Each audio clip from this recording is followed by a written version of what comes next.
proses. Ya! Dia jadi star player. Adakah hari ini dia jadi star player? Musim bunga 2022 jatuh kepada Sebab musim bunga pun telah pun berakhir. Kami telah bersedia untuk meneruskan perjuangan. Tiada siapa yang boleh menghalang kami, kepulangan Sang Raja, untuk menuntut balik kegemilangan. Former teammates. Kini menjadi saingan. Who will be better? Untuk pencapaian yang lebih tinggi. Kelahiran era yang baru untuk gagah menerus ke hadapan. Pride of the nation. Defended by us. Battlefield baru telah pun bermula. Kali ini 2022 PMPL MYSGPH Fall 20 Julai 2022 redONE.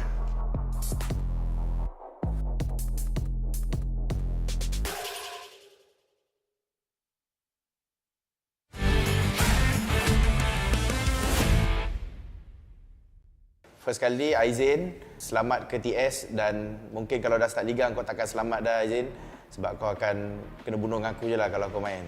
Ham dekat SEM9 tu jangan selesa sangat kat SEM9 dengan Ham Kalau kau tusu nanti kau better datang gaming house kita orang sampah-sampah je. Okey, kepada Bosskurr, terima kasih sebab kau ajak aku masuk sini. Ini cuba untuk aku bantai kau.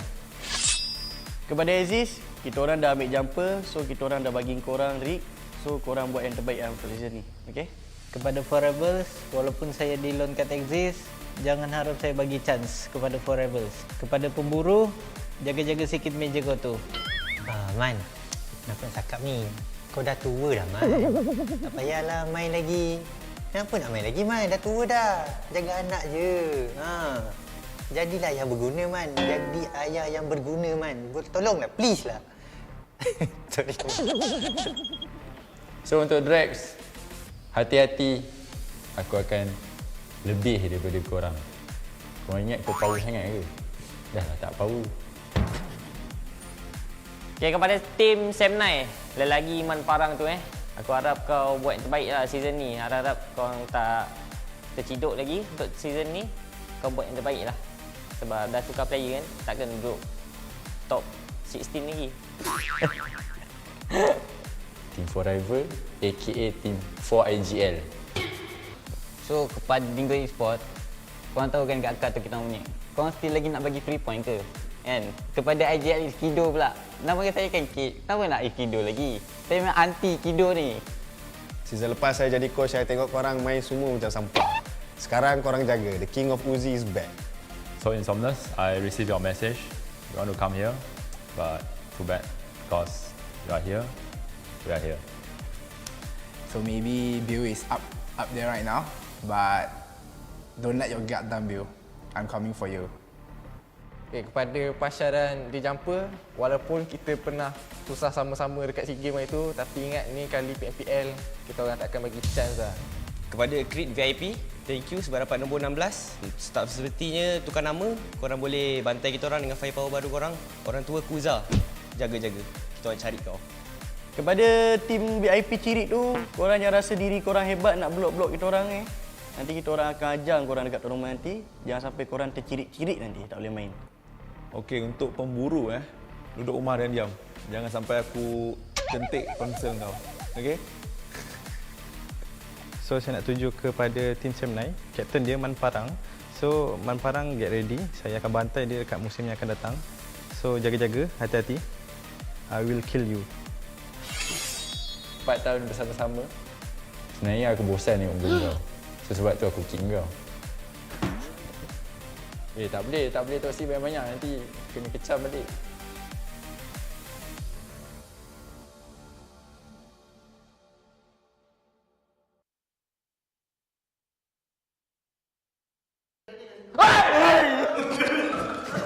Tak ya, Mel. Bodoh sial.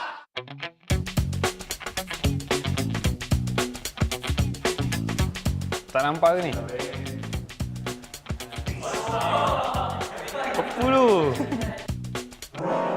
Brother, is this real or fake? Apa ni? Kau dulu. Kau dulu lah. Kau dulu lah. Kau dulu lagi ni. Aku IJ aku ikut aku.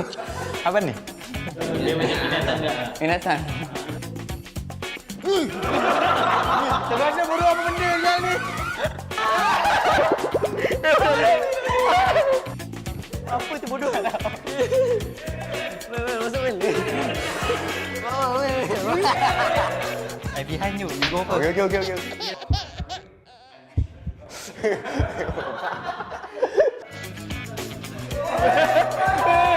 Tapi dia tak hidup lah.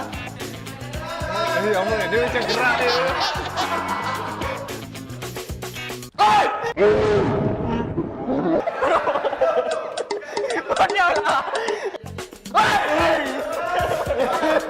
Be a man.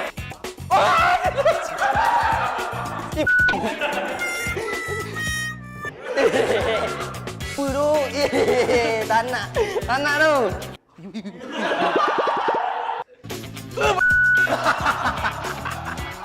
Bodoh lah benda ni.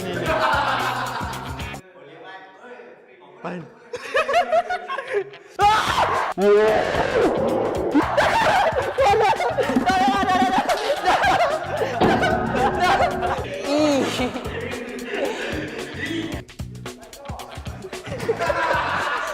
Terus Snack.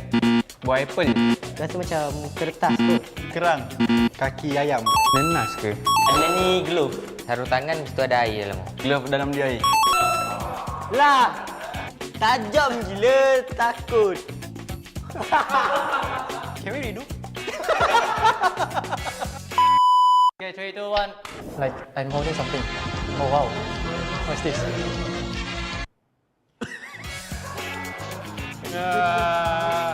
Nenas.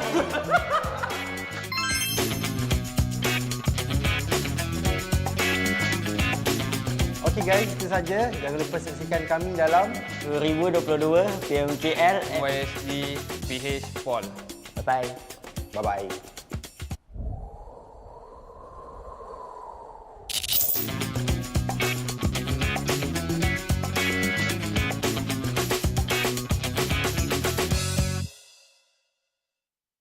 Hello guys, my name is Knight from GEEK.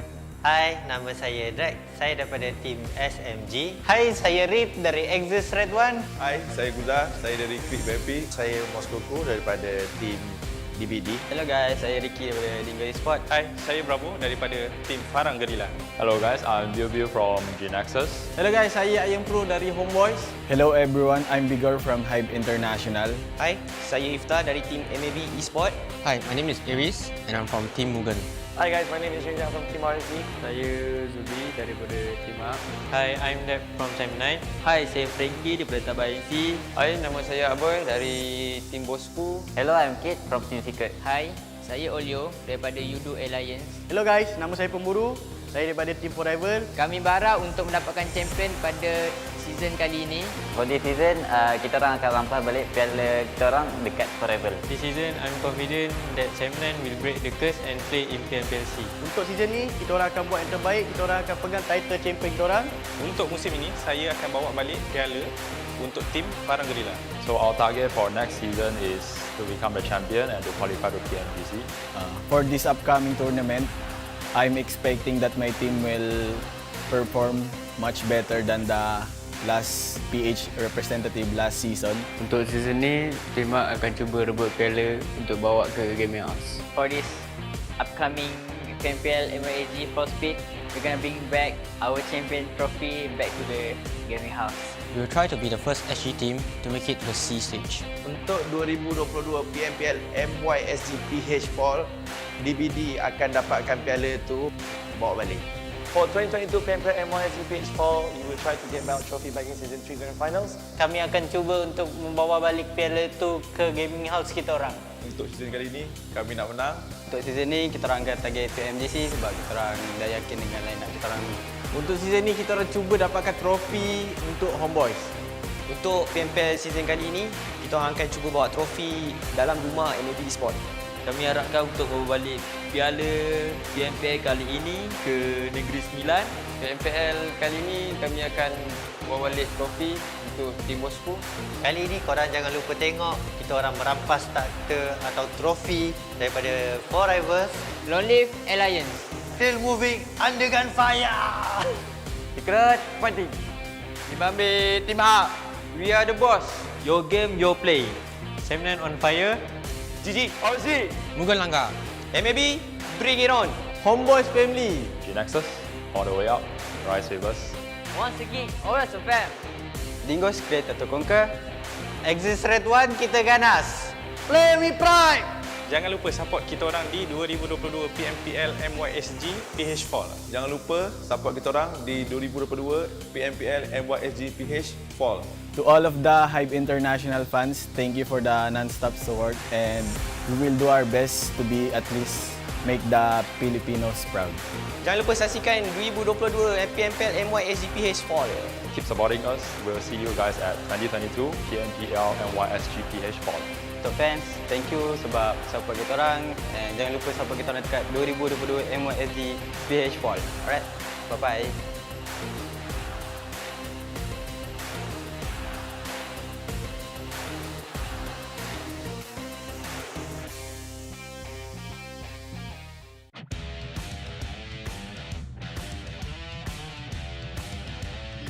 natin. Pero Yoodo Alliance, they started speed great. Pero nga lang meron sa likod.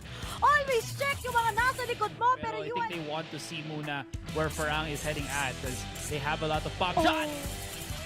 So na nag-push na. UI. Ramdam niya na sarili niya dito. Tignan mo naman, UI, dakilang taga-spray down. Isa sa loob, isa sa labas. At UI, hindi niya kailangan ang players ng GEEK. Malapit, GEEK Fam. Kanyang team secret pala kanina. Pero right now, UI goes for the spray down. And man, yun yung sinasabi ko. Bako! Tatlong teams, Great VIP, Dingoz, and GEEK Fam. Oh, UI managed to pin down Insomnus. Insomnus is now out of the question. Needs to work this out. It's Kido, managed to cripple down one. Nasa na yung kalaban? It's Kido.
Neo Speed awakens.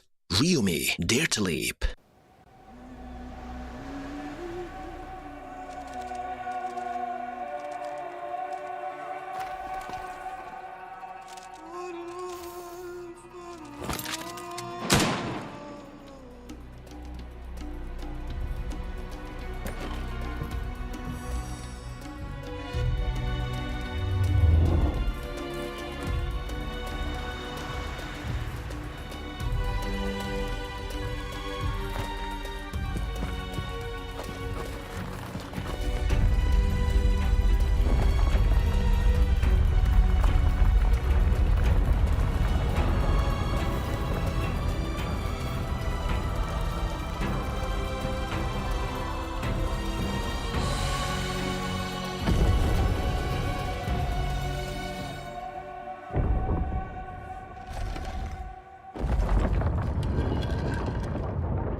PUBG Mobile 2.1 White Paper Full Overview. Hello there, PUBG Mobile players. PUBG Mobile 2.1 is now available. After several months of hard work, we've added more fun and interesting content to the existing gameplay. At the same time, Ancient Secret Arise, which everyone has been looking forward to, has returned.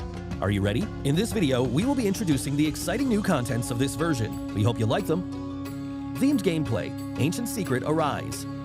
In this new version, Ancient Secret Arise has returned with improvements. It'll be launching in Erangel, Miramar, and Livik. Players can choose any of these maps in ranked mode to experience its varied content and unique performances. On Spawn Island, players will be greeted with a spectacular sense of swirling golden sand, as well as a mysterious and breathtaking sand apparition. After the match starts, the Sandstorm Zone will appear at a random place on the map. In the Sandstorm Zone, players will be able to pick up lots of supplies and a mysterious Scarab Charm. Any player who has a Scarab Charm will be able to return to the battleground after getting defeated for a set period of time. However, please note that a Recall Tower attempt will be used after activating a Scarab Charm to return to the battleground, and each player can only pick up one Scarab Charm in each match. Players can also pass through the Quicksand Path to enter the Emperor Temple. Compared to the previous Nimbus Islands of various modes, the Emperor Temple has more supplies and a much larger area. At the same time, the Sand Giant will move around the battlefield with the Ancient Secret on its back, which creates more possibilities on the battleground. Remember to watch the route on the minimap carefully so that you can jump back into the play zone if the Sand Giant leaves the play zone. The Pharaoh has prepared many trials in the depths of the Emperor Temple. Pass these trials and you will receive extra spoils. Remember, before activating the Pharaoh, it is possible for players to move freely between the Ancient Secret and the map. However, once the Pharaoh has been activated, players will no longer be able to hop onto the Ancient Secret. Other than the Emperor Temple, there are several Scarab Ruins and Jackal Ruins spread throughout the battleground. Players can go to these ruins and solve their puzzles to get crate rewards. One thing to be aware of, there are also Mummy Warriors and Guardian Beasts lurking in these ruins, so be careful at all times. Other than regular weapons and equipment, players also have a chance to get a new item called Primordial Water, which can recover all your health and energy. Lots of Scorpion crates have been added to this themed mode. Defeat the Golden Scorpions guarding the crates, and you will be able to get the valuable supplies hidden within. The new Desert Merchant is also a good place to get supplies. Save up shop tokens to buy combat supplies from the merchant, and there's even the chance of getting random discounts on items. Basic experience improvements. Besides the new mode, we've also made firearm improvements. We've slightly reduced the damage drop-off of the Uzi and Vector, slightly increased the hipfire spread of the UMP-45, and slightly nerfed the effects of the laser sight attachment. We also raised the base damage of the Thompson SMG. At the same time, we've slightly increased its bullet speed. As for the PP-19 Bison, we've slightly increased its rate of fire to improve weapon efficiency. In the case of assault rifles, we raised the limb damage of the AKM and slightly improved its aim assist. We've also reduced the recoil of the Scar L and slightly increased the base damage and damage drop-off at longer distance of other weapons. This version also introduced the AMR, a powerful sniper rifle that can deal damage to enemies through vehicles and deal massive damage to vehicles. It takes exclusive 50 caliber rounds that are capable of striking players in vehicles. Season updates. Cycle 3 will officially start after the major version update. The C3S7 set, C3S7 parachute, and other legendary outfits will be added to the Season Rewards pack. In the new season, we've also added a season bonus point card and rating protection card that can only be used during the season to help everyone climb the ranks even faster. Individual training grounds, sound location training. In the new version, we've added a sound location training system to the training grounds. Players can use this to train their ability to locate enemies by listening to gunshot sounds and footstep sounds, which will help players become more aware of their surroundings during a match. Other updates. Other than the updates mentioned above, the PUBG Mobile x Blackpink collaboration has prepared a virtual concert for everyone. Let's all have lots of fun in the game this summer. That's all for this video. We hope that version 2.1 will give everyone a better gaming experience. For more details, feel free to follow the official PUBG Mobile community. See you next time.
Realme GT Neo 3. Neo Speed Awakens. Realme Dare to Leap.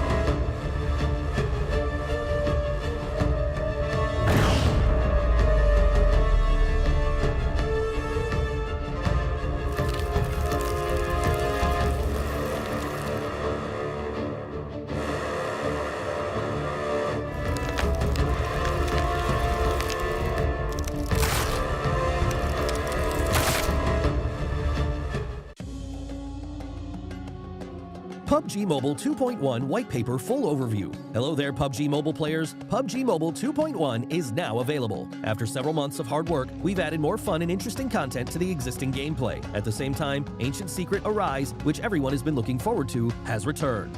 Are you ready? In this video, we will be introducing the exciting new contents of this version. We hope you like them. Themed gameplay, Ancient Secret Arise.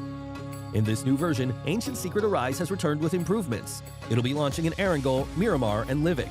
Players can choose any of these maps in ranked mode to experience its varied content and unique performances.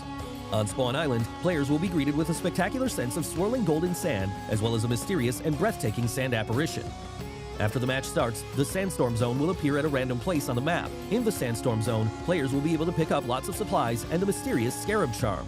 Any player who has a Scarab Charm will be able to return to the battleground after getting defeated for a set period of time. However, please note that a Recall Tower attempt will be used after activating a Scarab Charm to return to the battleground, and each player can only pick up one Scarab Charm in each match.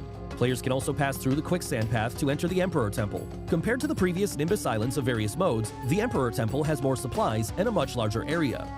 At the same time, the Sand Giant will move around the battlefield with the Ancient Secret on its back, which creates more possibilities on the battleground. Remember to watch the route on the minimap carefully so that you can jump back into the play zone if the Sand Giant leaves the play zone. The Pharaoh has prepared many trials in the depths of the Emperor Temple. Pass these trials and you will receive extra spoils. Remember, before activating the Pharaoh, it is possible for players to move freely between the Ancient Secret and the map. However, once the Pharaoh has been activated, players will no longer be able to hop onto the Ancient Secret. Other than the Emperor Temple, there are several Scarab Ruins and Jackal Ruins spread throughout the battleground. Players can go to these ruins and solve their puzzles to get crate rewards. One thing to be aware of, there are also Mummy Warriors and Guardian Beasts lurking in these ruins, so be careful at all times. Other than regular weapons and equipment, players also have a chance to get a new item called Primordial Water, which can recover all your health and energy. Lots of Scorpion crates have been added to this themed mode. Defeat the Golden Scorpions guarding the crates, and you will be able to get the valuable supplies hidden within.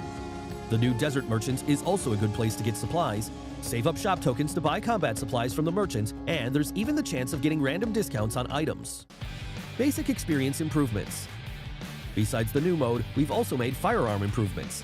We've slightly reduced the damage drop-off of the Uzi and Vector, slightly increased the hipfire spread of the UMP-45, and slightly nerfed the effects of the laser sight attachment. We also raised the base damage of the Thompson SMG. At the same time, we've slightly increased its bullet speed. As for the PP-19 Bison, we've slightly increased its rate of fire to improve weapon efficiency. In the case of assault rifles, we raised the limb damage of the AKM and slightly improved its aim assist. We've also reduced the recoil of the Scar L and slightly increased the base damage and damage drop-off at longer distance of other weapons. This version also introduced the AMR, a powerful sniper rifle that can deal damage to enemies through vehicles and deal massive damage to vehicles. It takes exclusive 50 caliber rounds that are capable of striking players in vehicles. Season updates. Cycle 3 will officially start after the major version update. The C3S7 set, C3S7 parachute, and other legendary outfits will be added to the season rewards pack. In the new season, we've also added a season bonus point card and rating protection card that can only be used during the season to help everyone climb the ranks even faster. Individual training grounds, sound location training. In the new version, we've added a sound location training system to the training grounds. Players can use this to train their ability to locate enemies by listening to gunshot sounds and footstep sounds, which will help players become more aware of their surroundings during a match. Other updates. Other than the updates mentioned above, the PUBG Mobile x Blackpink collaboration has prepared a virtual concert for everyone. Let's all have lots of fun in the game this summer. That's all for this video. We hope that version 2.1 will give everyone a better gaming experience. For more details, feel free to follow the official PUBG Mobile community. See you next time.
Sejauh mana Unlimited boleh pergi?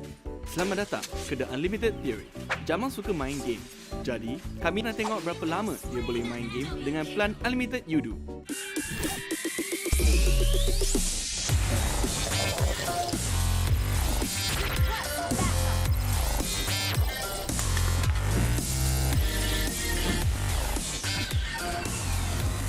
Weh, satu game lagi? Bila nak habis?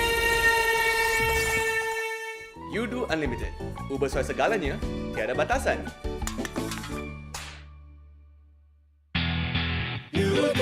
In the week 2, day 2 of the 2022 PMPL MYSGPH Fall, and my name is Contra. This is going to be Keith. They'll be joining alongside me as we're your casters for the entirety of the evening. Yeah, great stuff happening today. We've seen a whole lot of buzz already in just day 1 of week number 2. Good or bad hand, that's who are we to judge? It's all, we're here to bring you through more games to be played again today, and we have 5 maps to go through, starting with Sandhawk kicking things off first.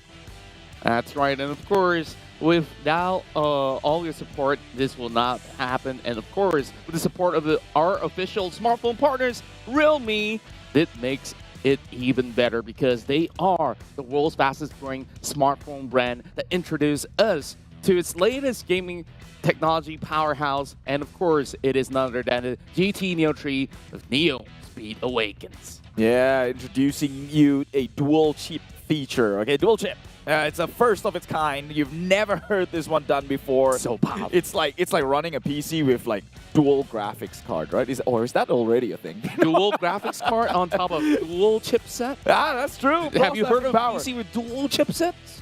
True. Not really, right? Realme, you're on gold right now. Go check it out, Realme GT Neo 3. And also a huge shout out to Yoodo, the official digital telco partner right here. If you see that QR code on the screen, please do scan that one. It'll take you to the site in which you will get converted into the best, I guess, I would say the best plan for gamers out there, because you get to reallocate your data usage on what you really need. TikTok, Instagram, social media, and PUBG Mobile, well, that's up to you. Just play within your own budget, and here it is. It's a digital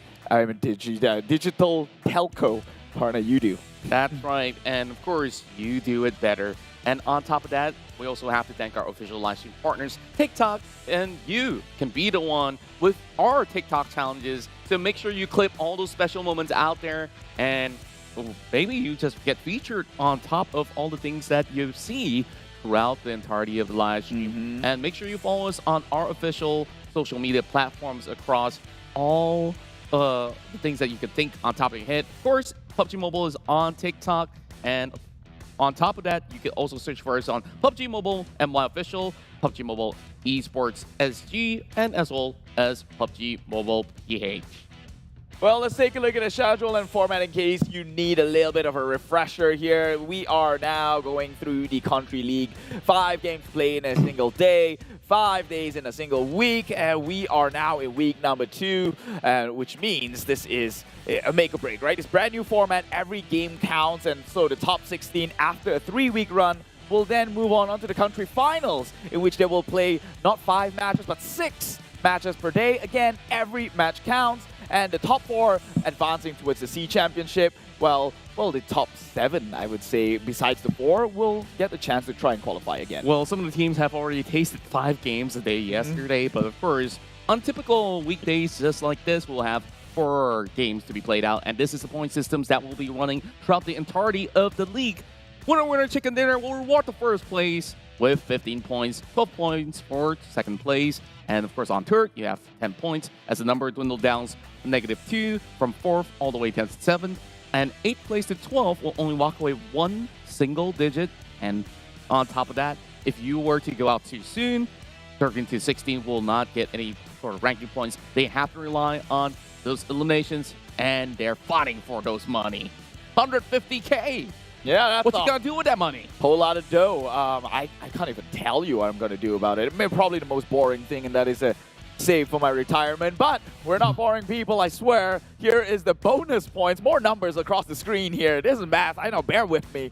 Points awarded each week are as follows. Number 1 all the way down to 20 after the 5 games have been played. And this is the bonus point that they will earn each. So by the end of the week, let's say if GEEK Fam ends up at number 1 again, they will take home the full 20 points, which adds up after the 3 weeks. And so everyone is playing for placement at this point. That's right, and these are your favorite teams playing for the entirety of the league.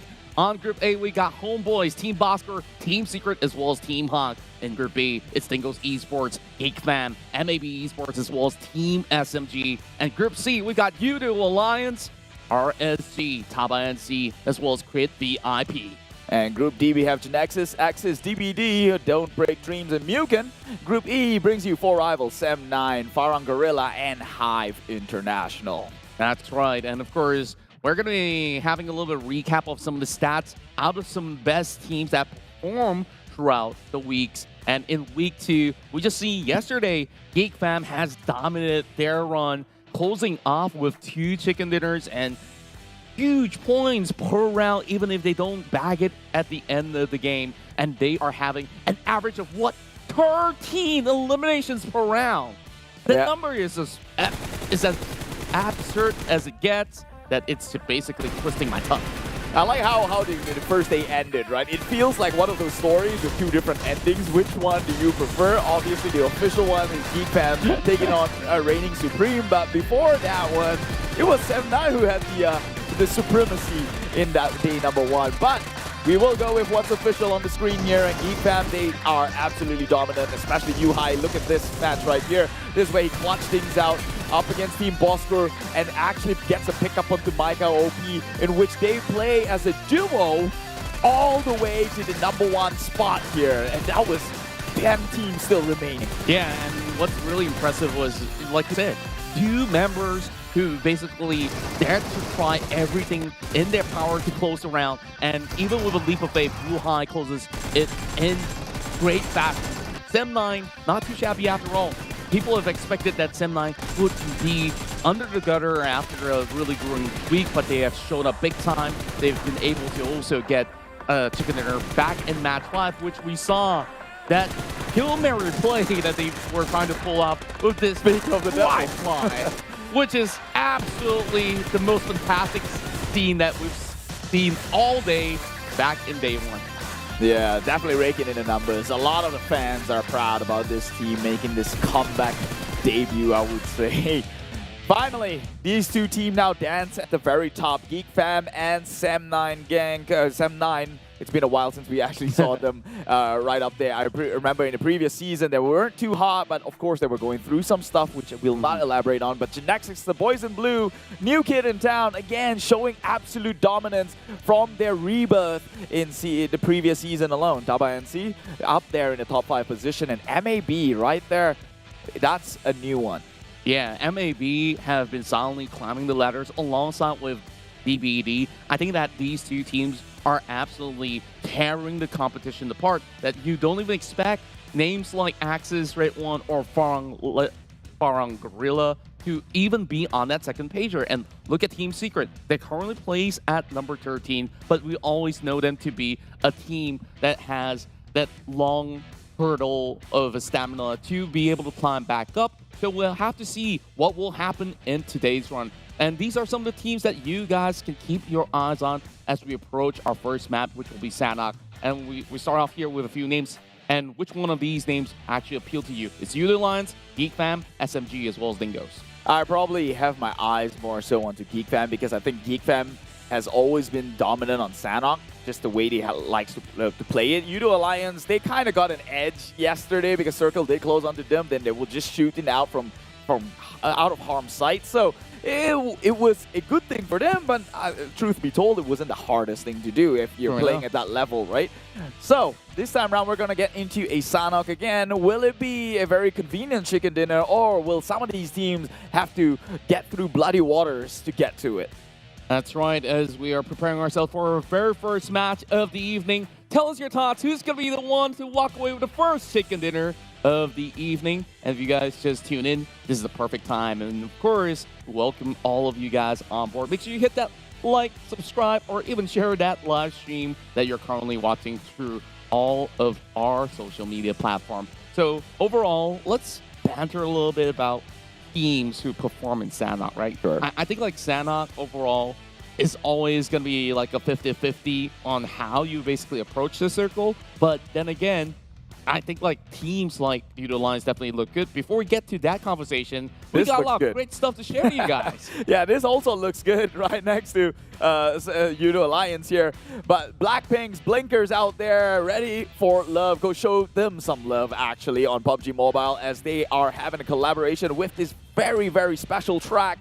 Gamers, if you weren't a blinkers then, you probably be it now. And if you still have never heard of a Blackpink and have been living under the rock, well, start looking up the members. I swear to you, you're going to be a fan. I'm so intrigued because their previous few singles were named like Kill This Love, and now they're ready for love. And I'm absolutely ready for love too, if you get what I mean. So anyways, putting that aside, other than blinkers that you are looking forward to virtual concerts and stuff, we also have special passes out for you guys. If you play PUBG Mobile day in, day out, you definitely want to check this out. Get yourself that Royal Pass M13 and you will eventually get that Mega Sanctum set. Man, I want to get it for myself. Like, I know it's been a while before I go into the game and all this kind of stuff. Like, as much as I'm not on it frequently, but that entices me to just get that skin, you know, like play a whole lot more. Play a whole lot more games. You must. I mean, if you're watching the game, then that means that you're a fan of it, and why not? That isn't too much to ask, to play a little bit more and get rewarded for it. So, Sanhok, the most random map. Who is it going to take this chicken dinner? According to our predictions, roll it. There we go. You've gotten it with Sem9. You're going to have to explain that one. I already gave my explanation. These two teams are neck and neck, right? And I feel like the chase is on Sem9 after a really long, grueling day of the match back in day one. Heading to day two, I believe that they are even more motivated to push through all their other competitors, and I feel like you want to set the tempo right. So what better way than to start on Sanhok? Though there's going to be a lot of challenges inside this map, I do foresee teams like Yoodo Alliance to really succeed when it comes down to the strategies that they will pull up inside of this mini-map. Well, we'll just have to hope that one is what they call a reality. Could this be a foresight? Coming in from Contra here, well, my explanation is simple. GEEK Fam had a great start yesterday. Running on momentum is fairly, I guess, easier to do. and Sem9 got like the worst half of it, right? They had their momentum shattered by that much. So that could make them hungrier. I don't doubt that. But that could also make or break the team. So depending on how how composed these players are, that is going to probably dictate the pace of the game. But it is Sanhok after all. Honestly, if you didn't come out with a chicken dinner, you wouldn't feel too bad just based on how random things can get there. It just gets heated sometimes. I think, yeah, well, GEEK Fam, U-High on it. Justified. Yeah, I think like you're just basically putting all the eggs in the basket of like, oh, the #1 team. Yeah. You know, like, oh, if Manchester City's on #1, you're just gonna vote for him. And then the other guy's like, hey, oh man, I'll beat you any day. Well, I'm actually not a fan of either, so don't hate me for that. Not picking allegiance here. I know how nasty it gets with football. Yeah. I'm sorry if I offended anyone out there, but I know everybody has a team for themselves, and I hope that you guys will be able to cheer your favorite teams out there who are playing in the 2022 PMPL MYSGPH fall. So with that being said, okay, we've already spoke about our predictions. Let's also talk about all the other teams because we got Genexus online. We got MAB Esports, who's also pulling big numbers per round, I would say. And let's basically break it down on how MAB really does perform throughout week 1 as well as week 2.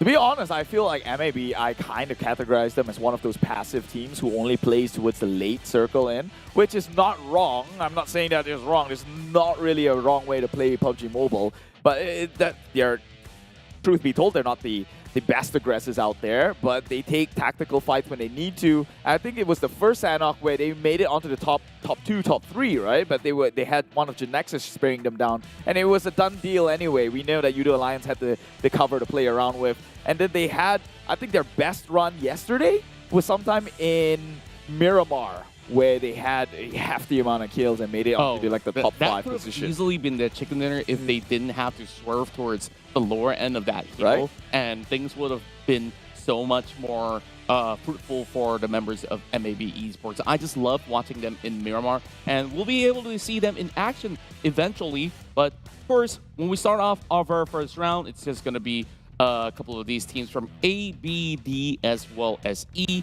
meaning to say that we have Group C that will be resting for now, so we won't be seeing RSG, Yoodo Alliance, Tabah NSEA, as well as Crit VIP. So, okay, scrap Yoodo Alliance aside then, what I mentioned early on. So, potential challengers for the chicken dinner, other than, you know, some of these things that we've already listed down, who could that be? GEEK Fam.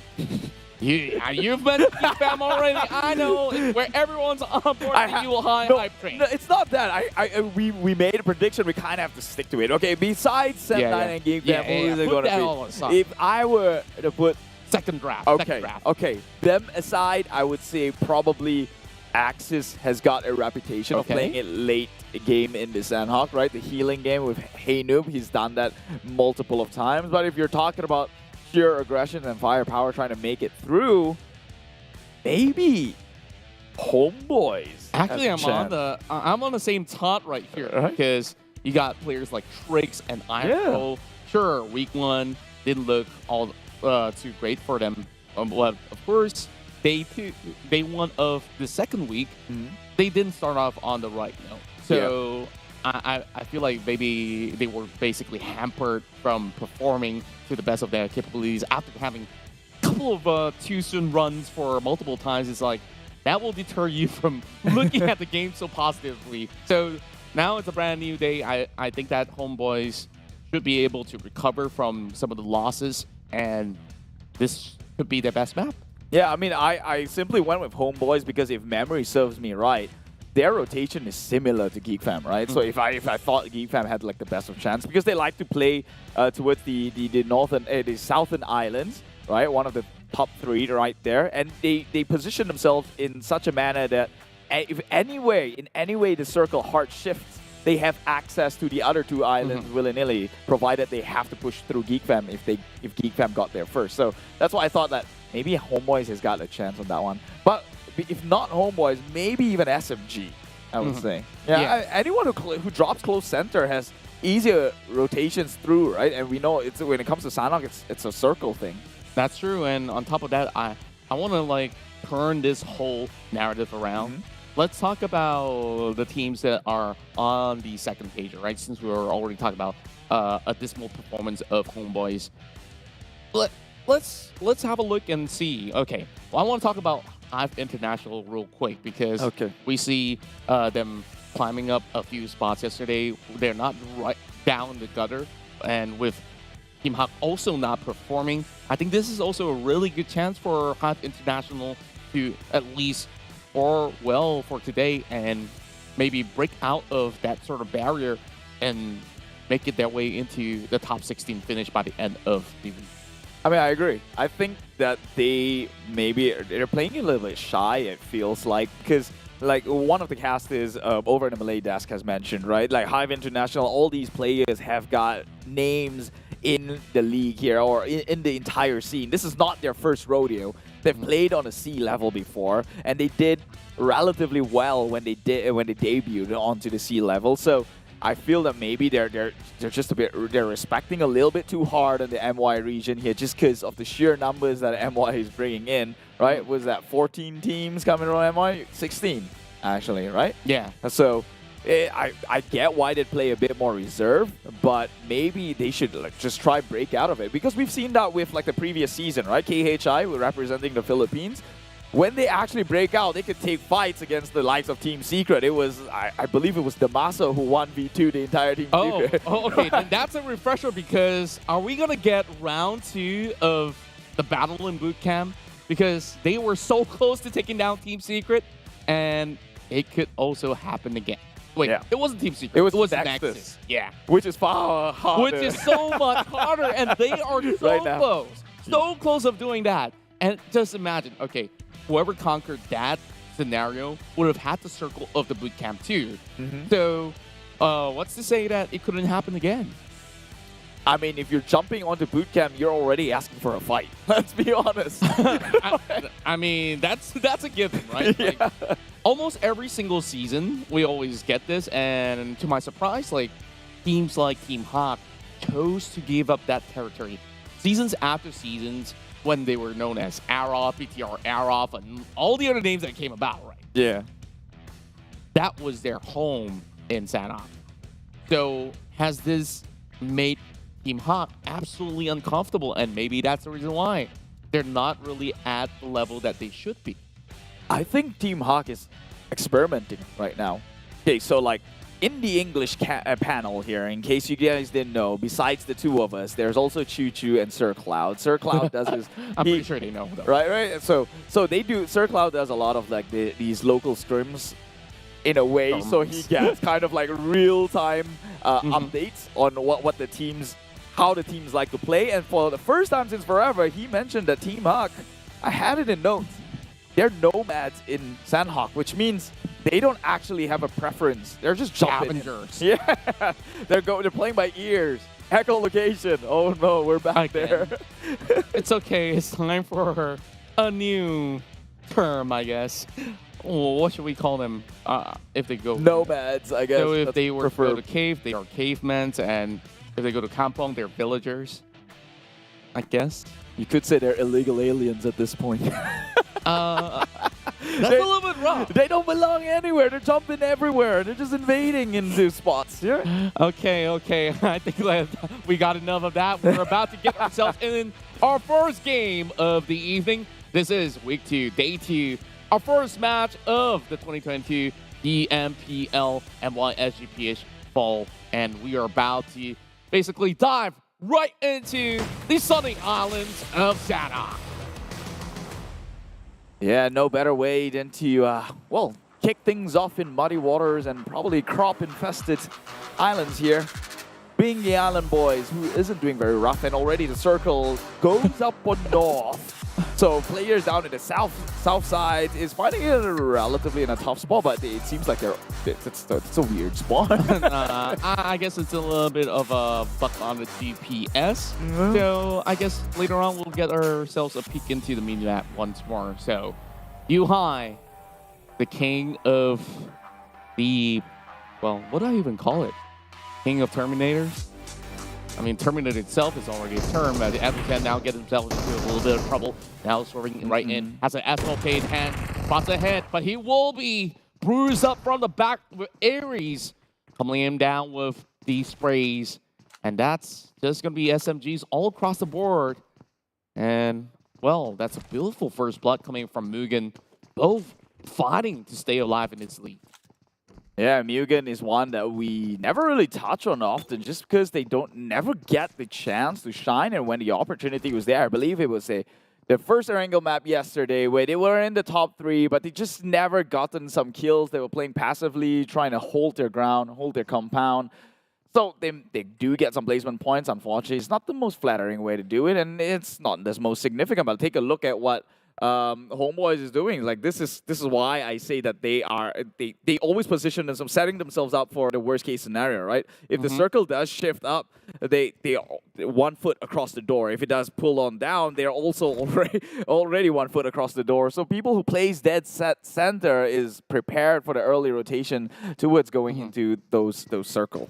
I like the adaptation from HYVE International overall because the past match inside of Sanok, we see them basically kicking things off inside of bootcamp itself.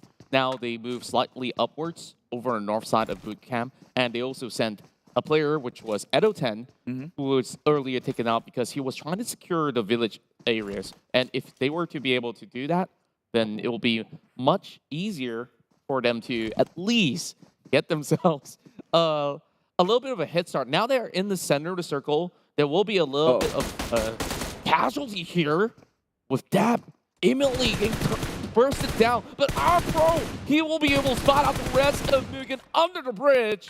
That's going to make things a lot harder for MUGEN to pick up. Well, yeah, but one thing I'm grateful for the likes of MUGEN is they're trying now. When did you see MUGEN actually going in for shots and kills? Like, this is probably a good start for them. They already gotten their 1 kill. Now they're looking for more. And this is the one way to play the game. Get the points in. Don't have to always rely on their placement points because obviously as you can try and still make it. Your whole idea for this week is just to maintain yourself in a first draft. That's a good start. Right? Oh boy. Oh, there might more be troubles for MUGEN again as they are now running into the hands of Sem9 after a little bit of skirmish against HomeBois. And that nade slightly clips onto Nasty. Both members of Sem9. They're not willing to leave the village just about yet. Nasty with the spray. Micro Uzi to take down Harm. He's going to be left alive, though. Oh, my goodness. Yeah, that was a bit of a mistake there coming out from He's Nasty. trying to break the door with it, but he's close to the ground. Yeah, maybe his tossing wasn't that great, but Dap is low. They looking like they're in good position here. MUGEN, it's 3v1. He just have to go and push. They do have a cover fire support from the back end, but surely I think they can actually make this trade worth it. And this is MUGEN on the aggro. We have never seen them take this sort of strides. They usually play and hold their ground for the longest of time, and maybe they're defaulting back to that one. They're defaulting back into playing passively, playing it a little bit too safe, and this is going to get Sem9 a chance to go in with the revive, and a wasted opportunity, I might say. Yeah, the recoveries don't really come in all too quick, though. They don't really have enough resources to heal up, but look at the flank. Aries has been doing a lot of work from the early game, getting a couple of knocks, but this is the time for him to step up, to take down the Tiger. He spots a hit up at it with a couple of shots, but we'll be able to send him down with 50% of HP taken out. Enter Amir, or should I say? I still up another Death Blade over on the other side. But look at that long range shot coming out of Putra. Just finding beautiful angles against Aries. And that's 1 man down from MUGEN. Yeah, Sem9, now they have the upper hand. This is what happens when you don't capitalize on opportunities. The windows can only open for so long till it gets too cold, and you'll have to shut that one down. But Nasty trades it onto Depp again. Now he's on his knees. Adips, the cover fire previously, is still alive and at play. It's Lord Harm. Now Depp will be secured into the ground, 6 foot under. MUGEN, can they run them over here? It's hard for them to make things even. MUGEN couldn't even spot out the positioning of Putra. That range of a shot was something that they couldn't pretty much reach without the right scopes, though. Now, Sem9 will have to retreat, but where do they go? It's only a river as well as a bridge that they could possibly run to, and there's basically no cover at all, and they only get to rely on Putra. But now, we'll move over to the side of HomeBois. as they're taking over the villages much early on. And Bosskurr will be fending them off as well. They're on the low ground though, trying to pick off Jenny as Zaboy keeps his eyes onto the corner of the shacks. Bart, from the other angle, gets a couple of taps onto Asper. Ex-teammates, once again, facing off against each other, seeming like they know their exact plans of how they would play. Yeah, SMG, they're not pushovers as well. Jenny has kind of gotten a hunch on the locations of these enemy, especially when those guns were fired. Some audio notifications most probably will prompt him to look that way. But Iron Pro, he might be the snake in the grass here, as he's got eyes on this entire compound and may even come in to look for a third-party cleanup if they were to overextend themselves. So right now, a stalemate. They're not going to be fighting anytime soon, and I think they can play for time here, especially when they're well within circle. No reason to leave the comforts. Indeed. They could just basically turtle in for quite a while. Still 16 teams remaining in the early phase of the game, and typically in Sanhok, if you are watching for the very first time, it's going to take quite a while before the first phase closes out, and it will just continue to shrink at a much more rapid pace. Now, Yuhai definitely is the king of them all right now. Look at the numbers, though. Like 11122. And I don't know, if there's a 5-digit lottery, he's probably striking gold right now. Or just burn another $1 from We know how lotteries work. Yeah, you lose no more. encouragement, by the way. Like, I don't condone this action, but I condone this, though. Pomuro finally back on his hunting instincts here. Takes one from Team Hawk, and now Appy looking to push on in. Does get it with the shotgun, and now more. Zully from the far side tries to take out the hunter himself. Unfortunately, without a proper scope, he's not going to clip onto anyone. Will make the retreat, and they will effectively lose 2 in the process. Meanwhile, GEEK and Genexus once again down over in boot camp. Yuhai's basically on the hunt, but Luyu really stops him now. You might be king, but you will fall. Okay, doesn't sound as cool as it should be. But then again, like, how did he even get there safely? Like, there's so many members of Genexus who's already inside the boot camp, and he took that risk. The rest of GEEK fam are on the hills. No possibilities of giving cover fire at all, but they do get a couple of taps on ground to Lung. Doesn't be anything that will probably leave any dents to members of Genexus. And here comes Cowboy. I mean, with a couple of all these tags, and won't be able to catch any members of GEEK fam. Meanwhile, for Rivals, they're basically hunting out right now, while they'll be able to find a couple of picks against Team Hawk as well. Here comes the infiltration into the housing compounds as well. Shinzi tries to push in with a grenade. Not getting anything at all. Jenny should be able to supplement him with a little bit more firepower from the other side. Well, they will try here. Additional firepower would be to no avail if no one actually gets shot. But, ooh, great Molotov. Taking 2 out of the process. This is go time for SMG. Wait no longer. Shinzi straight in with the shotgun, but takes a little bit of hit. That will deter his advancement for the time being. But Bosskurr trying to go in with the revive. As time passes down, SMG now will have to make and understand that SMG has, Team Bosskurr has already gone in with the pickup, and they will have some nades tossed back against them. Oh, they won't be able to find a way out of this, though. And that grenade will clip onto 2, knocks down Shinzi, and claims the life of Team SMG. Still, the first pickup for Bosskurr after a really long trade, and many of these teams thought that that will be the center of the circle. It further strays away all the way into the northern end, and look at that rate crate over onto the center. I think this is going to be that perfect spot for them to basically secure that chicken dinner. The closest team to do so will be DBD. DBD or Semna, Hatin has always been their drop spot. Ooh, Drax though gets taken out. Bosskurr, they're just doing damage right now. Zigzag confirms the kill onto Shinzi. And DBD's firing against MUGEN, the guests of honor here from the brothering side. Singapore, MUGEN now out of commission for the time being. This train is not leaving station anytime soon, but they did get the revive on and might even look to make their way out of there. But snakes in the grass, they will. Proning down in, and he's not taking the risk. Zeeks will have to hold it back a little bit. It's going to be a beautiful toss directly in between two members of MUGEN. Although it does a little bit of chip damage, the rest of DBD is ready to swarm right in. I don't think that MUGEN will be prepared for this one, though. Echo doesn't really spot him out, but he knows he's going to be around, trying to get him by the bush, and that's going to be nasty down on the count. MUGEN will be eliminated. Meanwhile, DBD also getting launched, an attack from the back. Trakes pummeling one down. Again, should be able to be resuscitated while Jimmy tries to supplement them with a little bit more cover with the smoke grenades being tossed out. Now, DBD should be well on their way to get themselves that perfect compound over the southern end, but they want to take control on the high ground, and it's a smart choice. Well, talking about smart choices, SMG made a bad one, trying to stay here, but they're holding their ground here, and takes one down. Can he trade for another? The double swing comes in, that will punish them, but HomeBois gets taken out. What? SMG still living. Bosskurr came in, showed them who's boss, kicked them right to the curb.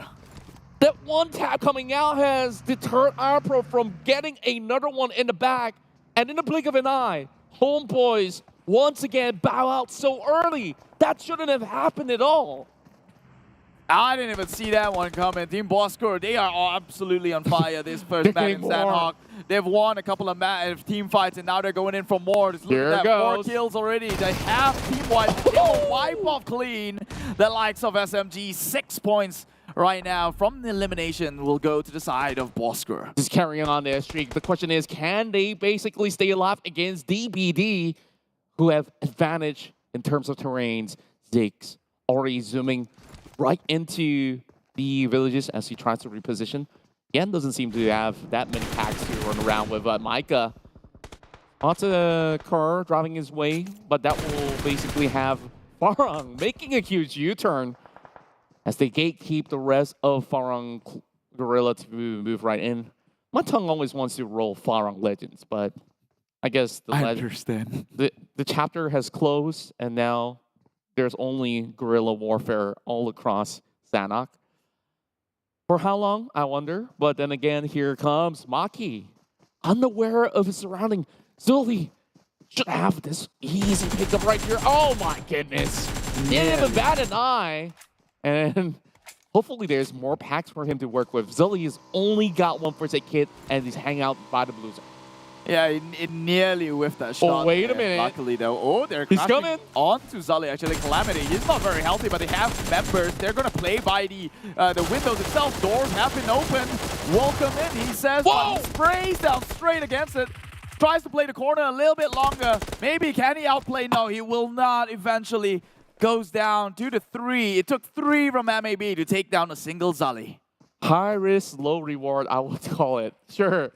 These guys are feisty enough to go in for the challenge, like, you take one down, I'll take you with me. So, does it really pay off, though? Because they're still hanging outskirts, and their possibility of surviving is slightly low, I would say. Look at how far they are as compared to the rest of the teams who are at least by the edges of the current play zone.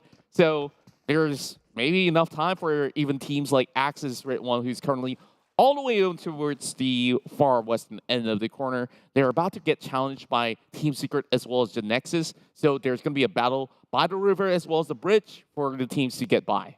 Yeah, like Genexus made a very, very weird rotation there. Clever, I would say the least, right? They were previously in boot camp, and when Farang Guerilla went over, I was just thinking to myself, where is Genexus? And it seems like they swam across onto Alpha Islands and makes the rotations from then on, which maybe could be a good thing. However, at the same time, the circle did shift more towards the right, the island on the right, right? The writer is not a word. To the island onto the right, which means now they just put themselves in a position where they have to go through bridges, which is a funnel of death. It's daunting, I tell you that. Like, most often than not, you'll be clipped by the ones on the main peninsula instead, where the circle is directing to. Pampuru basically popping off today after having dismal runs yesterday. He was the first one to be picked off for most part, but I'm glad to see him feeling at his level best.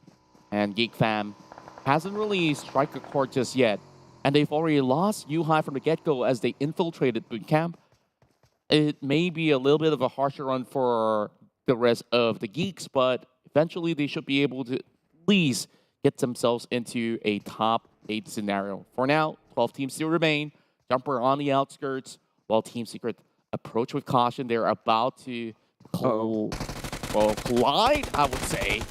And Putra immediately catches him off. Yeah, they got Team Secret walked into that bad trap alone. Oh, wait a minute. But the Molotovs there did not, well, spawn out on time. It's fireproof. So, yeah, he's dancing on fire, walking on fire, but still immortal as it seems. Izane is down, though, so that's one of the best shots. We'll get it. Fredo, it's through the door.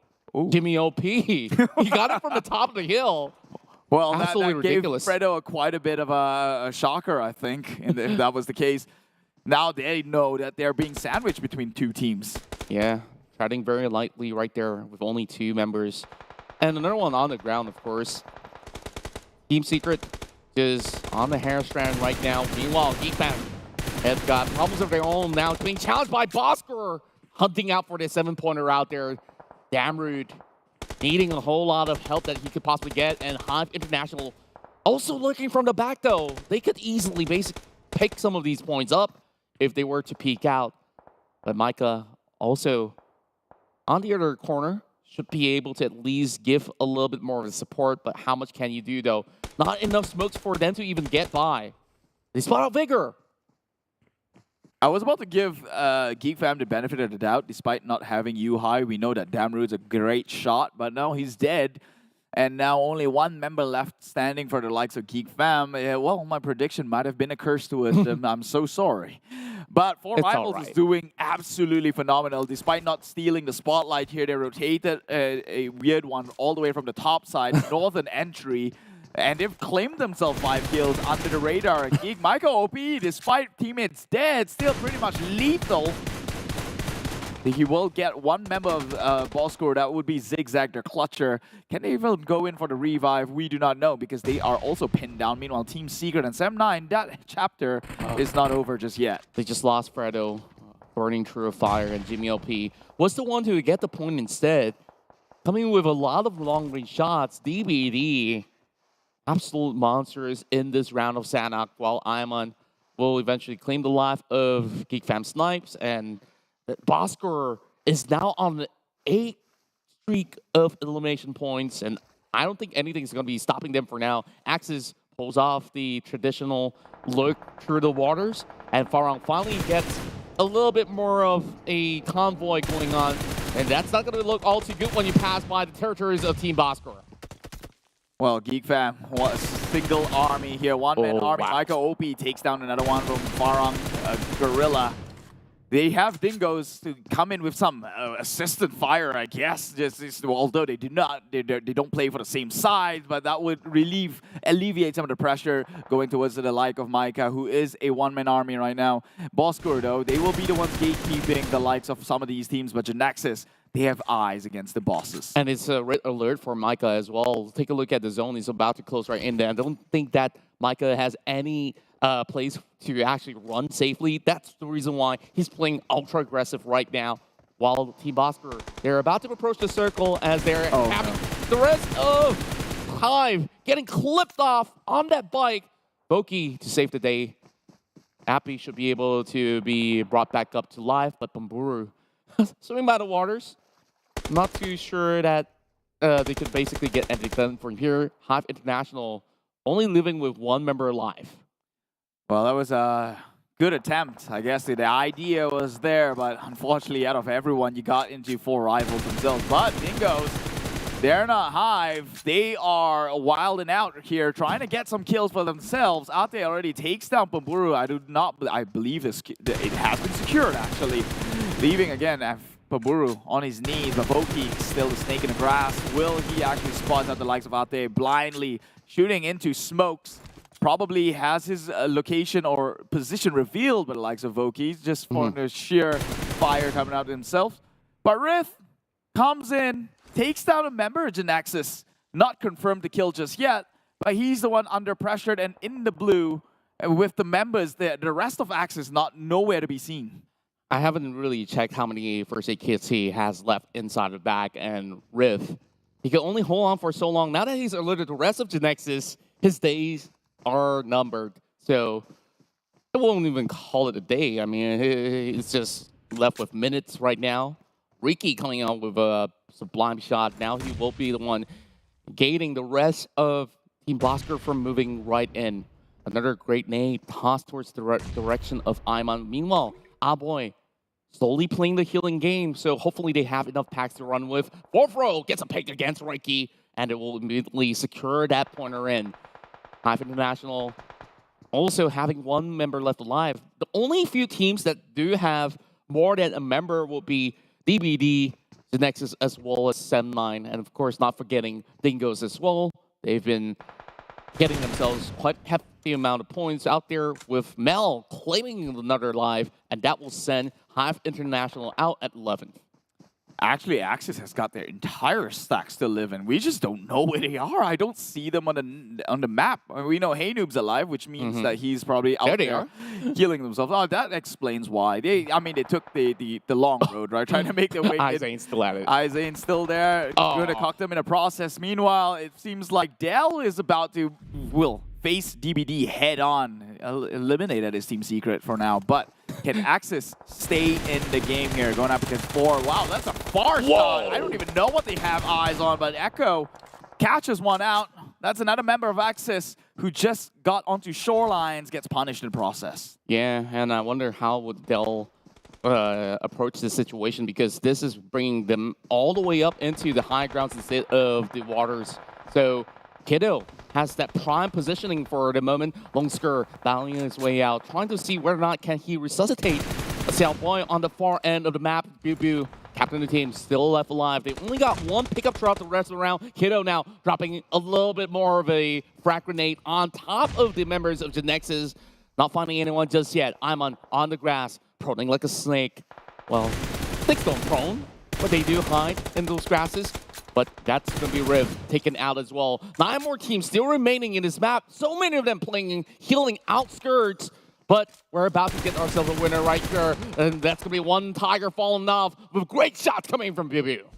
Lung still alive. We know that this kid held the Terminator, at least one of the Terminators from week number 1. And if he's still out there, it's going to be lethal. But DBD, my God. Woo! This team, the underdog, already half the amount of kills. 6 to be precise. All members still there. And, well, pinned down, pincered into compound that they currently resides. Dingoz is not going to give them the chance to try and make the great migration. Getting shot down already. It will be Zeke's. Great lineup. Yeah, now Dingoz Mel has got the high ground all numbered up, but Iman comes in, takes out Genexus. That's one member. He still has another one, but he's in the blue. Iman can make it out. He will not. Pew! He lived to tell another day and goes in for the revive. And now it's between these 3 teams, and it's down to Genexus as well as DBD. Dingoz only having a few more members left, so there is actually a chance between these 3 teams. Meanwhile, everybody else outside of the zone, you can see all their names blinking in green on the right-hand corner of your screen.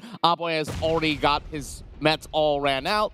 And that will be him and the rest of his team securing a 6th place finish with 9 frags in total. They should be able to at least score some big points by the end of the round. And maybe also down for count. That name will connect onto Kiddo. Meanwhile, DBD still finding it out. But there's a wide spread between these 3 teams. It's 2v2v2. And Pupil still at it. Almost getting a clip onto Jimmy. Jimmy remains to be safe. He goes in for a quick restock right now. Another nade being cooked out by Bu. And Bosskurr needs to provide a little bit more support to buy the corner of the circle as well. They should be able to find a little bit of a pickup here, but Mel could easily turn the tide between these 2 teams.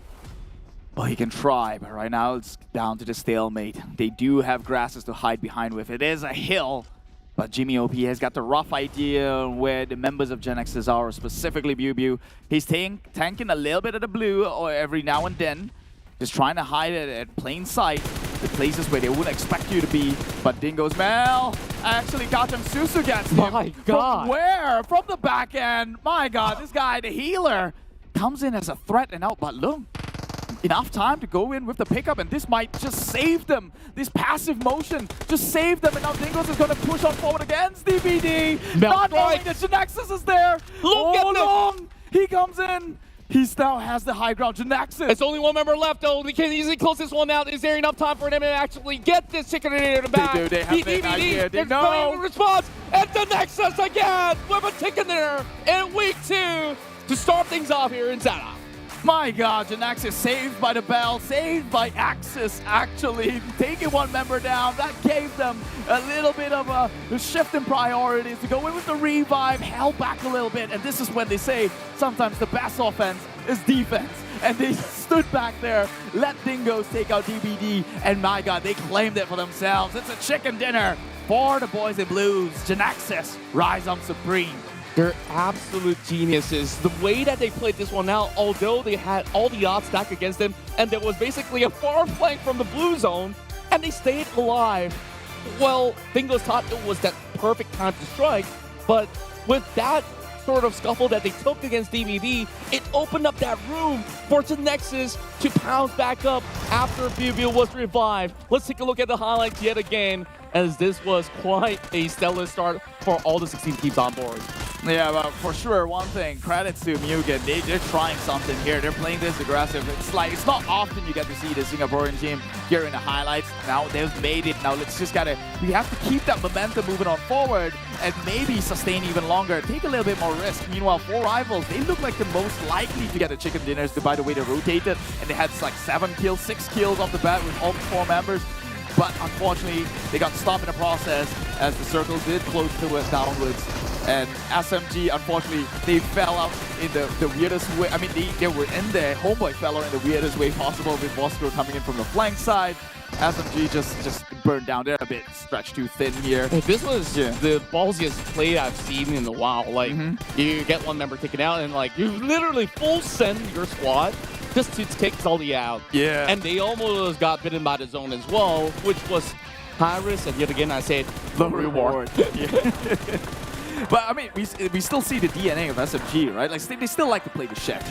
They were 2 members in that shed. But who could blame them? It is Sandhawk. It's the only cover you get. But GEEK, unfortunately, they were like supposedly highlights for this thing. Dingoz, yeah, they're the ones who stopped 4 rivals in the tracks. That could have been very, very scary. 4 rivals had the place or the space to roam on freely. But unfortunately, it is what it is. Access from nowhere till the last member, Kachang Susu, backstabbing the likes of Genexus, actually helping Genexus in that process. Yeah. My bad. Overall, I think like another team that is absolutely impressive in this round was none other than Team Bosskurr. Like the after fights they were taking, it's only that uphill battle that they have been challenged and faltered. And overall, I think it's still a lot of points being garnered by Team Bosskurr to pounce back up. Here we have the teams to focus for the match. Genexus, DBD, Dingoz, as well as Axis.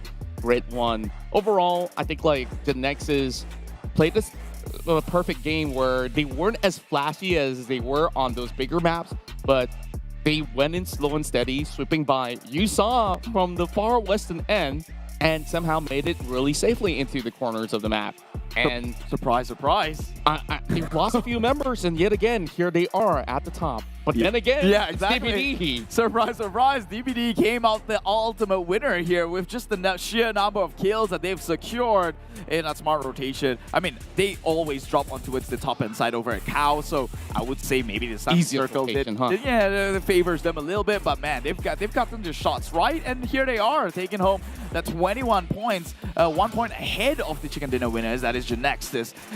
But of course, Bosskurr stood out indefinitely in this match. They had a lot of kills here, even denying the likes of HomeBois that were pushing against the likes of SMG. So here it is. Our boy, the most valuable players, 5 eliminations, 762 damage, 36 team contribution, 133 meters longest elimination distance, and 3.3 MVP points. I believe they were battling at least 4 to 5 teams to even get to the stage. And let's take a look at the quick results as we have GEEK Fam still on top of the table as they've accumulated a total of 92 points. On second place, Genexus is trailing right in with this chicken dinner. This will be their second chicken dinner of the week. Meanwhile, Sam9 coming out, not really playing the game all too much, I would say, where they were getting pincered everywhere they go. So 70 points is where it's at. Still very much chaseable, while DBD surges up all the way into the top 4. MAB will not be moving any spots at all. at Tabah NSEA, now slides down on the 6, while Dingoz makes a climb. Yeah, slowly but surely is these boys in blues, Genexus, they mentioned that they have the eyes set for the top, and they are making that one happen. 79 to GEEK Fam's 90 plus S. Actually just 90, right? Because they kind of died out pretty early in this match alone. But Fem9 now drifts down 9 points behind Genexus, and they're going to have to pull their weight comes to the next match, which happens in Arankil. But first, here are some of the stats, or how they achieve this chicken dinner. Why don't you walk us through? Okay, so what's interesting with this approach for Genexus is that they spot out HYVE International at first. So instead of challenging them, take a look at what they did. Usually when you see the circle moving upwards like this, typically Genexus would consider, okay, let's go directly up north. Instead, take a look at this swerve. They cut across the river, and they understand that, yeah, we have a lot of teams to deal with on the main peninsula, so they will move into those shacks over on the river and slowly cut in by the bridge and unnoticed. That's the key word here. Unnoticed by teams like Team Secret, Axis, redONE, because they were just so focused onto making their way across. And as we speak of Axis, redONE, they took the swim all the way deep into the waters just to get that circle over in the far enough, and then you focus on Genexus again. They have been able to secure the villages where we saw battles between Sen9 and multiple other teams. So it was a really quiet approach, which we don't see much of from Team Genexus because we know that they've been so furious in their approach. But overall, they definitely played it really smart here. Everybody else fights on the northern shore. Meanwhile, they get to slowly secure territory. Bubu was scouting all around, and eventually Genexus, they were taking a couple of fights, which didn't end up too much of a casualty. They did lose Xiao Boy though, which at least they know, okay, this is a area that we'll just let go for now and let the other teams deal with it themselves. Yeah, and it's worth noting that towards this point, they still didn't have many kills under their name. I think they had like one probably. And it was like a high risk, high reward, right? Because for them to cut through the bridge, knowingly that the circle was probably going to close into the main peninsula, was almost suicide. But thank God that Sem9 and Team Secret were having that battle against each other. They snuck in unnoticedly, like you mentioned. And with only 2 members, this feels almost like a GEEK Fam again, where they survived through all the odds. And this is where they could have been the ones under gunfire against Dingoz, but because of that shot from Kacang Susu in the back end, they had to play pause and actually step out from this 3-man triple threat, I would say. And we all know when it comes to the Mexican standoff, he who moves first will be the ones who ultimately lose out on the deal. And so they coming in to clean things up. My God, actually saved by the bell there. And all these great stuff was brought to you by the Realme, the brand, the official smartphone partner here, Realme GT Neo 3, which introduced you the first of its kind dual chipset. Yeah, okay, it's a gaming level flagship that they're introducing thanks to its MediaTek Dimensity 8105G chipset. It brings you, well, power efficiency, great display, and an immersive experience. So if you haven't tried that one out already, it comes in great white and also blue. You pick your pick. You pick your pick, huh? All right. And of course, it definitely packs every great stuff that you need in the phone. I know that it has great camera with high megapixels as well. On top of that, like whatever memory that you want in the phone, there's multiple options for you guys to check out as well. So make sure you visit their website. But other than that, we got a lot of free stuff to get to you guys out there, as Yoodo, powered by Cellcom, is offering you free data to play PUBG Mobile all day long. All you have to do, scan that QR code right over on Keith's side, and then you'll be able to check out what you can basically get out of it. And you don't have to pay more, and you only get what you need because you do it better. That was their jingle in case you didn't get it. Also, just to sneak it in here, one for PUBG Mobile is their TikTok. Okay, I know you're saying, hey, you're going on the TikTok. What is this? Is that some millennial cringe stuff? Well, we gotta get with the times, right? Let's be honest. TikTok's a great platform You for look content. like a millennial yourself. I've got a mustache. What are you talking about? So, hashtag shave it up. Beta1 is still the theme here. So, if you want to clip some content, maybe get reposted onto the TikTok officials, be sure to do so with the hashtag Beta1. And follow all official PUBG Mobile TikToks at PUBG Mobile MY official for the Malaysian side, PUBG Mobile Esports.sg for the Singaporeans, and PUBG Mobile official PH for the Filipinos. But we don't discriminate. Why don't follow all? They're all PUBG Mobiles Follow anyway. everything. Yeah. I mean, you just want to check out what's really going on behind the scenes, as well as what's the latest news, update, dramas, Plus, stuff. knowing information is power, right? You Yeah. want to know, hey, why is Philippines getting this cool suits? What about our suits? We want the same suits too. You wouldn't know that. They got right? themselves gift box. I didn't get no gift box. Yeah, like the Philippine crowd were going, hey, what is this KL gangster? They have that promotion for Yeah. Malaysia. What about Philippines? Do we get our own PH gangsters?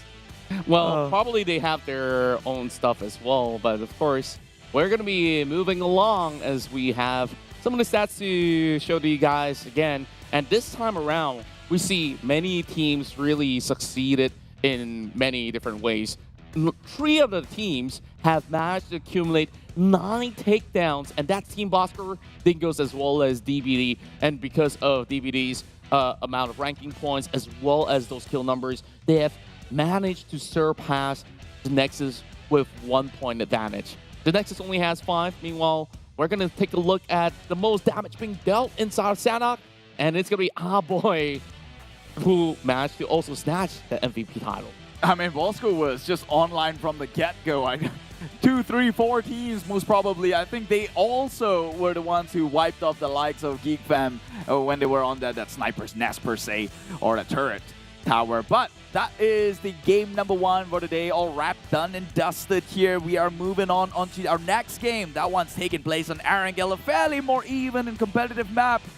This time round with Group E sitting out, which means we will not see 4 rivals, Sem9, Farang Guerilla, and HYVE International for this one map alone, which is sad because 4 rivals came in so close. I mean, they were on fire. It's hard to come in and have your momentum cut short right now. That's right. Now, let's take a look at teams that will be looking forward to perform in the upcoming games. So far, of course, without doubt, GEEK fam has always been on top of the charts, and the damage numbers and eliminations speak for itself that they are currently top dog, but Tabah NSEA, DBD are the ones that are trailing right behind teams like Genexus. And with DBD doing so well in that first round, I think they're just getting started, man. Like, Genexus, sure, they're rated as number 4 here, but that damage numbers are about to take out majority of all these guys out there. So, GEEK fam's run of 20 kills, can it happen again, or can it be more? Well, I think based on last season alone, right? I think that record was broken. I believe it was RSG? It was RSG, right? Who broke like the 20th mark or something. I have a question to you. Are you ready?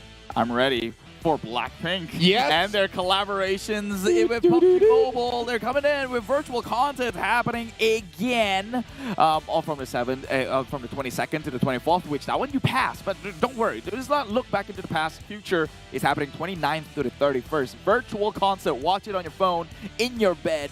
I don't want to know what happens after that. Blackpink outfits and voice packs as well for you to win. And all the other good stuff, including skins. Yeah. I was about to do a little bit of a skit with you, but it's okay. Let's put that one aside because we gangsters here on the street because we got the brand new collaboration with PUBG Mobile as well as Kill Gangster. And tell you what, if you want to get those voice packs of your favorite actors out there, you want to have Aaron Aziz telling you how to get that chicken dinner, go ahead, visit PMCD sites out there if you have it over on some of all these states around Malaysia, and of course we'll be giving you more info on that. And we got Rabu Padu. Yeah, say goodbye to Ladies Night Wednesday because you're gamer, you respawn. You This belong. is Ladies Night. You belong in the room, my guy. Go get yourself some freebies here. Collect yourself some chicken coins. It's a chicken token in which if you have 3 on Wednesdays, which you can collect, you may redeem with a brand new suit called the Lilac Attack suit. Okay, I'm going to try this again. Are you ready? It's Ready for Love, the special track coming right out here from Blackpink. And they're about to make its first release of the brand new song. And I just love the visuals overall of all the posters that they've been showing us. And I really wonder, is this going to be the biggest hit that Blackpink's going to get? But of course, we'll have to tell, as you guys could basically share your love with the rest of the Blinkers. And here we have Royal Pass M13. Yeah, the Mecha Sanctum set in which Aaron is so just like fixated to get one on his own avatar per se. I get the appeal I want to watch here. that virtual concert more. But I still would get this though. I would still get this. You have to choose. I think you could have them all. Meanwhile, talking about watching though, here are all the watch party that's about to take place for both PMPL and PMCT over in your respective locations here. Selangor, Johor, Perak, and Sabah. Paradigm Mall in Selangor, Paradigm Mall as well in Johor. Perak takes in a Ipoh Parade, and Surya Sabah happening 13, 14 August. The dates are there. Go check that one out. Support your local scene here. You never know when all these talents are coming from. Izane from Sabah, and my guy, the guy shoots well. As long with Damru too. I don't see you shooting well. No, I'm you have pretty a bad long at chicken the game. dinner. In fact, you've never played with me. I'm pretty bad at the game. That's why I don't actually play people. It's okay, it's okay. But what we're good at so far is predictions. Okay, maybe not for Santa. Doubtful, but oh my god, we're on the same track. Hey, it's only natural after the boys backed in that Genexus chicken dinner. We kind of have to get on it, right? Yeah. Mugen's not the train now. This is the real how. Can we like switch predictions back to the first game? I'm not too certain right now. Like sometimes they say lightnings don't strike twice, but if you're Genexus, it has happened plenty of times before. Or if you're Sam9. Yeah, or if you're Geek fan. Yeah, true. But a lot of these teams got themselves 2 chicken dinners. But that was a fake lightning. You thought that there's going to be thunder that will be striking, but it's just the sound of it. Oh, that's the 8D experience. I wonder when PUBG Mobile is going to get like their entire watch party 8D supported, and everyone could hear footsteps around them. Oh, okay. Honestly, I don't know what 8D is. I'm not trying to think of other stuff, but...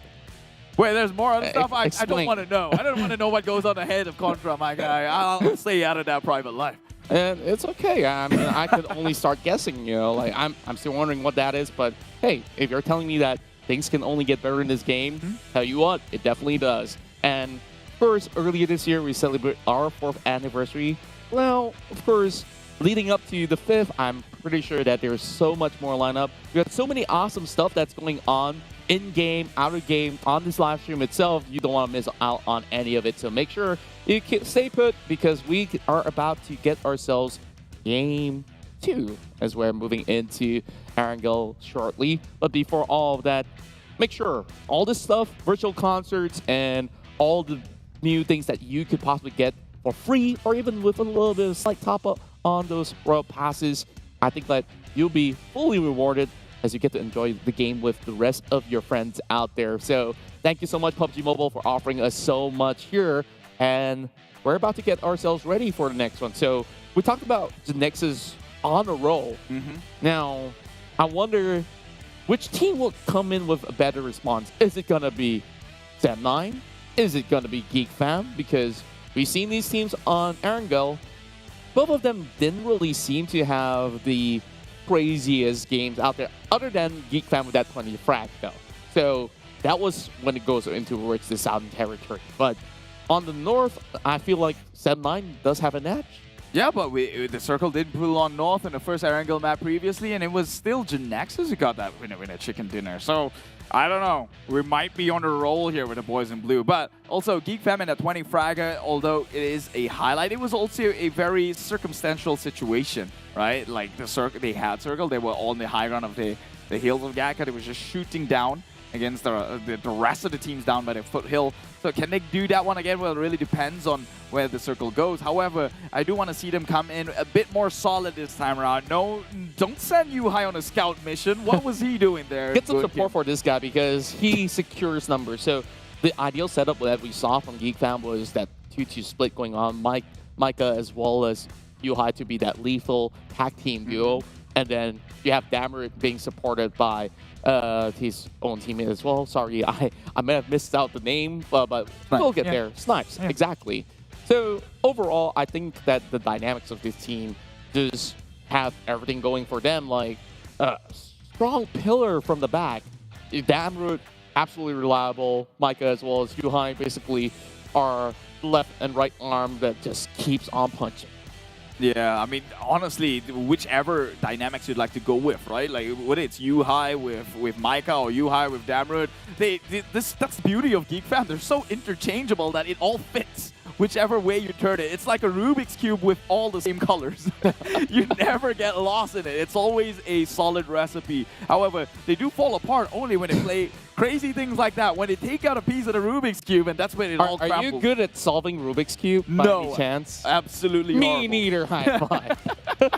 That's why our predictions are never on point because we can't even solve one side of the Rubik's Cube, maybe. That's right, but who's going to be on point? Are players that are about to get themselves into the game. So we've already seen a couple of all these instances where the circle has moved into a couple of directions, mainly over onto the southwest side as well as the northern terrains, and more frequently on the north for week 2, based on my observations. We haven't seen Central Zone or even a Sanaska military base circle.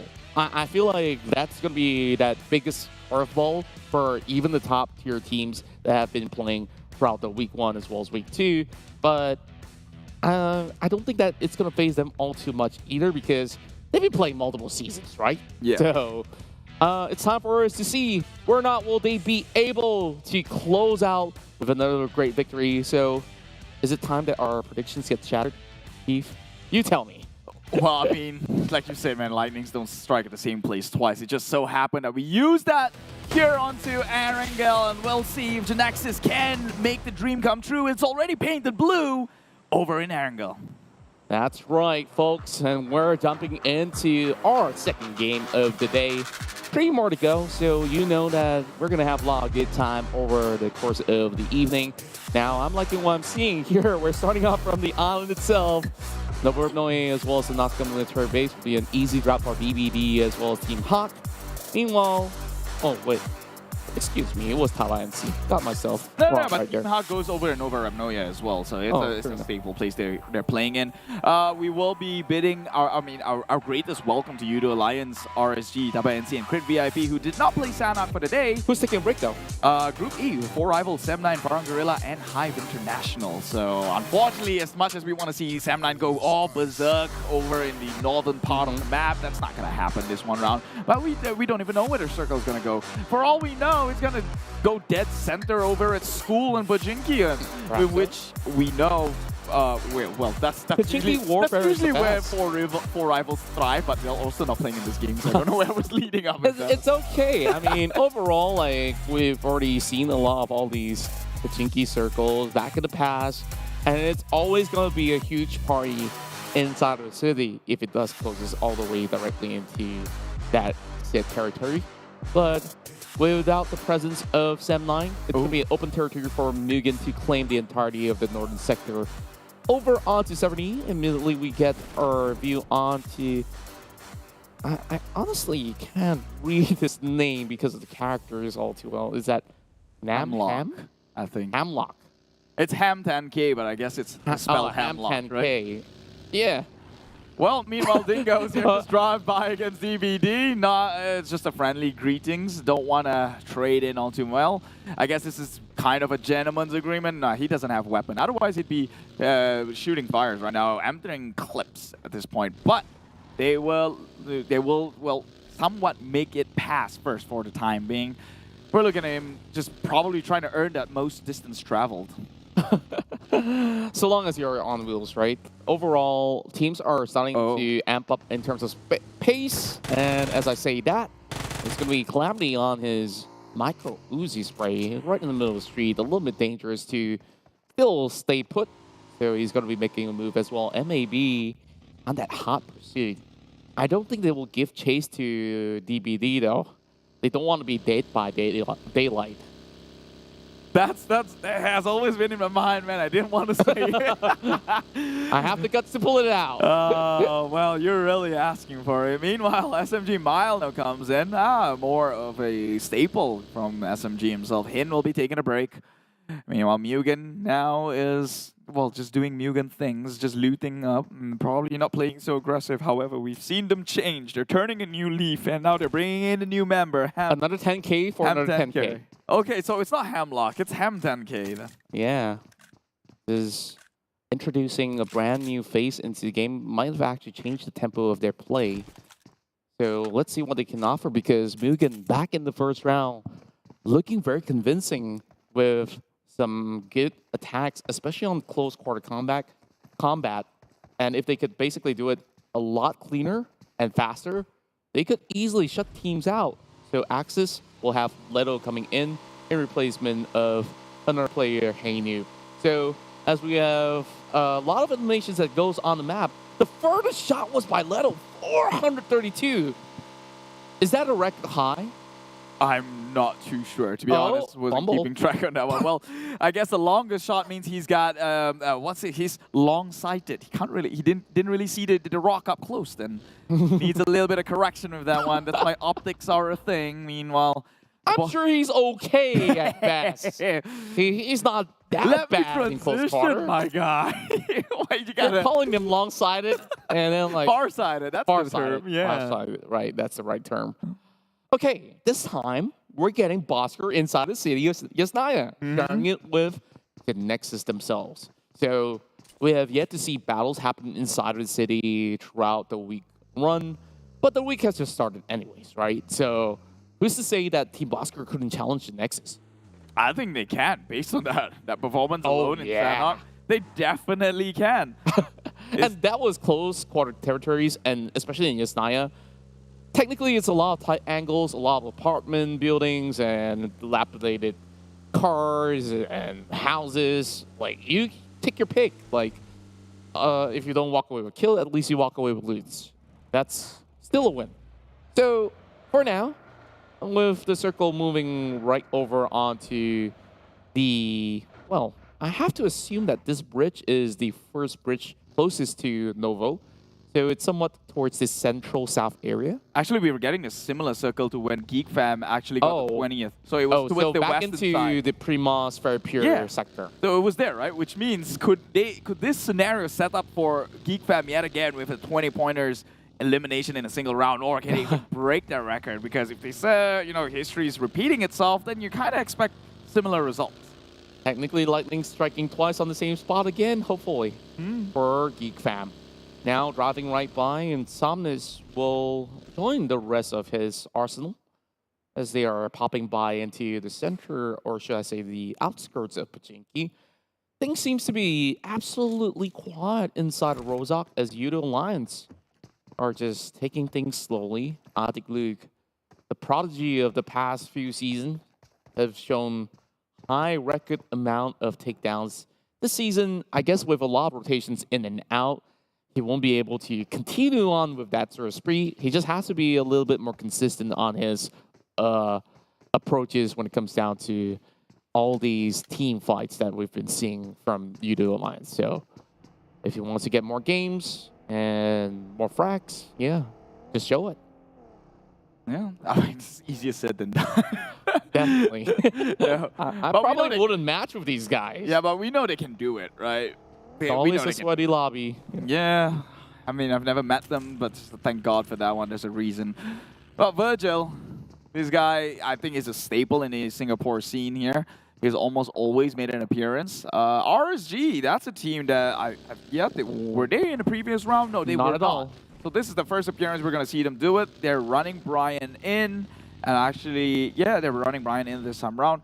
And Ranger is not sitting in. Yeah, Ranger so far is their super substitute. And we have the Genexus already leaving Yasnaya Pollyanna. And HomeBois out on the hunt. Might be able to spot out RSG on that rotation. They're on vehicles. Not passing by the territory though. So RSG remains to be safe.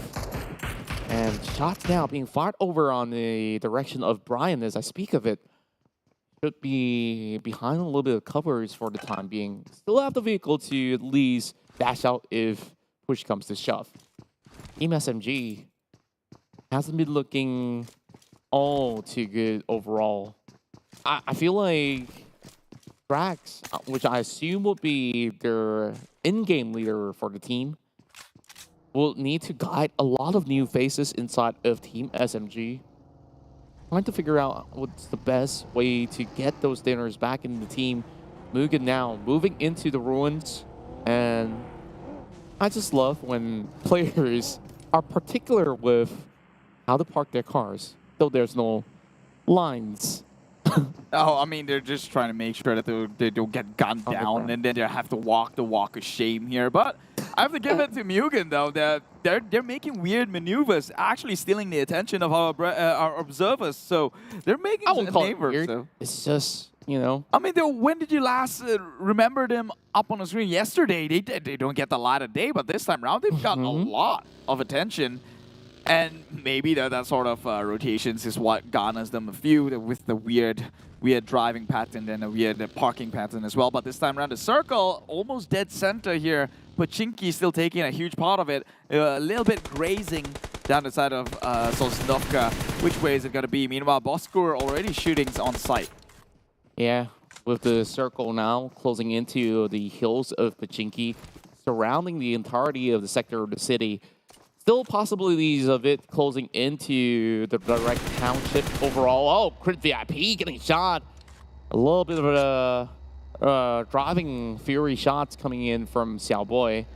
Now, Bosskurr just will book themselves into the corners of the farmhouses.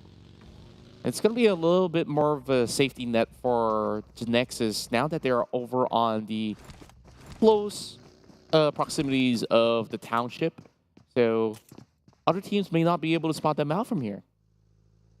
Well, that's a good thing. Sometimes you just want to hide in plain sight. Oh, nasty! Wow. Take a look at that. MUGEN again just stealing attention. Going up against the Yoodo Alliance right now. And as one member, Rappo Boy, is straight in a process. MUGEN, that's a far shot. They're going to try and continue outputting the pressure. They have got eyes on Yoodo Alliance, and it seems like they're both well within circle, so there was really no reason to contest or maybe even, you know, pressure them even harder since they can play the wait game. But I guess every sort of information at this point counts, and we'll keep in scope on the general vicinity. Virgil being very vigilant right there, just checking every single angle, including that tower, satellite tower, which most teams won't really suspect anyone to be there because it's really wide out in the open as well. You can get elevated shots, but not too much out of that if you were being spotted out. Now, Iron Pro is going to be treading lightly, just making sure that he checked every corner of the surrounding, not being able to set his sight upon Team Secret, as they're just being blocked by the small bump over the hill. But Team Secret, they have plans of their own. They're already on the move yet again. Oh. Hit. Avoided that rock, so he's definitely having 20/20 vision. Well, actually not 20/20 because he wears glasses, but that will do. That will do. I mean, with the glasses, that makes it 20/20. That makes sense. I mean, that's what correction lenses are for. Meanwhile, SMG, they're driving their way in, playing from the outside. I like how you call it correction lenses. Like, hi. Check out my correction lenses. Aren't they cool? I just got it today. Isn't that the official terms for it? Glasses? No, that's the layman's term for it. Oh, okay. Man, you're such a nerd. No, I think the more accurate word would be like the Oculus or something. The Oculus! I don't know. The Oculus Rift? That would make me nerdy. You know, correction Oculus. I don't know. Just why is it called binoculars? There should be a reason there. But we'll not debate on that because this is not a lesson for English. Meanwhile, it's binoculars because you have two peepholes. Oh, you're not letting this go, are you? Of course. For now, there's nothing much going on as it is. But eventually, there's going to be a whole lot more fights happening as we speak of it. Leo will spot out members of Team SMG. Jenny getting tagged by the DP spray down. The beauty about using this weaponry is that you could just spray and pray, and lo and behold, we're getting the same circle all over again, this time with a different script. It's going to be DBD taking over that hill where GEEK Fam has dominated with that 20K spree. But this also means that the circle is on the side of DVD for the time being, and they can spray and pray as they did over in Sanhok, which secured them the most points in a map alone. And we'll see if they can capitalize it just as good, though. Genexus looking to brace through, actually barge in through a number of teams to secure themselves in the center zone of this entire circle. Already, MAB has got ideas on the rotations of Team Hawk. He does spot it from the far side, but not close enough. Oh, actually, they're just driving onto him. This compound, it's theirs for the taking, they say. And so they've shown themselves. Calamity, the only one left here. He's over on the rooftop, so not easy to be caught by the rest of Team Hawk. So needing to eventually seek him out here whenever he takes a peek. Now that Camper's also supplementing him with a little bit more of a backup, I believe that eventually both sides will clash on the 4v4, but for now, Team Secret trying to book the open grounds, but will be suppressed by Genexus themselves, and also a team that was really close in proximity. Genexus just giving warning shots, and that already triggers the rest of the members of Team Secret to fall right back. Bosskurr now getting punished by Yoodo Alliance. Ooh, first blood after 14 minutes of play. Yeah, everyone. I wasn't counting though. Nobody was. I mean, to be honest, that's why we had a lot of nonsense in between talking about Oculus, right? That should somewhat give you a rough idea of how long it's been. But it is what it is. Bosskurr, despite getting a great start over in Sanhok this time around, will find themselves quite of a back foot here. But we've seen what two players can do in a single team with GEEK Fam, with Genexus, and how aggressive Bosskurr were playing previously. They can shoot. They could still play themselves within this game. Meanwhile, talking about GEEK Fam, Damroot already shooting from afar. We know this guy has got a great shot. Bosskurr zigzag. Oh, they're smoking up though. Asfar, though. Zigzag has taken out. The car is already in black smokes, and Asfar is going to run as far as he can because he is not in a great position to fight. And can he even get out of there? No, not at all. That will be the entirety of Team Bosskurr eliminated at 16th place. This time, not so hot. They had a Fury form back in Sanhok and just crashes out without any trace of elimination points. SMG won't be able to save Jenny as he's already bleeding out. Same goes to Drax on the outskirts of the blue zone, so that leaves only Shinzy to fend off against the rest. SMG will still have Maya at least. Ultimate from the top end of the hills should be able to close things out, but they're hugging by the trees though. Not really the kind of nature level that you see on the field every single day, but it's going to be Olio really, really close to them. Genexus reclaims that hill away from DBD, and Tabah NSEA, they are basically taking a huge chunk of this territory over on the south side. I wouldn't be so comfortable where I'm at with Genexus, although it might just shift towards them, seeing as though the loot crate did end up closer towards them.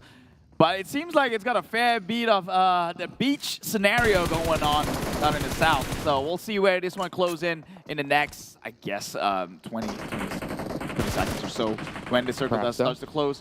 Meanwhile, Genexus, as we live and breathe, already taking out members. RG Kim is down, but MUGEN going on the aggressive, actually the defensive, holding their ground here, giving out warning shots for SMG to make it in.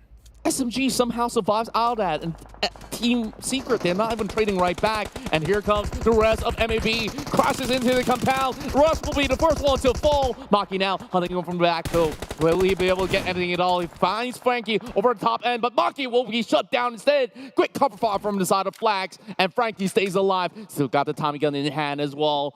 Let's see what the Thompson can possibly do. He's going to take a leap of faith, perhaps. It's only going to be Iftar. The rest of Tabah NSEA comes into the party. Crit just drives through.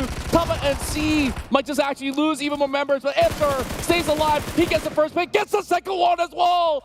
And he keeps MAB Esports alive. But how much longer can he go? Flex will be shut down. Tabah NSEA getting crushed. Iftar with a tree frag to clutch it all off. Do they get the revive onto the members though? That is going to be what makes or break or make the whole trade worth it. Okay, fine, they got 4 members, but only 1 member left remaining. And meanwhile, Team Secret crashing onto compound here. DBD, the previous winners, I'd say, in terms of but the great nade gets tossed on forward, takes 1 member out. That's going to be Team Secret. That's Kid Fredo.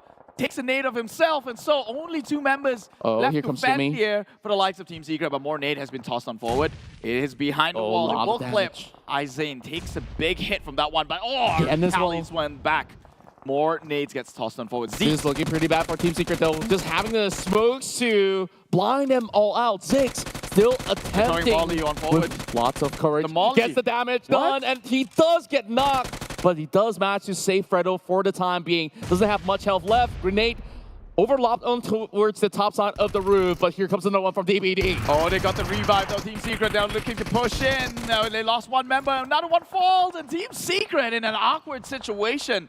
Wow, was that push? They got their members up. It was 3 members of Team Secret failing to push against the likes of DBD. Well, this is the W gaming that we're looking for too. No W key, but basically just swerving your left thumb all the way up to get all that needs to get done.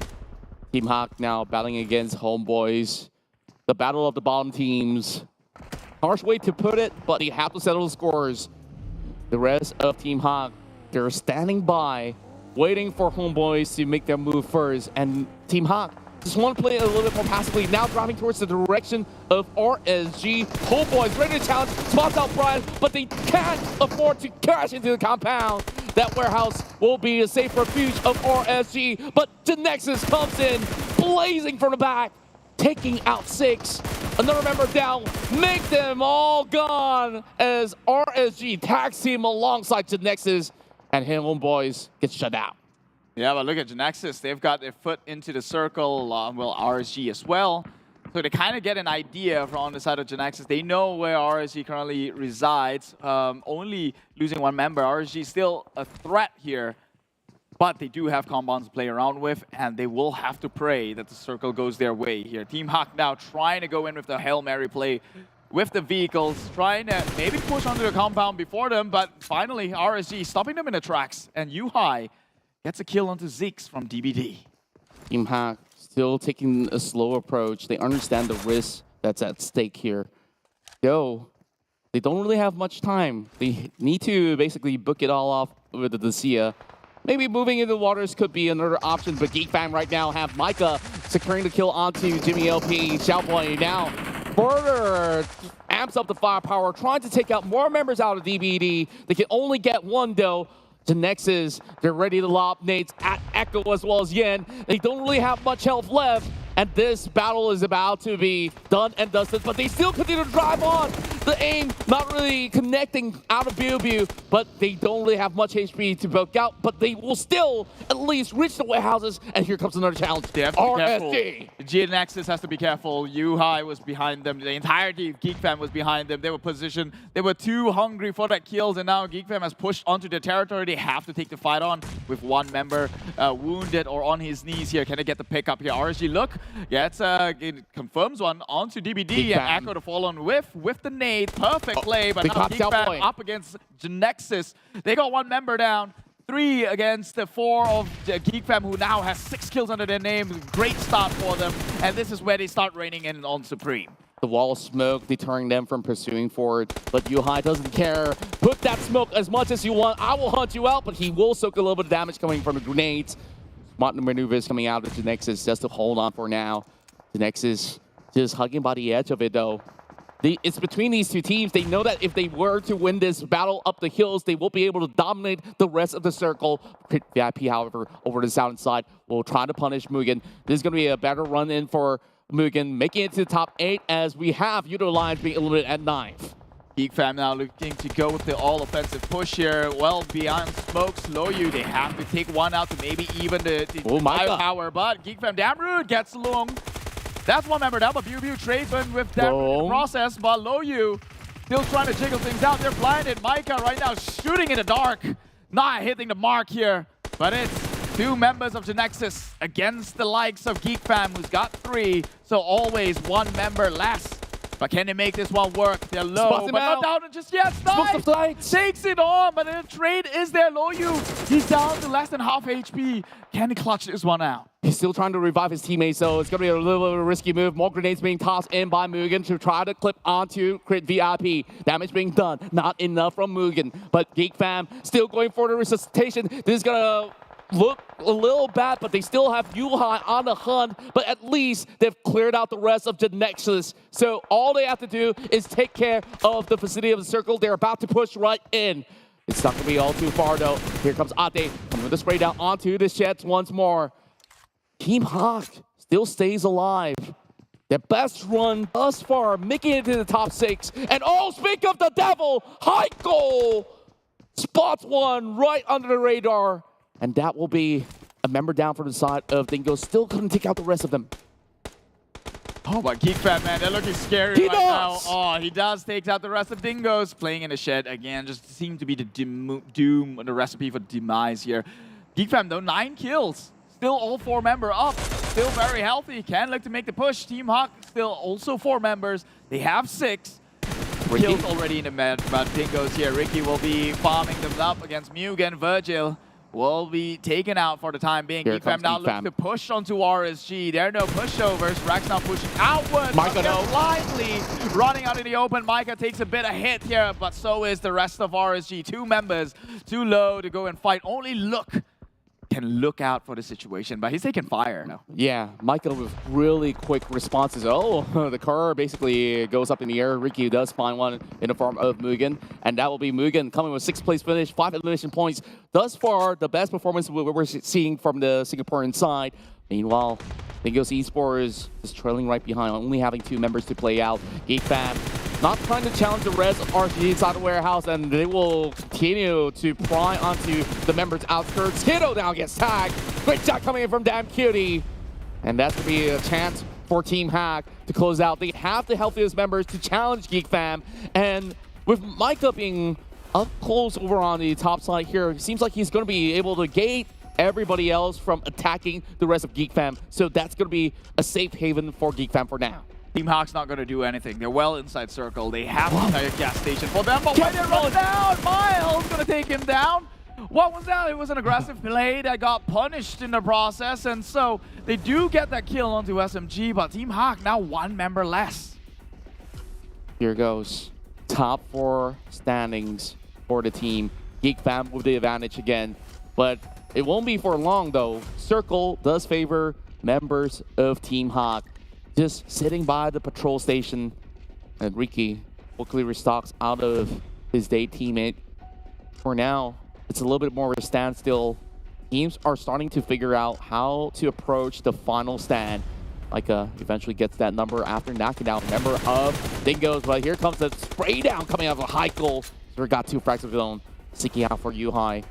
RG turtling in, not even revealing themselves, but eventually they have to get out. GEEK Fam is ready to take them down and basically circling them like an eagle, waiting for the prey to appear on their side. I think RSG should play its turtle right now because, oh, but they got taken out. Beautiful. 1 member down. That's a weakness in your barrier, and now they're just going to capitalize on this, open it, push it on through. RSG, 1 member left, will be taken out, and they will go in with the revive in time, hopefully, before the blue comes in. A fitting end for the challenges right here. Team Hawk has gotten 10 frags. This is the best chance for them to strike. 2 members down from the side of GEEK Fam. Team Hawk just suppressing them with a little bit more of a flurry of bullets sent their way. But they understand they don't have to risk it for the biscuit. Well, carrying on, GEEK Fam, they're now cornered up over on the corner of warehouse. And it's going to pick Damroot down on the ground as well. Another one bites the dust. And that makes it so much easier, but Team Hawk, they're down to a 2 versus 2. They do have the compound advantage. Circle's not is on their side, so GEEK Fam, they're the one pressured to actually make the push. Heiko's trying to go in from the flank side here, but Micah OP secures Damn Cutie, who was on the floor side. But now they are both well within circle. Who makes the mistake of over-peaking shall be punished in the process, but they have to also push because Team Hawk, the longer they wait, the more chances there is for GEEK Fam to actually go in with the pickup. And the nades will go out, deal a little bit more damage, and the spray is perfect inside. Takes down 2 member. GEEK Fam now has to clutch things out. You know what they say, lightning doesn't strike twice. We said it time and time again. Micah understands that they are looking around. But that's a nade to close it up! It's Team Hawk back back in the game, securing their first chicken dinner here in week 2. It may seem bleak for THQ Team Hawk, but they made it happen here. 11 kills or even more now added with the entirety member of GEEK Fam. It's at least 14 kills. And although they had a slow start, better late than never, they say. Team Hawk showing off their stride as they did in week number 1, now again with their chicken dinner, their first ever in week number 2. Ended up with a bang, and that prediction was out of the ordinary. He heard those footsteps, but just the timing was so good.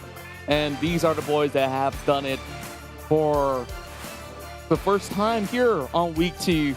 Team Hawk definitely needed this one big time. Now, the red alert flag is raised up for other teams out there. We're looking at potentially HomeBois and even the likes of HYVE International as well as MUGEN that are just basically fighting their way into the game. We're checking out the highlights of the intensity that has been brought forward upon this game itself. It was a standstill on the first half, and then phase 4 happened, and everybody was just spawning all over the map.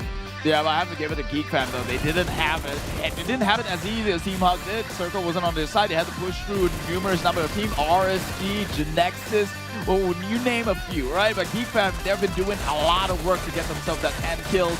Team Hawk, credit to them as well, capitalizing on the opportunity. Shooting out from gas station, nearly got punished there with an aggressive push out, in which Mile from SMG take one member down for the count. But still, despite the advantage on the side of GEEK Fam, with the numbers, they did have shelter and cover for the side of Team Hawk, in which they played it absolutely patiently. I think towards the last end as well, it was a 50-50 play, right? You kind of have a gut feeling that he's going to go that end, and you threw a nade. The biggest challenge for GEEK Fam was actually Genexus. You saw how long drawn out that fight was over the hills, and surprisingly enough, GEEK Fam have been able to keep majority of their members alive, and then all the members alive. Yeah, all the members, which was ridiculous. Even after the RSG push, they had all members alive. And then, of course, everybody else struck right through, and GEEK Fam didn't really have enough time to fully recover. I think a lot of their stocks were depleted as well.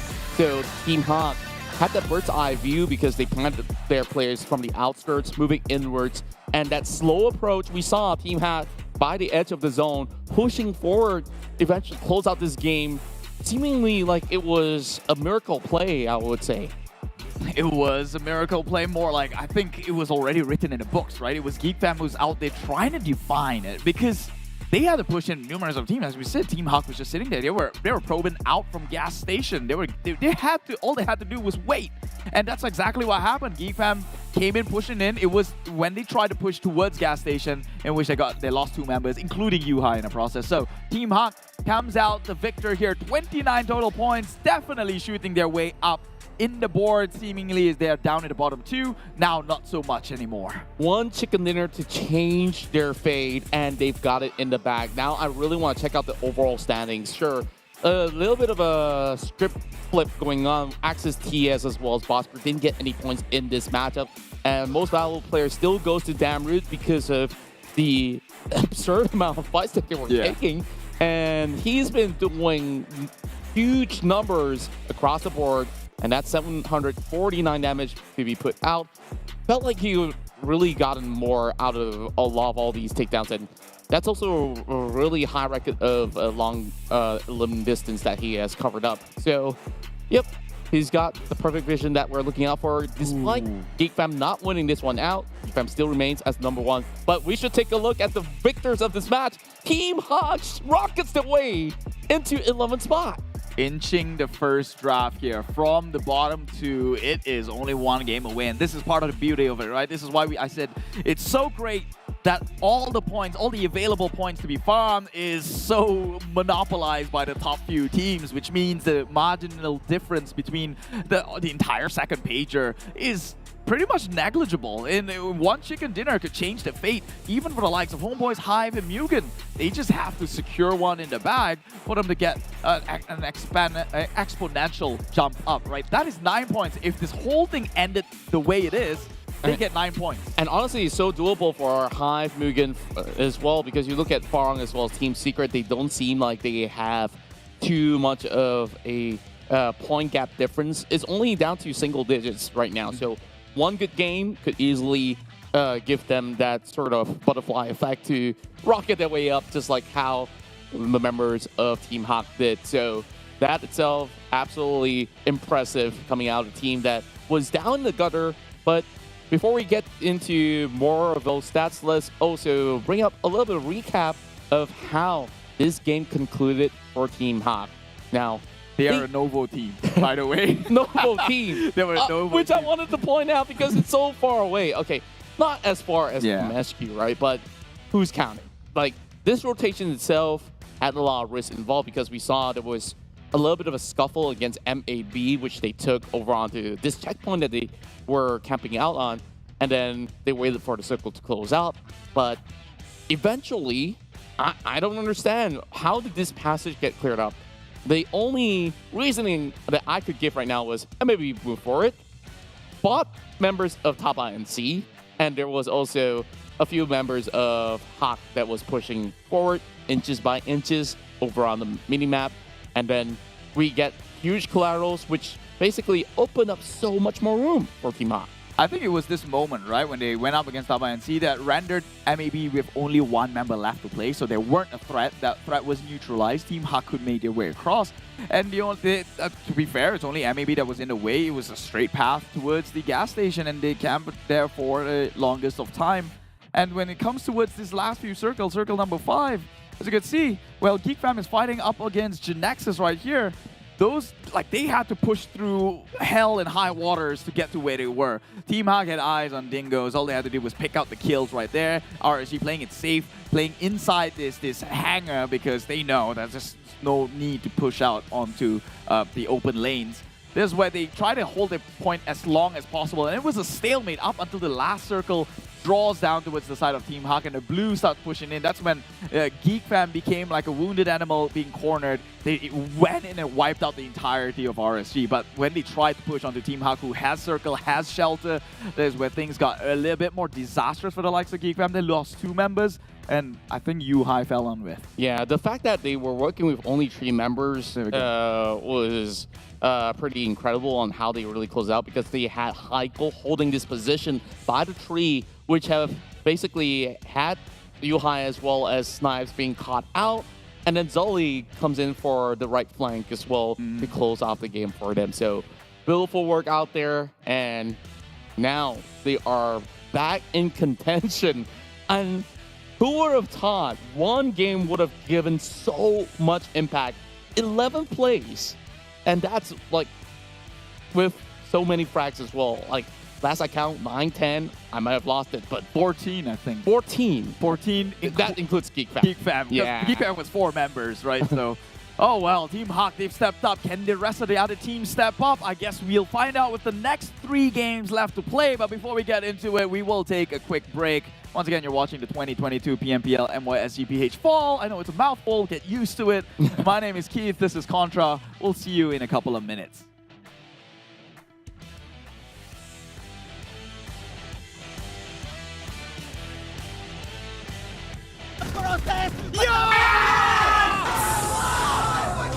Dia jadi star player. Adakah hari ini dia jadi star player? Musim bunga 2022 takut kepada. Sebab musim bunga pun telah berakhir.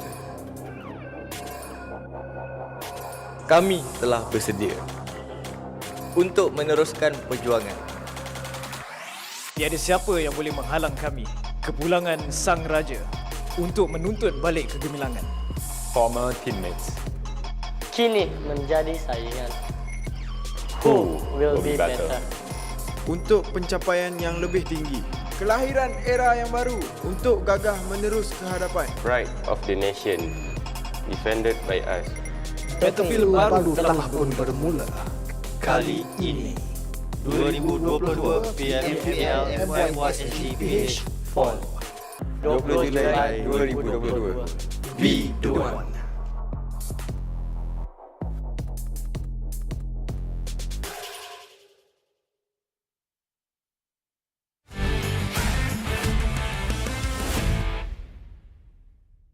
sekali Aizin, selamat ke TS dan mungkin kalau dah start liga kau takkan selamat dah Aizin sebab kau akan kena bunuh dengan aku je lah kalau kau main. Ham dekat SEM9 tu jangan selesa sangat kat SEM9 dengan Ham Kalau kau tusu nanti kau better datang gaming house kita orang sampah-sampah tu. Okey, kepada Bosskurr, terima kasih sebab kau ajak aku masuk sini. Ini tiba untuk aku bantai kau. Kepada Aziz, kita orang dah ambil jumper, so kita orang dah bagi korang rig. So korang buat yang terbaik lah untuk season ni. Okey? Kepada Forever's, walaupun saya di loan kat Exist, jangan harap saya bagi chance kepada Forever's. Kepada pemburu, jaga-jaga sikit meja kau tu. Man, kenapa nak cakap ni? Kau dah tua dah, Man. Tak payahlah main lagi. Kenapa nak main lagi, Man? Dah tua dah. Jaga anak je. Jadilah ayah berguna, Man. Jadi ayah yang berguna, Man. Tolonglah, please lah. Sorry. So untuk Drex, hati-hati. Aku akan lebih daripada korang. Korang ingat kau power sangat ke? Dah lah tak power. Okay, kepada tim SEM9, lelaki Iman Farang tu aku harap kau buat yang terbaik lah season ni. Harap kau tak terciduk lagi untuk season ni. Kau buat yang terbaik lah. Sebab dah tukar player kan, takkan duduk top 16 lagi. Team Forever, aka Team 4IGL. So, kepada Dingoz Esports, korang tahu kan kat akad tu kita punya. Korang still lagi nak bagi free point ke? Kan?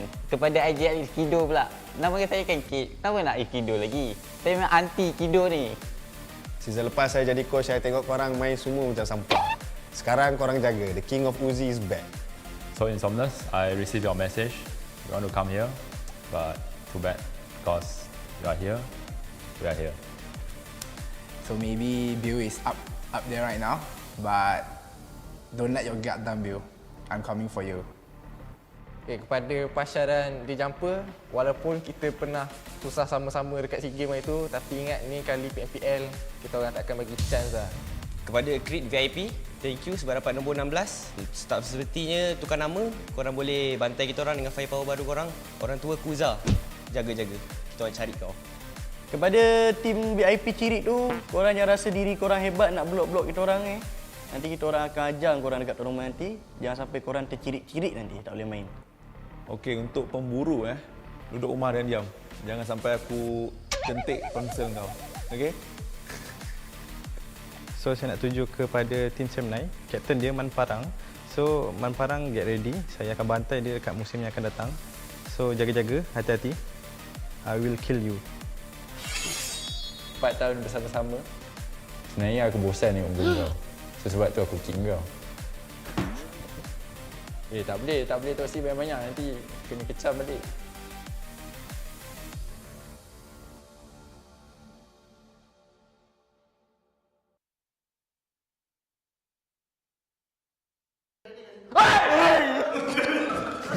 Tak ya, Mel. Bodoh sial.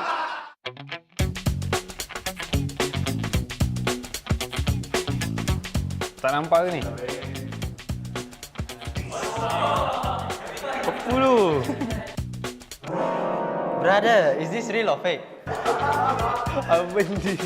Kau dulu lah. Kau dulu lagi ni. Aku IJL, aku ikut tu. Apa ni? Dia macam binatang tak? Binatang. Terasa bodoh apa benda yang ni? Apa tu bodoh? Masuk Mel. I behind you. You go first. Okay.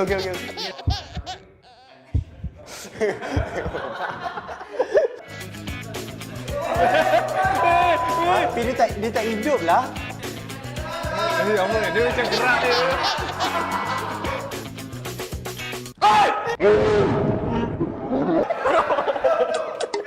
Banyaklah. Be a man.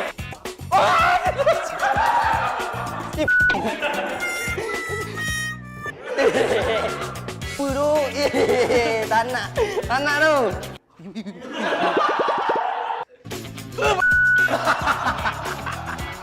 Bodoh lah benda ni. Man.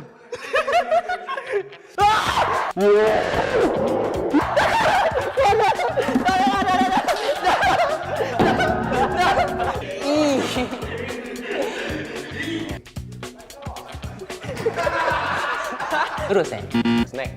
Buah apple. Rasa macam kertas tu. Kerang. Kaki ayam. Nenas ke? Ada ni glove. Taruh tangan, mesti tu ada air dalam. Glove dalam dia air. Lah! Tajam gila, takut. Can we redo? Okay, 3, 2, 1. Like, I'm holding something. Oh wow. What's this?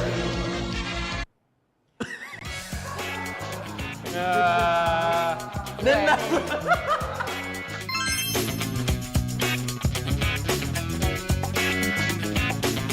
Okey guys, itu saja. Jangan lupa saksikan kami dalam 2022 PMPL MYSGPH Fall. Bye-bye. Bye-bye.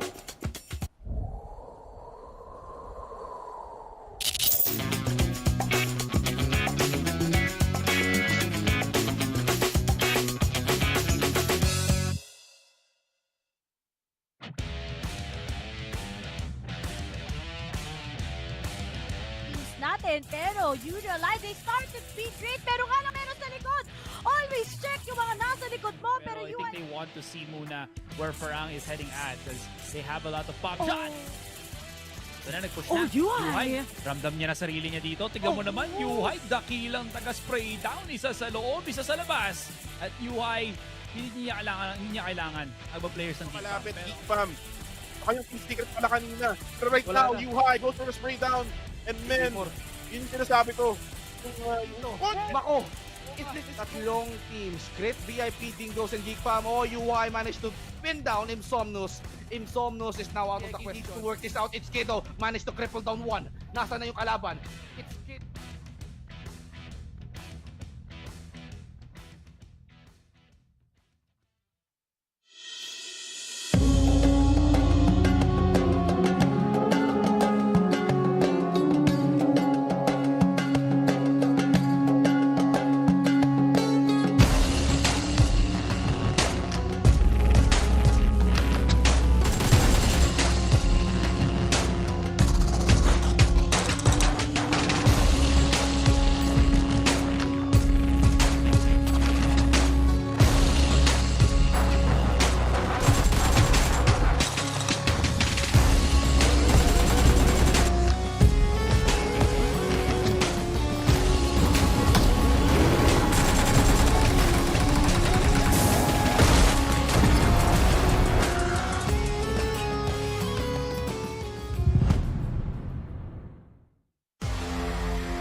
Neo Speed awakens. Realme, dare to leap.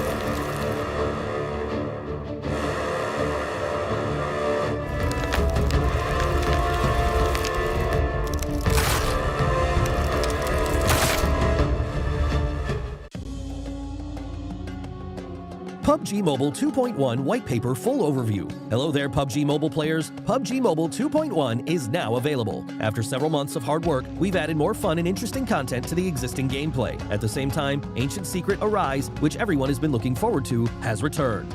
Are you ready? In this video, we will be introducing the exciting new contents of this version. We hope you like them. Themed gameplay, Ancient Secret Arise. In this new version, Ancient Secret Arise has returned with improvements. It'll be launching in Erangel, Miramar, and Livik. players can choose any of these maps in ranked mode to experience its varied content and unique performances. On Spawn Island, players will be greeted with a spectacular sense of swirling golden sand, as well as a mysterious and breathtaking sand apparition. After the match starts, the Sandstorm Zone will appear at a random place on the map. In the Sandstorm Zone, players will be able to pick up lots of supplies and the mysterious Scarab Charm. Any player who has a Scarab Charm will be able to return to the battleground after getting defeated for a set period of time. However, please note that a Recall Tower attempt will be used after activating a Scarab Charm to return to the battleground, and each player can only pick up one Scarab Charm in each match. Players can also pass through the Quicksand Path to enter the Emperor Temple. Compared to the previous Nimbus Islands of various modes, the Emperor Temple has more supplies and a much larger area. At the same time, the Sand Giant will move around the battlefield with the Ancient Secret on its back, which creates more possibilities on the battleground. Remember to watch the route on the minimap carefully so that you can jump back into the play zone if the Sand Giant leaves the play zone. The Pharaoh has prepared many trials in the depths of the Emperor Temple. Pass these trials and you will receive extra spoils. Remember, before activating the Pharaoh, it is possible for players to move freely between the Ancient Secret and the map. However, once the Pharaoh has been activated, players will no longer be able to hop onto the Ancient Secret. Other than the Emperor Temple, there are several Scarab Ruins and Jackal Ruins spread throughout the battleground. Players can go to these ruins and solve their puzzles to get crate rewards. One thing to be aware of, there are also Mummy Warriors and Guardian Beasts lurking in these ruins, so be careful at all times. Other than regular weapons and equipment, players also have a chance to get a new item called Primordial Water, which can recover all your health and energy. Lots of Scorpion crates have been added to this themed mode. Defeat the Golden Scorpions guarding the crates, and you will be able to get the valuable supplies hidden within. The new Desert Merchants is also a good place to get supplies. Save up shop tokens to buy combat supplies from the merchants, and there's even the chance of getting random discounts on items. Basic experience improvements. Besides the new mode, we've also made firearm improvements. We've slightly reduced the damage drop-off of the Uzi and Vector, slightly increased the hipfire spread of the UMP-45, and slightly nerfed the effects of the laser sight attachment. We also raised the base damage of the Thompson SMG. At the same time, we've slightly increased its bullet speed. As for the PP-19 Bison, we've slightly increased its rate of fire to improve weapon efficiency. In the case of assault rifles, we raised the limb damage of the AKM and slightly improved its aim assist.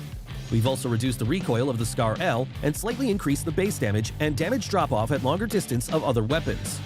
This version also introduced the AMR, a powerful sniper rifle that can deal damage to enemies through vehicles and deal massive damage to vehicles.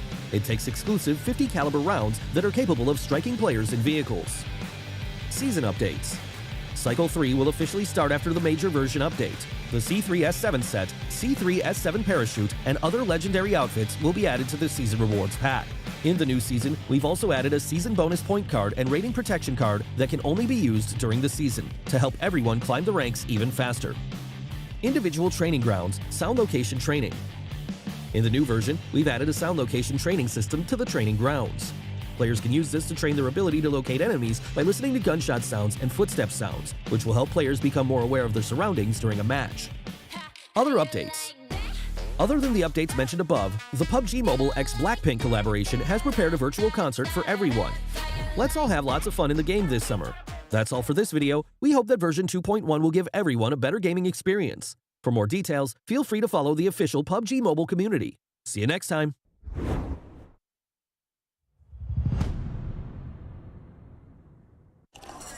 Hey, you've changed. Yesterday you ate nasi lemak sotong. Today you are eating nasi lemak ayam. Who you are today is not the same person 10 years ago or even yesterday. And that's okay. Yoodo is all about change. Stop conforming and go your own direction. Because sometimes you change to set the trend. Embrace the new and do it your way. Like right now, I'm addicted to. Then sometimes change is forced upon you. We say just vibe with it. And if you want to change your plans, you can do it safely. We're fully digital, so you don't even have to queue outside the telco store. Sometimes you change because it just feels right. Forget what other people say because we save contracts. Change your hobby. Congratulations. Change your plans. Change your job. Change your plans. Huh. Change your wedding plans.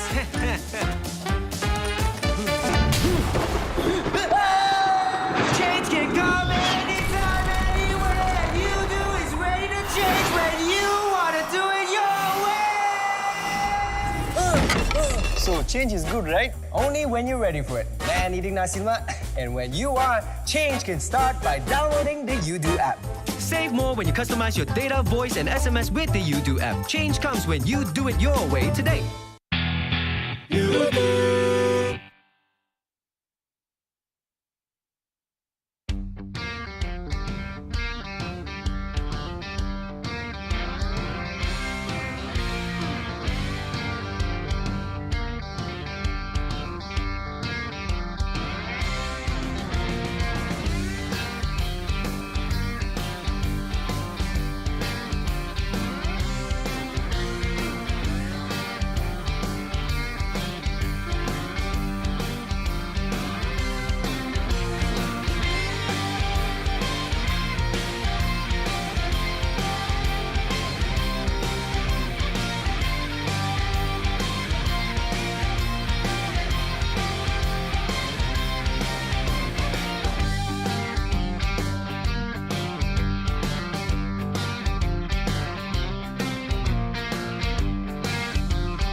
Welcome back on board, and this is the 2022 PMPL MYSGPH Fall, and all this is brought to you by all of our great sponsors that make it all possible. Of course, we start things off here with the ones who organize the event, Tencent Games, and of course, our official smartphone partners that have been here alongside with us in this journey, even from the past season. It's the world's fastest growing smartphone brand, Realme.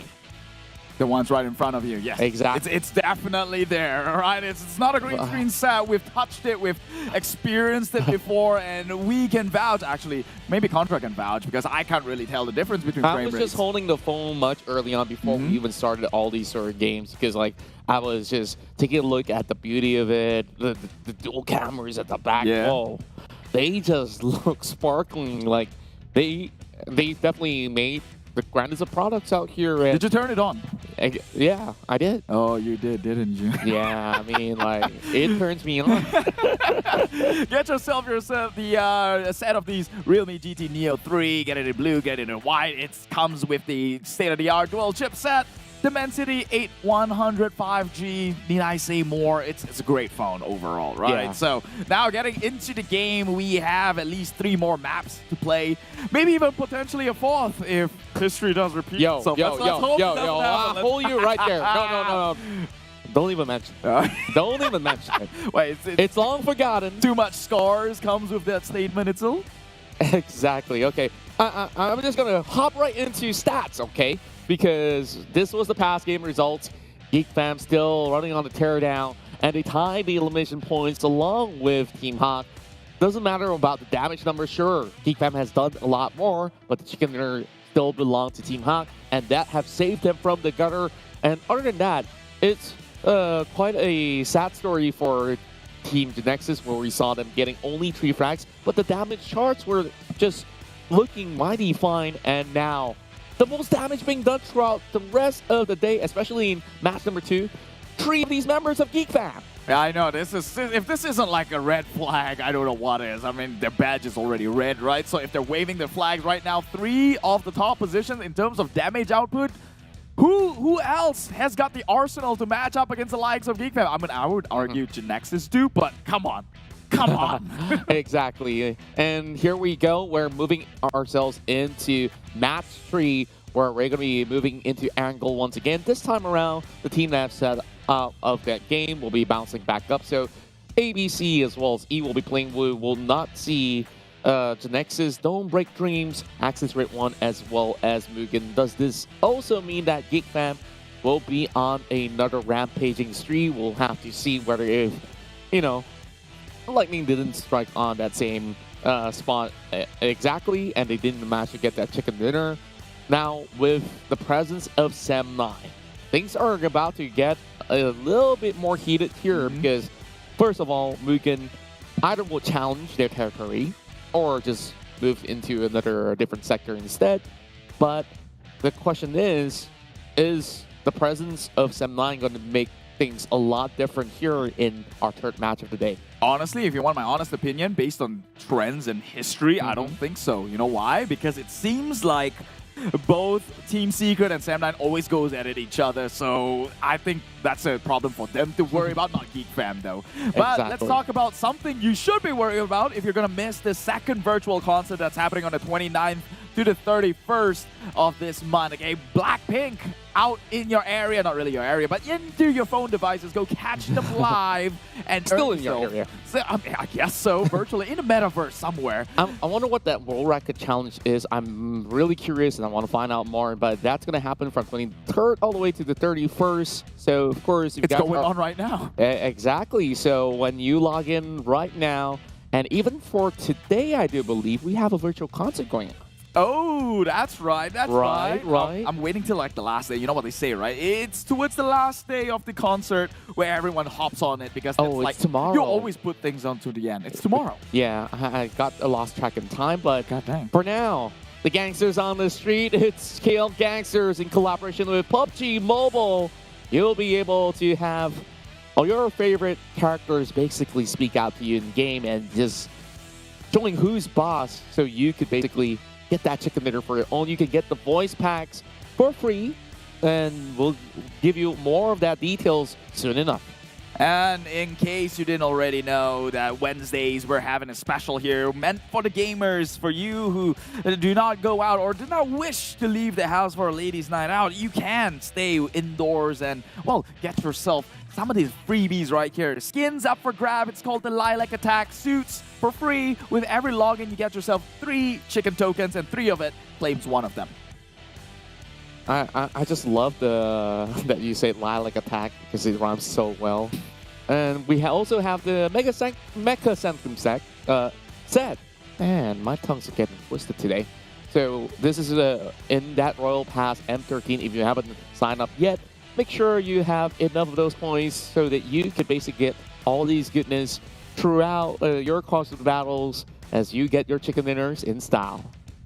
Well, to get in style indeed, you know what they say, the one thing people love about games is the fact that cosmetics are a thing, and I think that's probably like a main revenue driver for most games anyway. But let's focus down onto the match. Who do we think is going to get the chicken dinner right now? I actually got on the way of Sam9. I just think that maybe they're going to come in hungry and strong. Yeah, and with Team Hot already winning that chicken dinner, it definitely was a pleasant surprise to all of us. Tabah NSEA has been working really hard game in, game out, but yet again, we have not really seen a huge victory coming out for the team. I think it's lying in the weights, so perhaps Erangel once more would show us a little bit more of a surprise than we signed up for. Yeah, I mean, that's always the case, right? We're always wanting to be surprised. Like MUGEN, who, by the way, stepped up big time today. Even though they didn't get much of a result, I still give them credits for, because right now they're actually trying to go on an aggro, and they've honestly fought against some of the great teams. Sam9 back over in Sandhawk, they struggled a little bit with the likes of MUGEN himself. So they are rising up to the occasion. Can some of these other teams sign up as well? HYVE International now has a chance to play in this Erangel. So things are going to only get more exciting as now Group E joined into the mix for rivals to follow on with, and Farang Guerilla, scary names hopping on board. Indeed it is, and of course, it's going to be a little bit more of a motivation for other teams who are down below on the standings to basically be motivated with the meteoric rise of none other than Team Hot, who just won that round. So from here on, what needs to be done here is for them to basically amp up the tempo. You gotta get into the circle early. You want to ensure that you have enough ammunition to last the entirety of the round, and at the very least, book even more of those elimination points. That's what everybody wants to see here out of the contending teams out here to play. So with that being said, Keith, you ready? Well, of course I'm ready. My top was right on the way. Look, the flare's going up. We have to take part. It is Erangel for the second time of the day. Woo! And here we go. Round 2 inside of Erangel.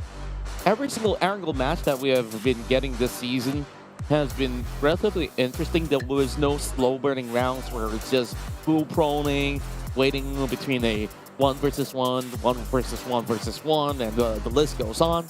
We're just basically seeing teams trampling one another the moment that they square off at sight. And that's what I love about this brand new season overall, that every teams that have belong here in the league have just something special of their own, and an identity that just tells you, oh, this is how these teams would be playing as compared to, you know, some other regions out there. Of course, we got MYSGPH. It's basically a melting pot of cultures that we're looking at. Yeah, but, well, you know what they say, a gun does not see color, so it will shoot whichever way they will. But I will bring your eyes and attention onto Sam9, who's dropped relatively early, so they're not going to the traditional Severny. Instead, they're player on Mansion Prison, which happens to be their second drop spot favorite when it comes to Erangel. Even breaching into Yasnaya, they're looking to crash onto Genexus, who, by the way, is not playing this match. So I guess good thing for them. And, well, the circle did close towards the area of Yasnaya versus Pollyanna, being smack dab in the center of the radius. Oh, we're starting off here with Farang Guerilla securing their vehicles just by the corners of what I do believe is Pachinki. And we're not really seeing other teams to be on board as well.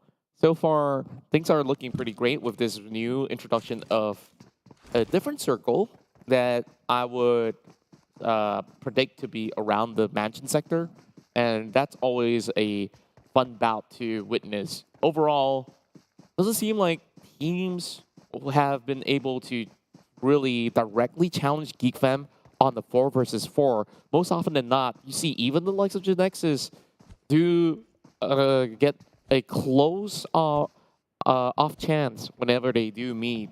But then again, taking down GEEK Fam, what do you think would be... You thought 4 versus 4 was hard?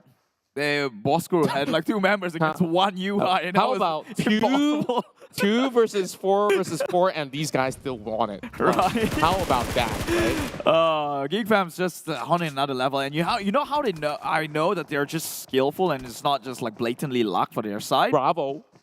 Well, yeah, Bravo's gonna live, but you know what? Yeah. Back to my train of Yeah, thoughts. yeah. You know how I know that GEEK Fam's just a purely skilled team right now? Because the circle was the same of pattern, and the results nearly came in the same way as they did.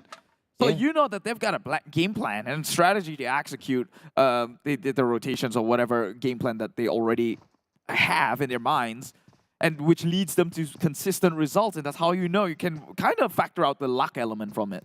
There's basically no luck in PUBG Mobile, I would say. Like There is. No one's going to deny it. The circle is possibly the only factor where it pushes you to uncharted territories at times. But then again, if you've played this game long enough, like, you should have a hunch on, like, okay, if this pattern is coming out, you take a little bit of a guessing game, right? Like, if you don't want to take a guess, be directly in the center. Like, you're going to be pretty close by.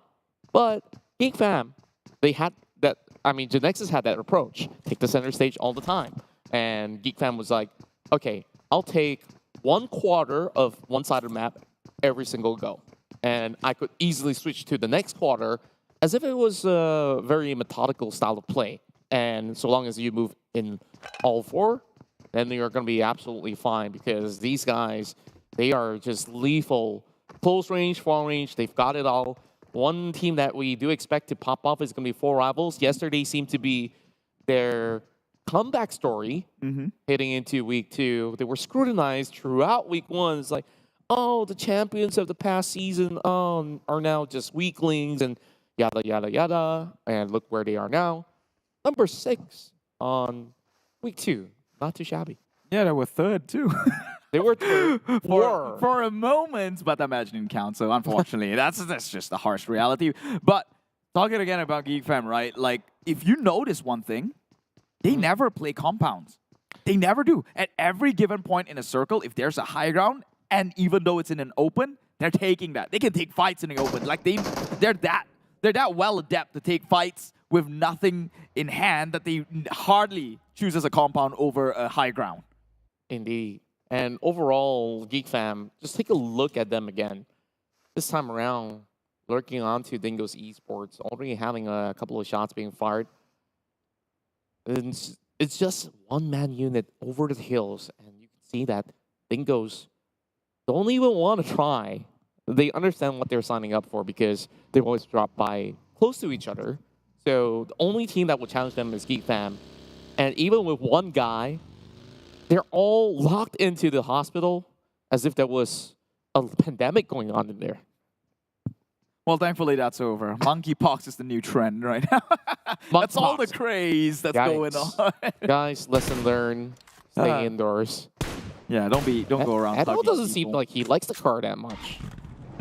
So there's a theory. Some people say it drives better with one tire gone. A little bit more stability, they say, right? Or maybe they just like playing drifting around. It hampers the speed of the vehicle. This is the part which I really do not like. And here comes Micah coming with a really sick shot. How do you even see that? It's just by the corner of the screen. Well, not exactly the corner of the screen, but like just corner of the wall. And it's a huge pickoff, I would say. Dingoz now loses one of their highest fraggers out there, and they will just charge in with 3 members. They don't even need Damu for this one. Well, look at that. This is telling on why GEEK Fam never chooses compound, because you expect teams to be in compound. They're like playing 4D chess. You know that the most likelihood of Tell layers. me about 4D chess. So you've got layers to it, right? Uh-huh. Yeah, okay. I've never played 4D chess, but I the played expression is there. So there are layers to things, and they're playing mind games. You know that teams will be expected to be within compound, so they decided, I'm going to camp outside of compound, take a high ground. Then whenever a team goes into a compound, I get info, and when an opportunity arises, I take the shot. Yeah, I would definitely agree with you that playing PUBG Mobile is sort of like a game with a chess piece where you have to position yourself well enough at every single time and make the right moves. And if you make the wrong moves, you lose a queen, you eventually lose your king, right? Yeah. And yeah, and I nerd out a little bit on it because chess is kind of like my new hobby. When I have free time, I just whip out my phone on this app. I thought you intentionally brought the chess reference up because you called Yuhai a king, and when he died out so early during Sanhok, the entire team crumbled. Well, checkmate then. Exactly. Good point. Okay, Iron Pro versus Putra though, up close and personal. Wow, it felt like he had sixth sense right there. How does he know? He knows. They can't know. They can't possibly know. Ding, ding, ding. They do. Too much TikTok, right? Yeah. Well, go follow PUBG Mobile TikTok again. It's PUBG Mobile Official MY, I think. MY Official. Yeah, PUBG Mobile MY Official. If you're Malaysian, PUBG Mobile Esports.sg. For Singapore, PUBG Mobile Official PH. Setting on TikTok. Setting up the success for good plugins. Yeah. And plug-in play we go with Team Hawk. Now, with a victory in the bag, they are looking in a really good shape here, managing to make very early drastic maneuvers past Milta without any form of challenges at all, which was to my surprise because Milta can always be a sweaty territory to get past. Meanwhile, Farang would like to camp out on what they call the Potato Hills, just refer to the mini-map on why you wonder why it's the potato. I usually call it the Hills of Pachinki, but every other caster is like, Potato Hill, Potato Hill. Do you make french fries out of it? Kid? But can I know what's the origin? Why is it called Potato Hill? It looks like a potato on a No, it map. does not. Every hill looks like a potato. What are you talking about? You're just like a foodie, aren't you? I mean, okay, well, a pimple was more likely. We're not gonna call that a pimple. What? Why is the expression you've got mountain on your face? Does it look like it's oozing out or anything like that? I don't think so. It's prematurely erupted. But this talking is about premature death here. We've got one member getting sniped down by Putra itself, Sam9. I believe that was the car who went to check, I think. Yeah, he came too early and it doesn't seem like he had any sort of support as well. So no protection from his friends. Yeah, it's really hard to do. So of course, had to pay the price. So far, Dingoz loses one member out there, still outside of the play zone. Same goes to Tabah NSEA. Meanwhile, Team Hawk wants to be the one that monitors the entire sector of this highway. RG, not too far away as well. Oh, here comes a replay. This happened. In case you missed it. Oh my God, kid. A surprise This of a man's on lifetime. Axe Games. He's on Axe Games. He's playing a total different league right now. We just might as well just bow down and all hail the kings. Okay, I'm not sure whether if you were young or did you play the game Tony Hawk Pro Skater? Yeah. It's like you're flipping like a 50 trick combo and then like you want to land like there's something really cool and then blah. He tried to break it though. He was punching the air, but I guess physics don't really apply that way. But man, that was not a good way to go on his knees here. He was just diving in face first. You saw the animation of the dude. He's like, crap. No landing pads. No knee protections as well. We're back there. Meanwhile, take a look at Tabah NSEA. Again, they're in the blue. Previously, Lex pulled off the blue, but they were actually parked in the blue waters itself. Now tanking the zone. Let's see how this one fare out for them. A bit more of a smart player or tactical team here. Doesn't want to get so much of on the aggro front, but eventually they might have to.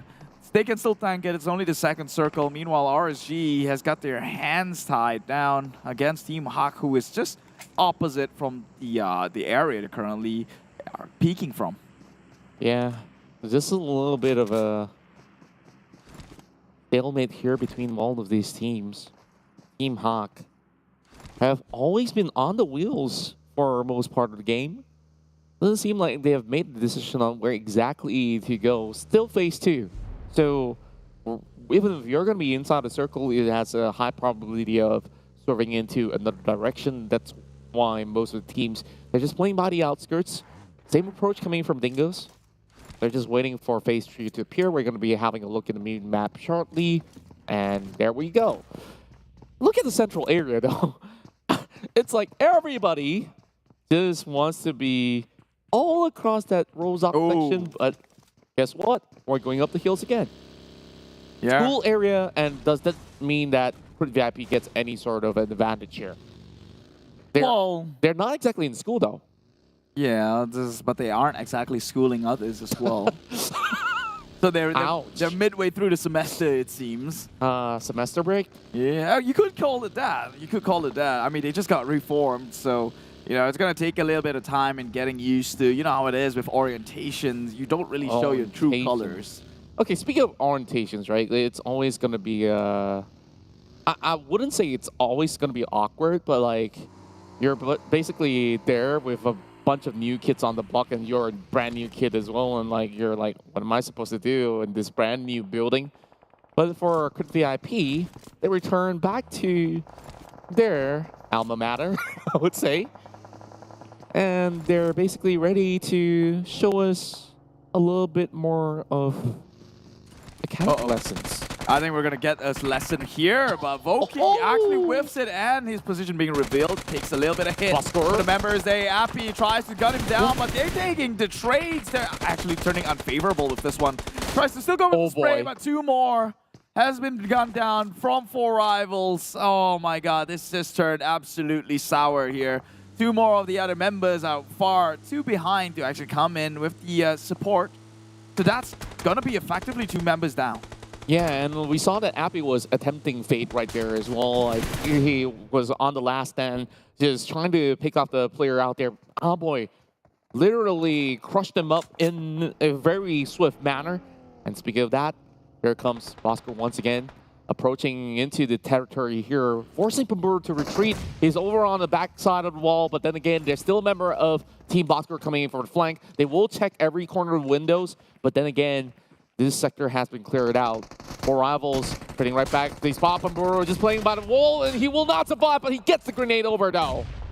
Well, the nade sacrificed his friends there. It's a martyr play, but now he's going to walk the streets alone, and if he doesn't secure at least the one who's already wounded and on the ground, and that's a wasted sacrifice, I might say, because right now Bosskurr is just going in with the revive. It's going to take a little bit of time. Jumper, we haven't really seen all too much, and this was also one of the biggest transfers of the market. Jumper have found success in every single team that he hopped over on, literally. And championship titles all wrapped around his shoulders, hands, belt, whatever you want to call it. Like, with so much success, it's honestly slightly disappointing for the fans that he hasn't been popping off lately. Yeah, I mean, this is the first time of everything, even failures. This is also all part and partial of the play. I wouldn't call, obviously I'm not saying that they're failures right now. It's too soon to tell. But, okay, let me rephrase it. Right now, they're looking like failures. So yeah, I'm not saying that I'm not saying that this season they are. See, that's the difference. They're climbing upwards at the very least. Now we're going to be focusing on that sort of territory that we're going to be having majority of the battles. Right above the school hills is where MAB is sitting at. Prime position for the team. RSG now picking on to members of Team Bosskurr, trying to find a place to call home. And they are here to get educated by the rest of Crit VIP, just on the next block of the dormitory doors. But then again, I don't think that they have extra bunk beds for them. Well, for one, it's not a dormitory, so... it does look like one. Everyone's going to get kicked out. The main school is on the next block, so it has to be a dorm somewhat. Well, I mean, if you look at the geographic location, yeah, it makes sense to turn it into the dorm because there's not really a housing estate nearby. Office buildings? No, maybe prison. Maybe they're maybe they're a school for juvenile kids. We don't know that. Look at Eric. School for special needs. Oh, that's not special needs. They need special attention. That's what they need. Special needs for chicken dinner. That could be it. That could be it, yeah. What were you thinking about? I do not know. I didn't have a single thought process of this idea. Oh, here we go, though. Yeah. The Tigers are on the hunt against the homeboys out there. Homie's not really feeling all too great about this one. Bart's having his health bar dead, but he went that trade back. It's looking good for Bart as he tries to sing a melody for the Tigers that are wounded up. Bart goes in to claim 1 life if he can. No time for them to even rescue the fallen allies of Sem9. Lord Harm, excuse me. My lord doesn't seem like he's going to be going into the top end of the hill. Will retreat into a refuge. Oh, but you're going to have to be careful though, homeboys. Dingoz. It's Kiddo. Oh, this is the new kid in the block, and he tosses the nade on forward. Oh, it connects. Oh, hits two on that one.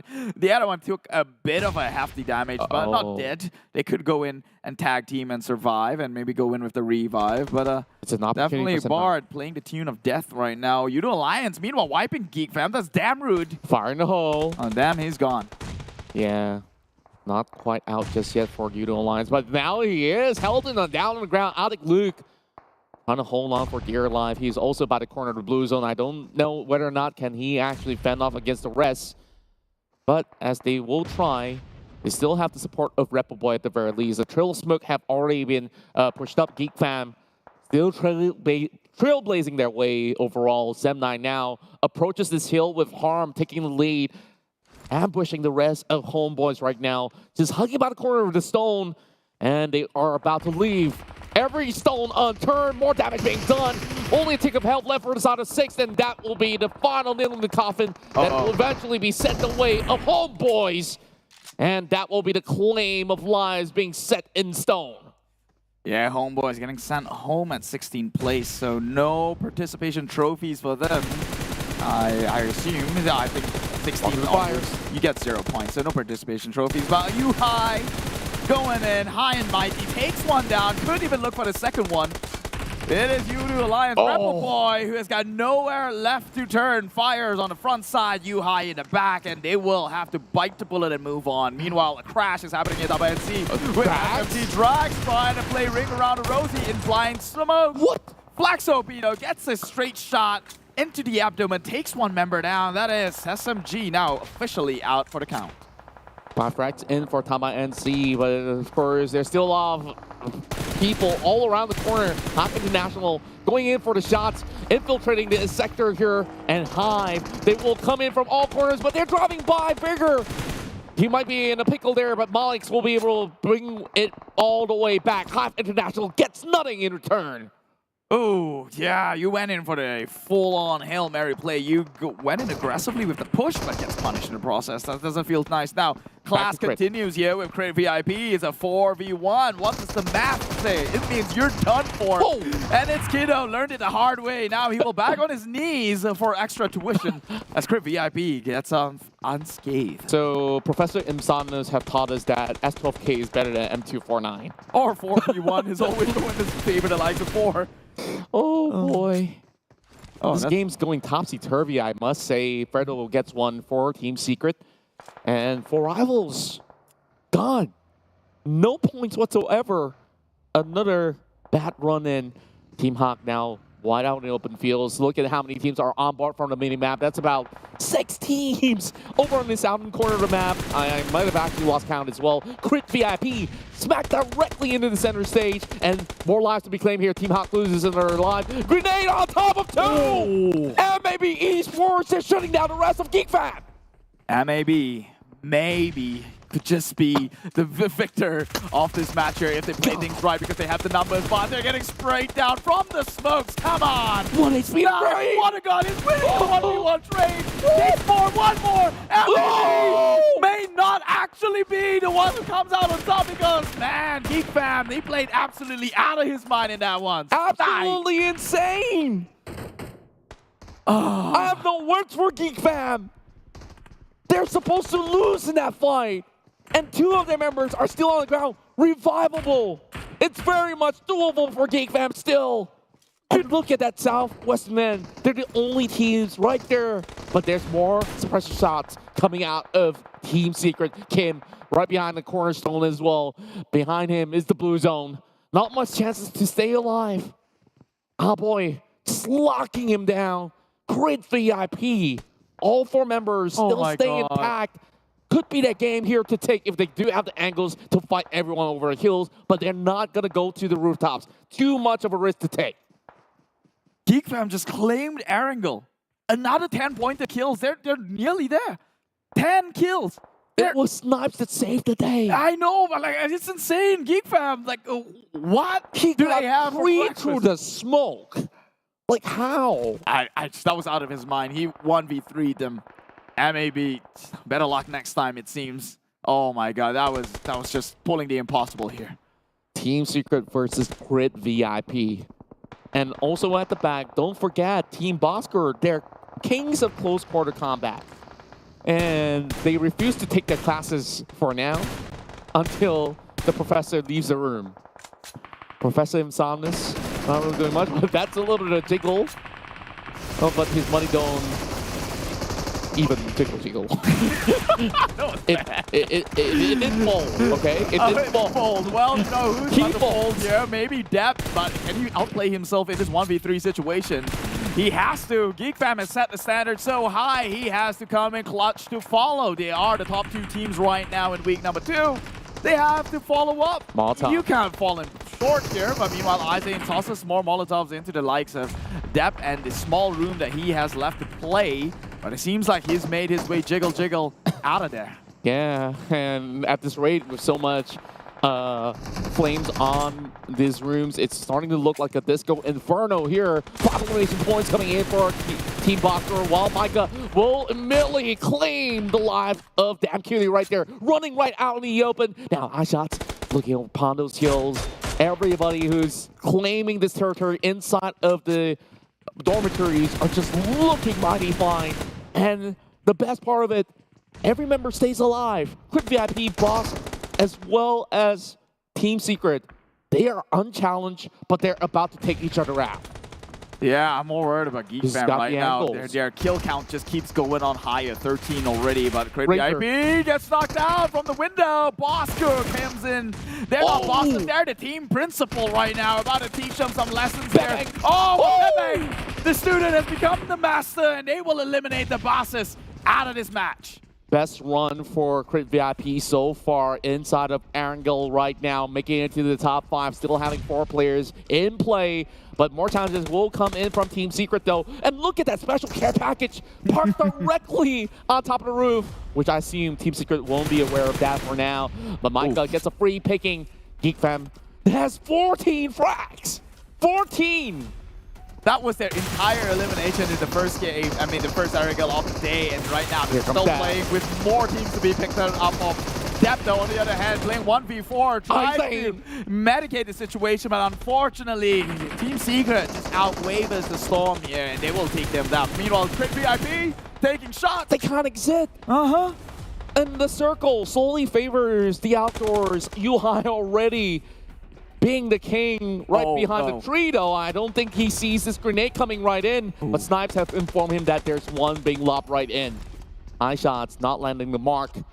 Meanwhile, Crit VIP knows that there's no point of exit. They need to lob another smoke and join the rest of Team Secret, while this door is basically being barraged. Kid drops in a double nade to take them down. And here comes another one. I don't think that there's any saving grace for Crit VIP. They're in the gutter right now. Blizzard's also settling in. Smokes won't be able to help them on the outdoors. Kid tossing another one. Couldn't get it though. Chip damage. Once more. Insomnus will fall. Team Secret, though, they're just telling Crit VIP to stay in school. You're not going to graduate. You're going to die on the inside here. Inevitably, forever and ever. And with the likes of Smokes, they're going to try and get their way out of there, but it is not going to be an easy feat to pull off here. Team Secret and GEEK still well within the area to have that door pincered down, but GEEK Fam, they have the absolute reign to play the last few games of this map, minutes of this map. Razor, the last man standing from Crit VIP, will be taken out by the rest of Team Secret. Fredo now just basically striking the right chords, and they're about to graduate if they were to take down GEEK Fam. Yuhai still inside the smoke. Team Secret, they have already garnered enough information, but the problem is the circle doesn't favor them. Hitting is the last one. They have to utilize every single smoke. The spot back running out. Snipes up 5, 1 HP. Rejoins Micah. We'll go in for it a little bit more for the quick revival. Yuhai, the only one that is able to fend him off. Kid tries to pick an angle from the top side of the roof, but he will be the all-seeing eye for GEEK Fam right now. Yuhai has to strike. GEEK Fam, just play patient. You don't actually have to. Look at the circle. Team Secret has to walk onto open grounds. They're not in the best shape of their lives here. Isaac's out. Oh, Isaac do have smokes? Okay, that turns the tide immediately. You've got utilities to play on with. It's a 3v4. Who's going to catch who first? But they know. Oh, Isaac is taken out. Now that's even. It's a 3v3, and that's the man with the utilities. Did the rest of the team have the tools to try and pull this clutch off? The only way that Team Secret can actually get out is to strike at the same time. Now they're also blinded up by the smokes that's being set up by GEEK Fam. They say, I dare you to come right here to play, and you're about to be the next college dropout of the game. And it's iShots here, still having 3 more smokes to actually work with. It is actually doable. And it's going to be Izane still fighting for his life. They do get the revives off, so it's going to be a 4 versus 3 right now. GEEK Fam now hiding under the tree. More grenades flying right in. And it does come out to iShots, but they will push through. Kid now getting tagged up. He will have to falter. And eventually it's going to be Micah that connects the nade onto Fredo. Now they push forward. They might actually catch him all off guard on towards the right-hand side of the flank. HYVE had to turn right here. They saw the bunch of Team Secret. They're taking them down. Only 2 members left running around. Jiggling well within the smokes, but the spray is there. They will secure one of the Fredo. One more left for Team Secret. They're still inside of the smoke. They can't spot out Kid, but eventually he will be seeked out. He gets But GEEK Fam, of course they would.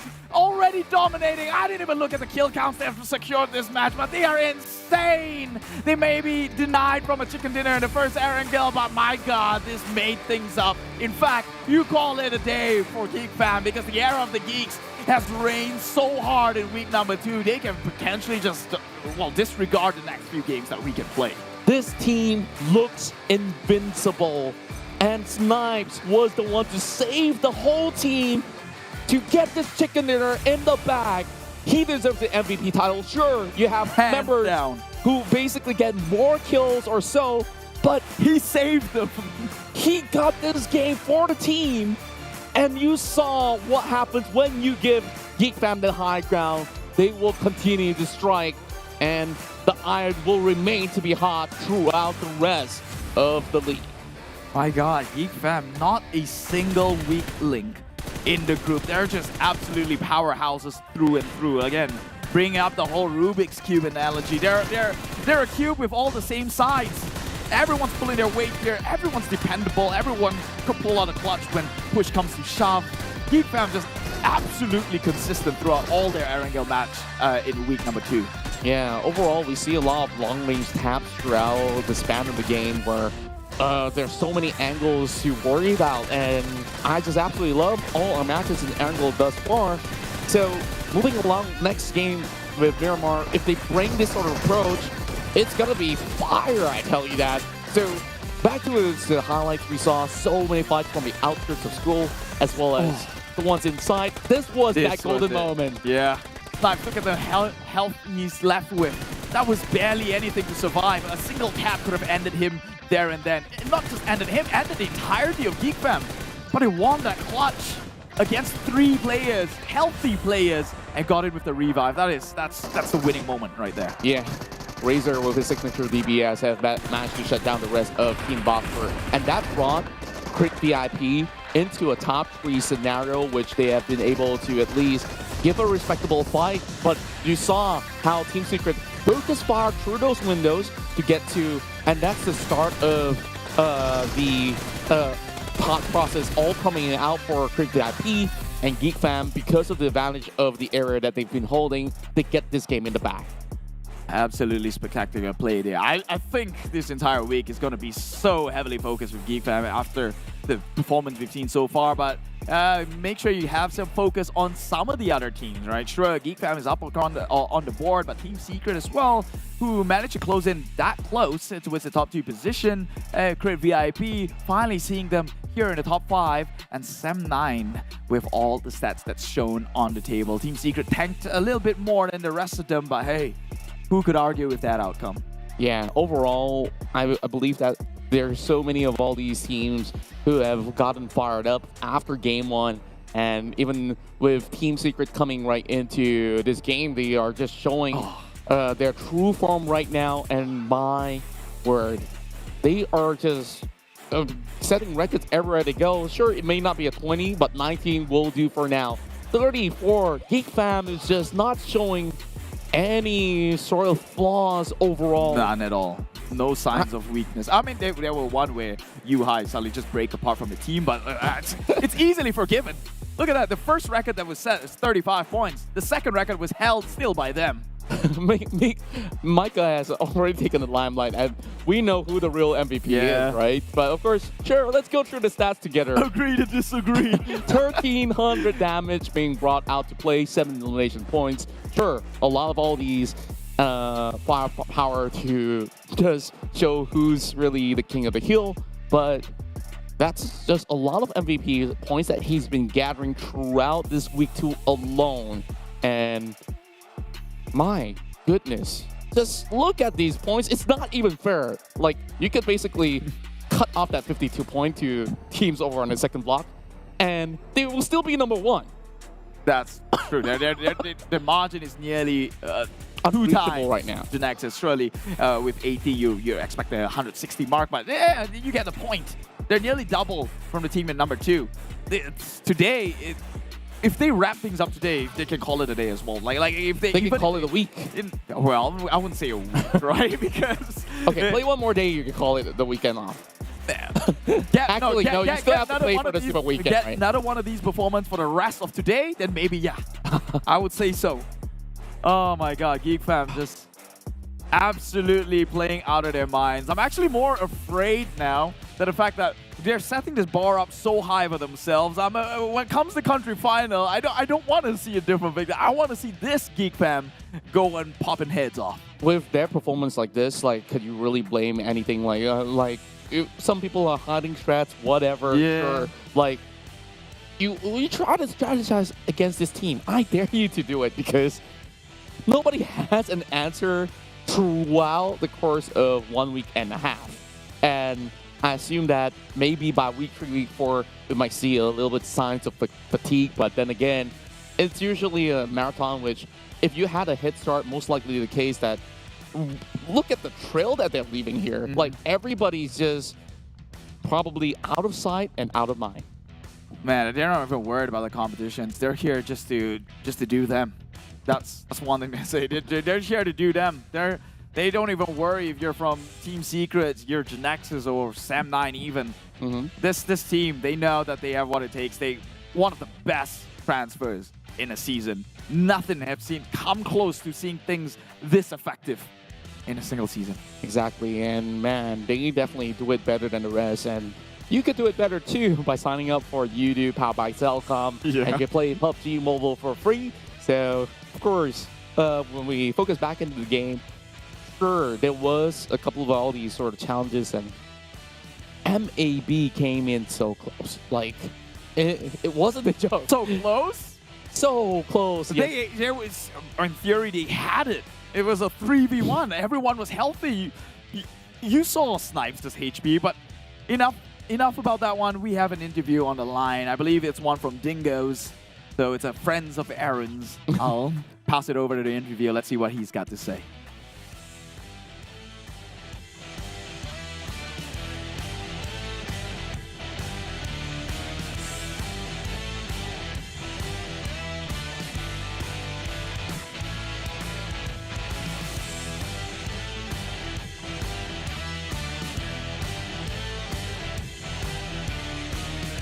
Let's all welcome Batman from Dingoz Esports. How have you been doing so far? And of course, it's great to see you once again. Yeah, we've been doing good. Decent, I guess. All right. And of course, heading into week 2 of this whole league overall, of course, we have Dingoz Esports coming in on a really hot form overall. But heading into week 2, has anything change in terms of how you guys strategize overall that might have actually given you guys any sort of edge in the standings? Not much has changed, I think, but we're gonna try and be more aggressive. All right, that's cool. All right, so Batman, right? Okay. I'm gonna ask you a little bit more personal thing. I follow some of these teams, right? And you've got a personal banter with Crit VIP. What do you mean by how's the weather down there? Would you want to describe that remark? Nah, it was just a little fun banter. That's it. Nothing else. Okay, and of course, when it comes down to objectives of the league overall, do you usually set target per week, or you're just aiming for the long hurdle? Because we're looking at 4 weeks of play, and there's a lot of things that you have to prepare as their coach and analyst at the same time. So how do you actually manage yourself throughout? We set targets usually weekly and daily. All right. So I guess like at least you take this approach one step at a time and not really look further down, which I think that has definitely been working really well for the team so far. Of course, for Dingoz Esports, you guys have been able to reach the CE finals as a target for last season. And then this time around, is there a brand new target that you're setting for yourself as well as the rest of the team? The C target stays the same, but this time we're gonna try and make it to PMGC for sure.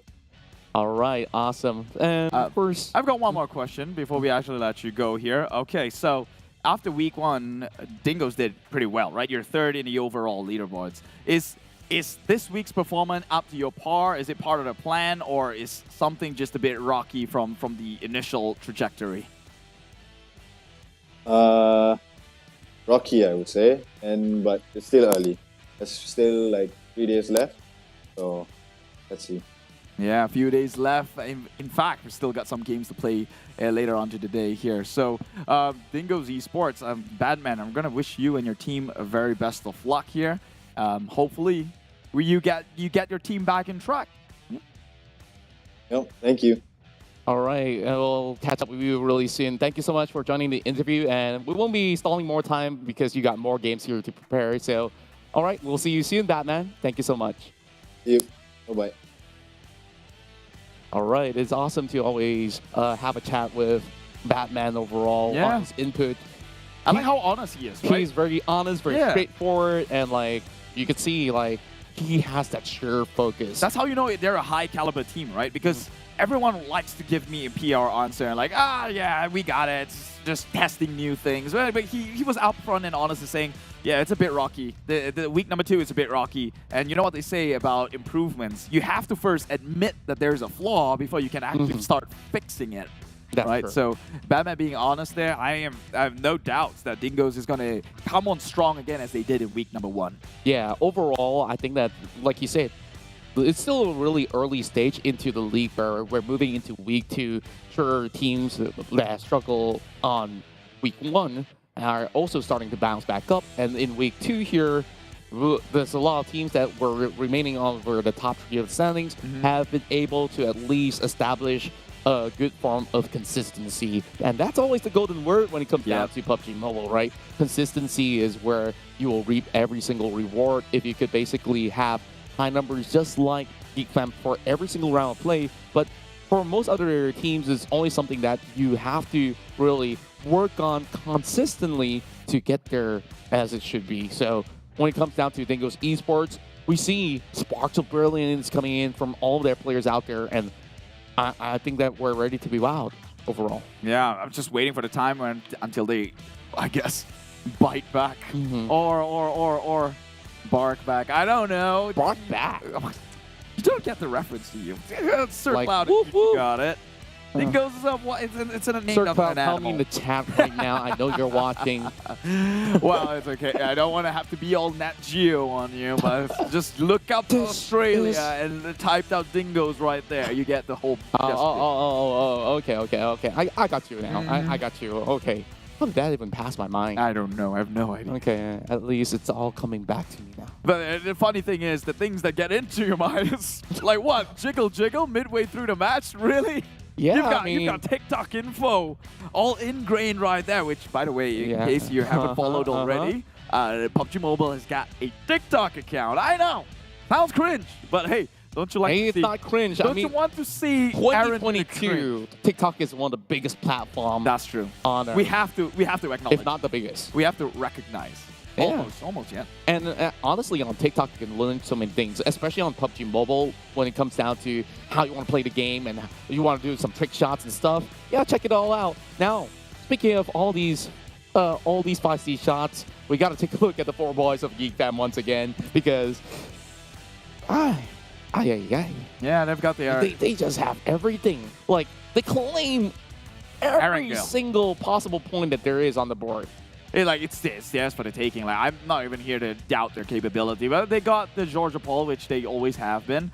They actually made their next checkpoint over in Rozhok. This is where they're quite tricky, right? Because the circle actually closed down south, in which they had to trying to find their way across river or some sort, which is the part where we didn't really figure out how did they make it across? Did they drive by? Did they swim across? Surely at this point you think that, you know, it was a driving car for sure, right? I'm not even sure how they got there, to be honest.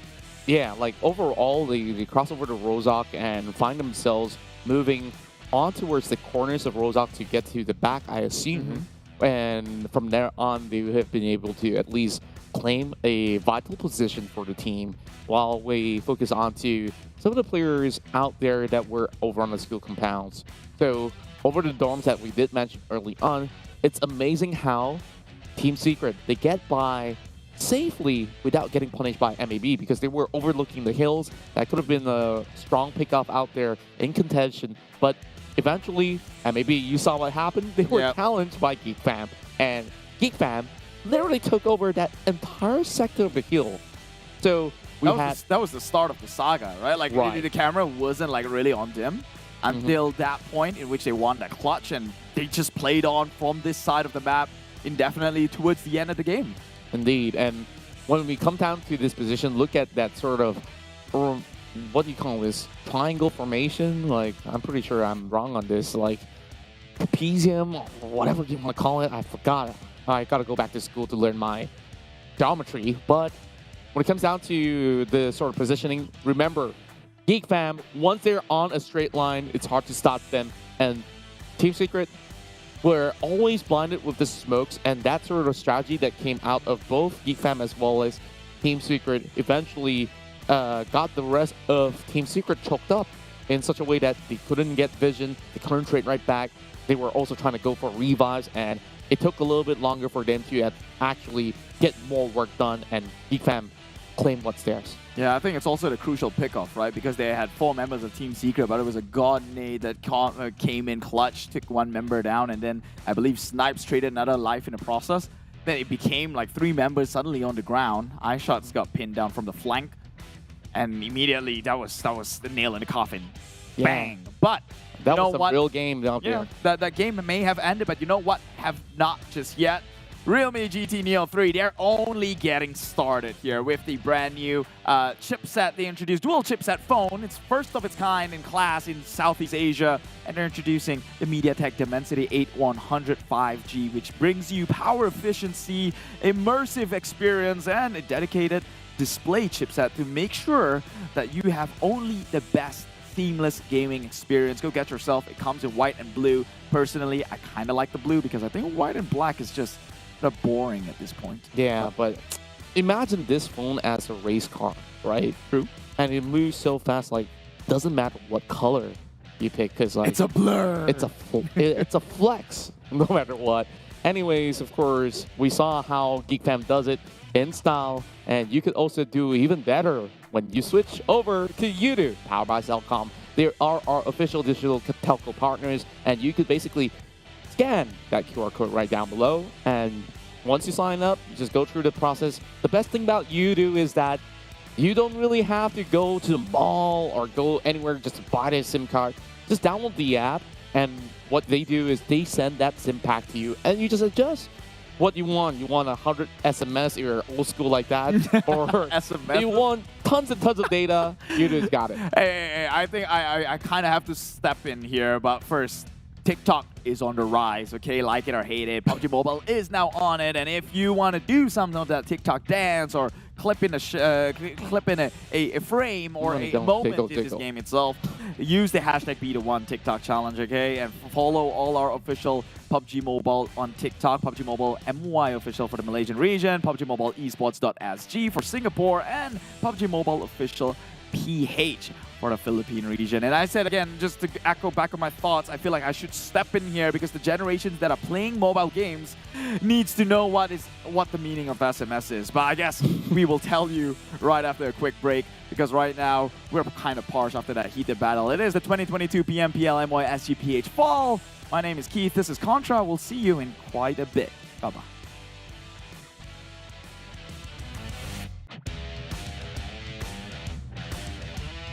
proses. Dia jadi star player. Adakah hari ini dia jadi star player? Musim bunga 2022 takut kepada sebab musim bunga pun telah pun berakhir. Kami telah bersedia untuk meneruskan perjuangan. Tiada siapa yang boleh menghalang kami, kepulangan Sang Raja, untuk menuntut balik kegemilangan. Former teammates. Kini menjadi saingan. Who will be better? Untuk pencapaian yang lebih tinggi. Kelahiran era yang baru untuk gagah menerus ke hadapan. Pride of the nation, defended by us. Battlefield baru telah pun bermula. Kali ini 2022 PMPL MYSGPH Fall 20 Julai 2022 redONE.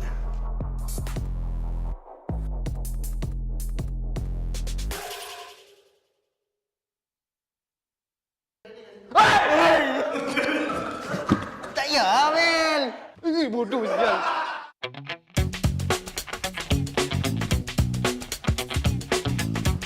Tak nampak ke ni? 10.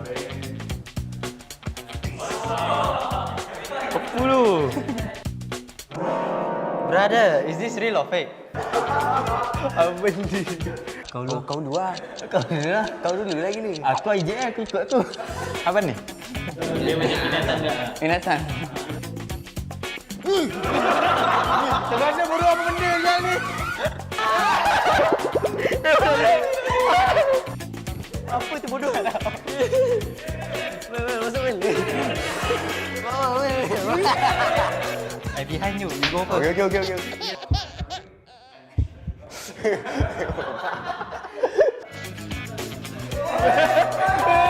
Tapi dia tak hidup lah. Dia macam gerak dia.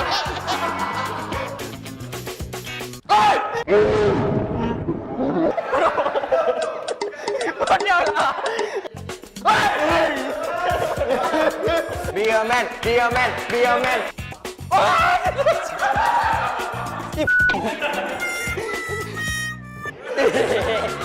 Bodoh. Tak nak tu.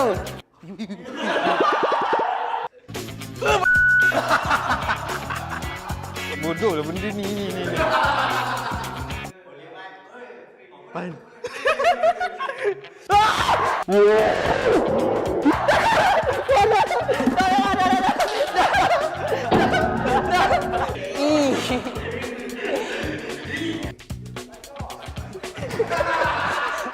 Terus Snack. buah apple. Rasa macam kertas kot. Kerang. Kaki ayam. Nenas ke? Ada ni glove. Sarung tangan mesti ada air dalam. Glove dalam dia air. Lah. Tajam gila, takut. Can we redo? Okay, 3, 2, 1. Like, I'm holding something. Oh wow. What's this?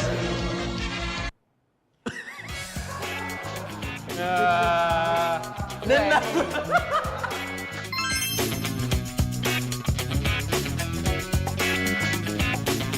Okay guys, itu saja. Jangan lupa saksikan kami dalam 2022 PMPL MYSGPH Fall. Bye-bye. Bye-bye.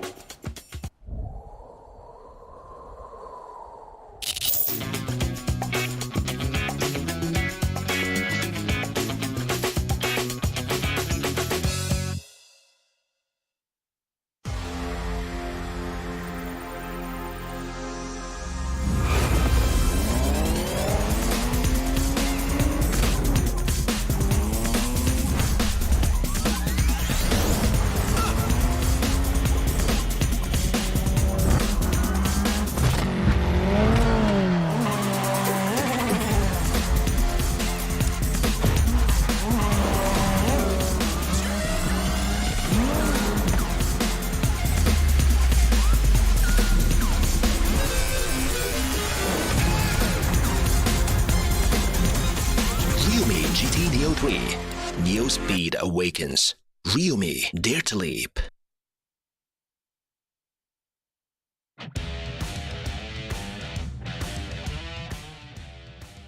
Hey, we're back here for more as we're preparing ourselves for Map 4.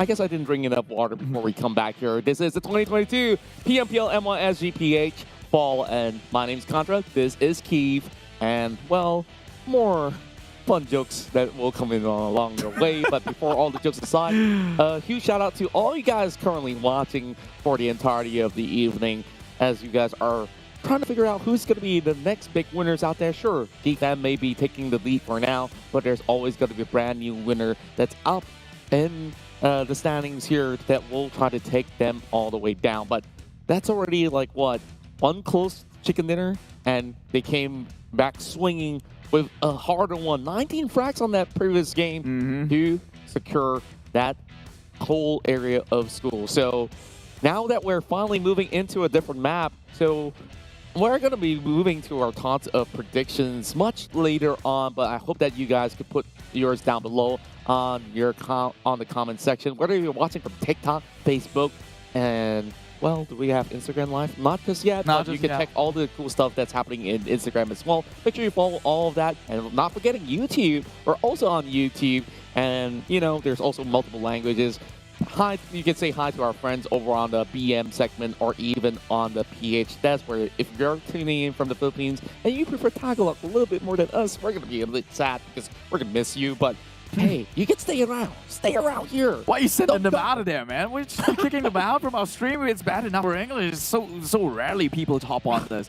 But let's take a look at eliminations and damage. Again, it's not like we didn't see this one coming. Twin Towers for GEEK Fam, the Malaysian squad, recognizing themselves here. And take a look at the most damage.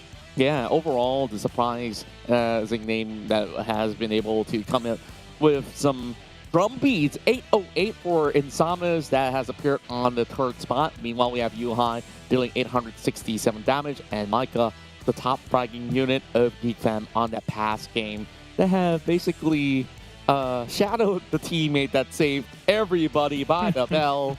Snipes, oh Snipes. Don't worry, you'll get there. You know what I said? We're agreeing to disagree because Snipes literally would save that match. No? You could say whatever you want, but GEEK Fam wouldn't have played towards the last few circles if it wasn't for Snipes. But enough of that one. Can they pull another miracle here? Probably. Oh, Miracle was a teammate of this. But can they pull a miracle here in the map of Miramar? The first Miramar of the day. Group A will be sitting out, which means we can say, you know, no HomeBois, no Team Secret, no Team Bosskurr, no Team Hawk. Everybody with the names team on board. Team Secret? Yeah, Team Secret. We're not seeing them here, but they haven't even showed up. It was a good round when they were securing a second spot for themselves. Now we're going to be focusing on some of these teams that have performed inside Miramar.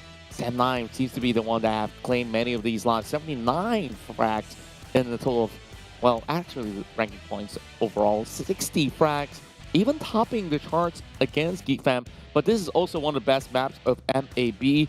And every time they come really close to that chicken dinner, they were denied. So I'm hoping that they will be able to be the next Kings of Miramar. But for now, it is Sam9 that will be the one that has the best stats on board. You could say that, but also GEEK Fam played. It could have been more. It could have been more. Yeah, that's true. That's true. If it was the first pair of the Miramar, then I'd say Sam9, but now GEEK Fam came in at that remake. But who cares about that one? Because this one is right in our face here. Whips, it's thorns, and a lot of rouge coming out. Very Valentine-esque is the Bramble Overlord said. Go get yourself one of these. Chapter 3, protecting the world's gate, already teabagging right in the posters itself. And look at that, the iconic helmets down on the ground. Yeah, sticks and stones may break my bones, but that whip definitely excites all of us here.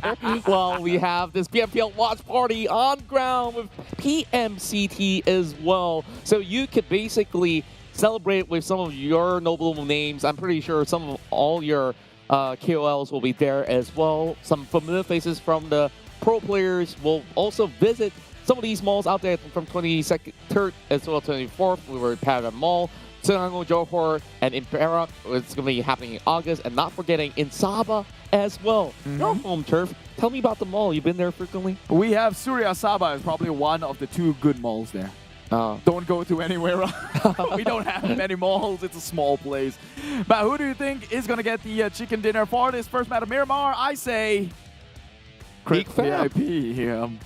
You went with the easier choice. I was a bit aiming towards the skies here. Well, just to let you guys know, we do this prediction pre-show, like before everything kickstarted. Like we will love to adjust it like accordingly. Hey, I got this prediction correct, but hey, GEEK fam, you saw that two-man fight in Miramar. How could you not? True. You have every right to do it. You have every right to go for GEEK fam. But I'm holding hopes, because Crit VIP they made it into top 3. Just saying.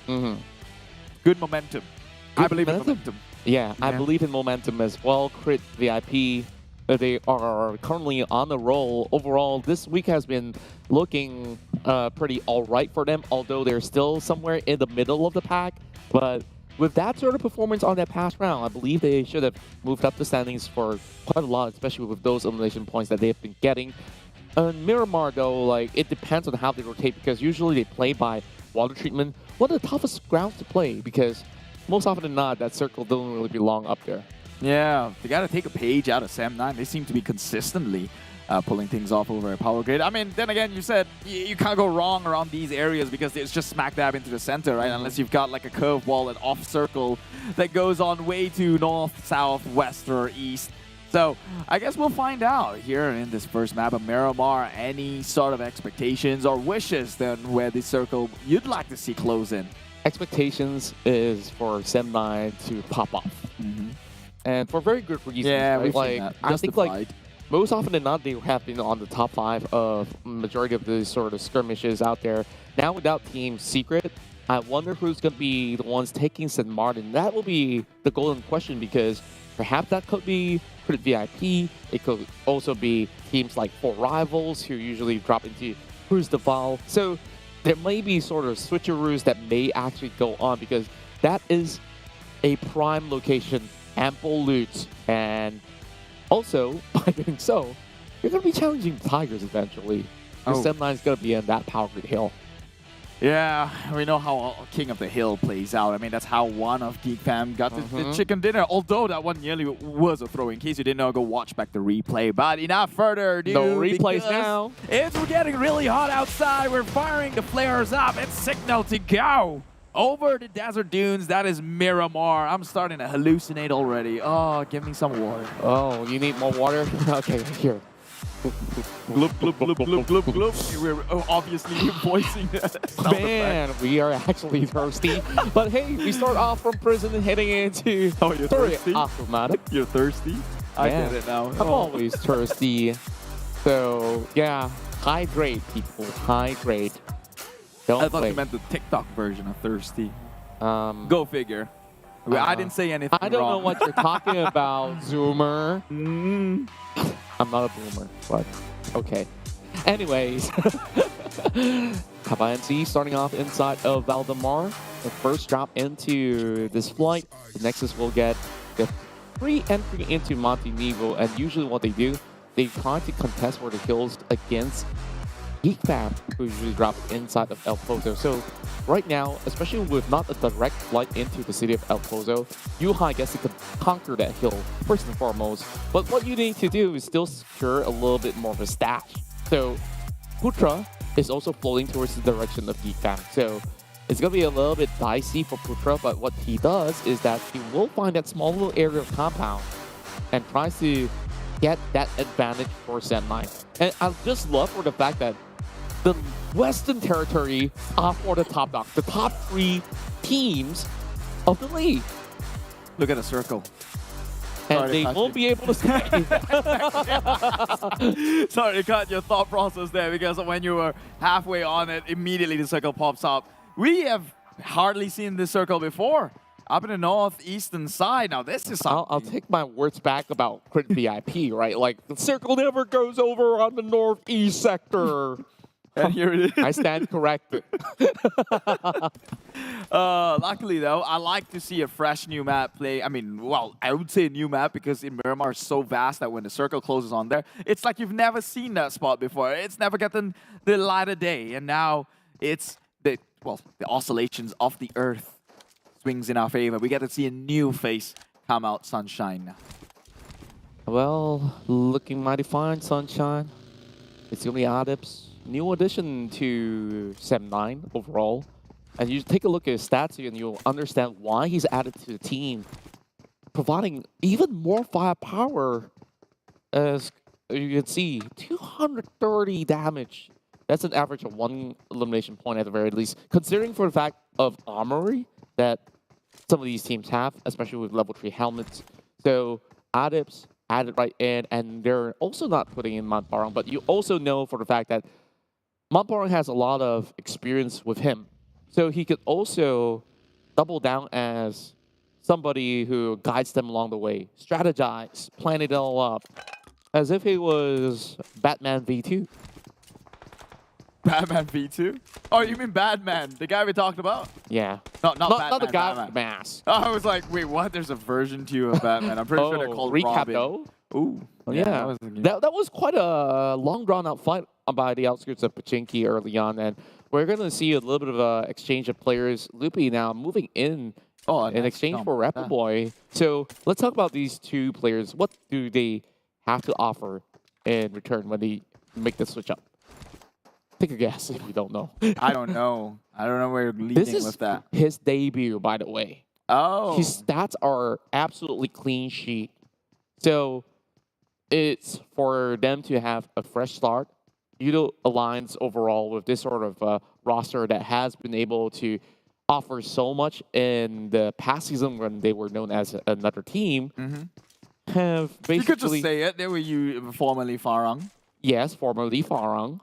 And of course, now known as Yoodo Alliance, I think they've been looking pretty all right, but this fight that we have to watch again and again. What a god Snipes.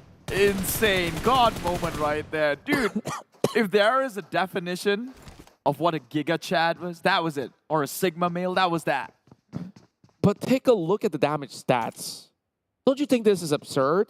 He did 79k. That was 7,900. Okay, 7,900. You're crazy, bro. Oh, yeah, my bad. No armory, that's 79 kills. With armory, minus that number to half. And... higher number, 12,000. It keeps this going is what I'm high. talking about. Minus half, that's 60, right? That also tells you that Snipes, he is the ultimate support that GEEK fam has. That, sure, he doesn't take the kill. It's like, yeah, I'll do all the numbers. Go, guys, I give you all the stats. Go claim it.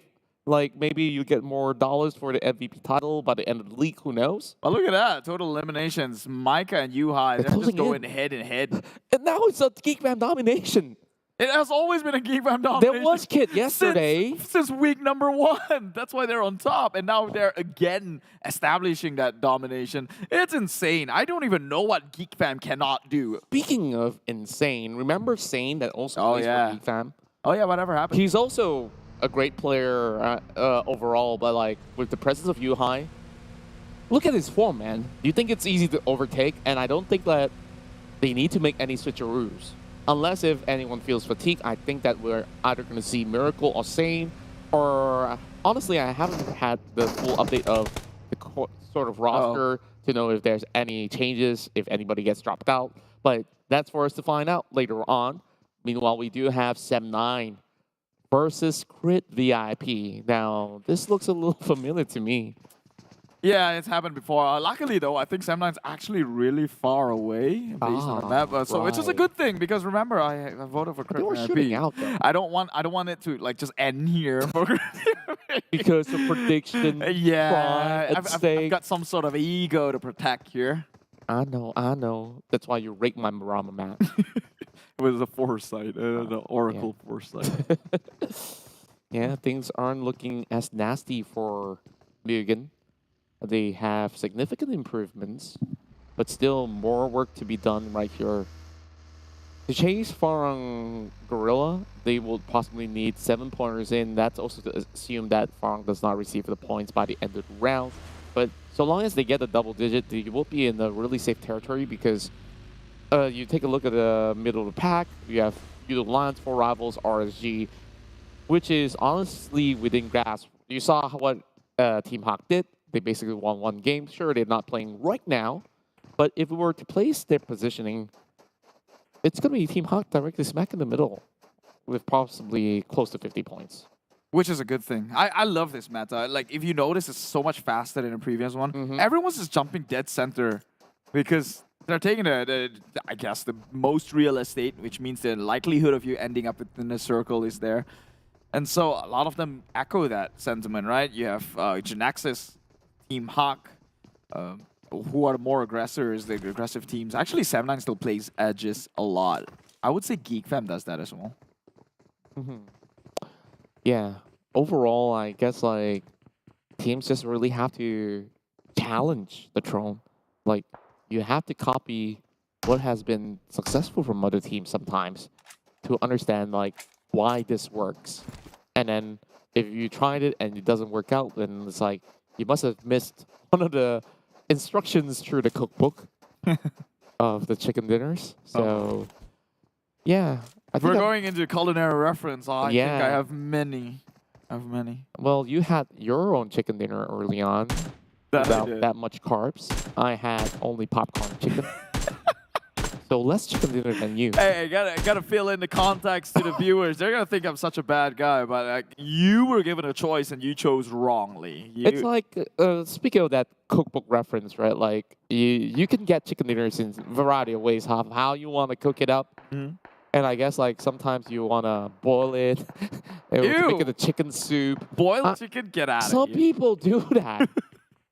Don't Steam, judge them. yes. Boil. If that person's not me. No. Here, Because I haven't been cooking This for a is while. where the culinary knowledge Braise comes that in. chicken? No, you Fair do to not. say? You do not boil them because then the flavor escapes into the soup. Okay, tell And me about your bodybuilding days. Don't you boil your chicken? Of course, but yeah, that's tasteless chicken, isn't it? But that's a the lot whole of point. proteins. That's the whole point. The Chicken protein breast, is always going all to the be way. there. It's going to be there. The protein will always be there. Ooh. Wait. Take all the chicken cookbooks aside, because this circle is going into Junkyard as well as Minas Generalis, and RSG can easily be the kings of the hills, as they've always been hanging around that Minas Generalis area, but they are also fully surrounded. So Crit VIP are about to challenge the hill along with Farang Guerilla. Let me know what's and Tabah. happening here. Everyone's just rushing towards center. No one's playing edge. Everybody's blocking Geek Fam from moving in. So where are you gonna go, Geek Fam? They cut by Hacienda de Patron, but Hacienda is so far off. If they do get some pickups, cool. Everyone's just playing center now. I mean, you have Yoodo Alliance who's still playing on the outskirts. Which also means that phase 3, we're gonna see some onslaught going on for some of these teams, right? Like, there's no way that they don't fight at all. Look, second tier circle, and they're already within shooting range within each other. This has rarely happened to Miramar, but I'm happy it does. Makes this game a bit more fast-paced here. Bang, shooting, but not hitting a shot. Yeah, just slightly right of center. Not really aligning all too well now. It attracts attention of RSG and eventually Farang Guerilla. Yeah, look. I'm itching to still say Legends.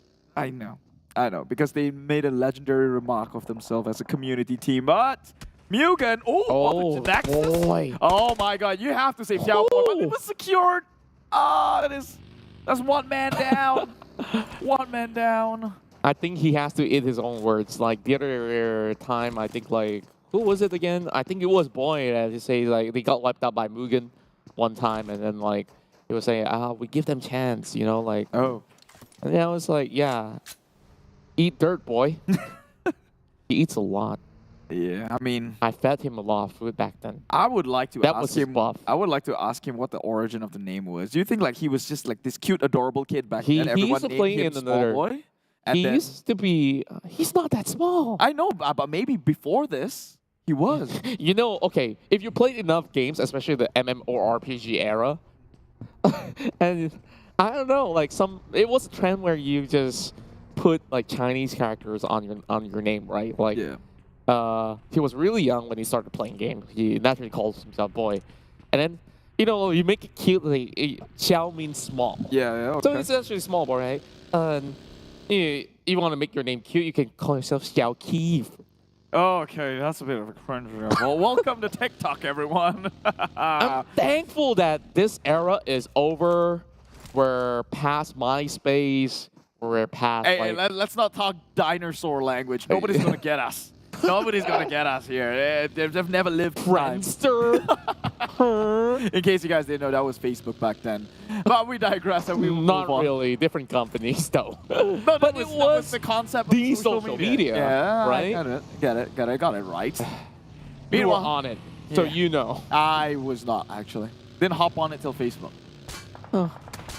Not a trendy guy, I suppose. Yeah, you can see how bitter I am look playing at TikTok. Look at the congestion now. Like, I'm gonna stray away from all these stock talks, but you guys could keep talking in the chat or in those Facebook groups that you guys like to yap all around about the latest juice about a game. But we're about to get more juice right here. Oh, Crit because VIP.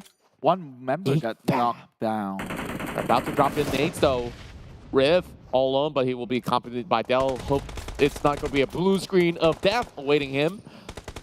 It's Snipes coming in from a far flank as well. Yuhai tries to fend him off. Couldn't really pick Riff up on his buggy as he will basically put his gears onto the 5th. And well, seems like the force has been awakened. Snipes still doing damage. Ridiculous, this guy. Look how far he is from the rest of GEEK. He holds the name Snipes. He's got to live up to it. You know, there's a lot of responsibility that comes with that. At least that's what some parents say. So, they were named your kid right. That's what they mentioned. Comes great responsibility. Sure, I wonder where that's from. No, I didn't say great power. I said you kind of live up to a name that they've given you. But whatever With that great sniper comes great shooting. That is true so far. He's on the mark. What does Micah OP means? I know OP is overpowered, so he's got that to live up with. But oh no, Iftar. He is just sneaky deaky, making his way. He's got all the info. That's Tabah NSEA. Did not choose to shoot. He is alone. What is the scene? Did they not see this buggy though? It was that's a good point. I mean, they didn't really check that. Honestly, they couldn't be bothered at all. The blue is in. You guys are in the play zone. Like, I want to save myself first. That could be it for you, 1-pointer. But Iftar, I've already broken his fast for sure. But HYVE International going on a widespread here. Genexus right up front. Yeah, Sure, Genexus too. Challenge. I mean, MUGEN did cripple them with one member down. Maybe they can go take a shot, take a dig, you know? Well, honestly, not too certain about this though, because all these teams, look at the mini-map, it tells you that it's the northwestern end of the map. So if you continue that fight, you're going to be on the long haul and both teams might be stuck and you won't be able to cut into top 10. Especially if you take fights this early. Somebody has to drop and maybe will want to be the king of Miramar. Currently positioned as the 4th best team inside of this map. Challenging the likes of Farang Guerilla. This lob of the grenade won't be getting anything at all. Have no clue on the whereabouts of Calamity, but once again, another smoke appears, but he does get one tap at the very least on the body. But, oh my goodness! Was that supposed to land? Well, he's got good shots, I guess. It hit the mark. It seems if the game says so, we have to take it as it is. But look at the circle, though. It pulls back into Menace, and everyone's like, oh. But Yoodo Alliance? Move up, move down, move up, move down. We've seen this one before. Yoodo Alliance over in Sanhok, they had the center of the circle closed on them, and they could do absolutely havoc at that point. On top of that, this could be RSG's game because everybody pushes over onto the northern side down. We're going to be focusing on Bravo! Going with another frag. Claim one out of MAB. Tries to do another one, but he couldn't really spot Maki inside the smoke. He also gets a cover from the stone as well. Adibs now finds Appy. One member down from the side of 4 rivals is dead. I hate to cut in, but actually more than just Adibs. The entire 4 rivals is crumbling to 7-9, and we know that they have a feud in Miramar itself. Look at that, 4 rivals now left with 1 member to play. 7-9 just gunning them one after another, and now XMZ from Crit VIP to fall on Glyph. Oh, shots coming in. Drax getting peppered out there, and he's about to get even more under the radar, but he will just drive right in. He doesn't care. He's just gonna flip and burn. This might just be a big casualty for Team SMG, but he still makes it out alive. Genexus faltered from the northern end. Did they lose to HYVE International? Who took them out? We have to check out. It was HYVE launching attacks on SEM9, so big teams are starting to falter. They were nearby each other last checked, but I guess... Oh, Crit VIP now. You gotta stay alive here, brothers. You gotta stay alive. Yeah, on top of that, we have Bigger here pulling all his strength, but shots are being fired by Harm, negating that lob of the grenade. Kind of saving the day for SEM9 only for the slightest glimpse of a moment. Putra now gets to reposition himself with that buggy while Snipes still claiming lives out there, finds the pick against Bell whilst Examzi is under fire, but he will be able to just drive on and eventually will still fall to the hands of Brian. One left to play here. Crit VIP, Razor, last man standing. The one who holds in the hopes and dreams for Crit. I just love how golden the tires are. I never checked out the rims before. It was ugly rims still though. There were no You holes. could sell it for money. There were no spokes in that rim. It was just spray I take painted any gold. car anybody can give me. True, that is true. But if you're planning to sell it, then you're trying to get rid of it. What? Sell it? Yeah. You're Oh, okay. True. But like, my aim is not money. My aim is flex like a car without a rooftop. Sure, Malaysia does rain, but it's still a flex nonetheless. I agree. HYVE now out. Yes, not much to flex there, despite them getting so close onto Genexus and actually outliving the likes of the Blue Giants. Now SEM9 has got 2 members up against Luke from RSG. RSG has got all the members, but all blue zone. Taking them down, Bootma's down, one more left, but he's blindly shooting and will connect SEM9. That is them out into the lobby. Another bad Miramar map for them, continuing from the second Miramar. No Genexus, no SEM9. Is that telling to you that GEEK Fam might also be the next one on the chopping block? I think not. They're on high ground. They're still near their circle, though.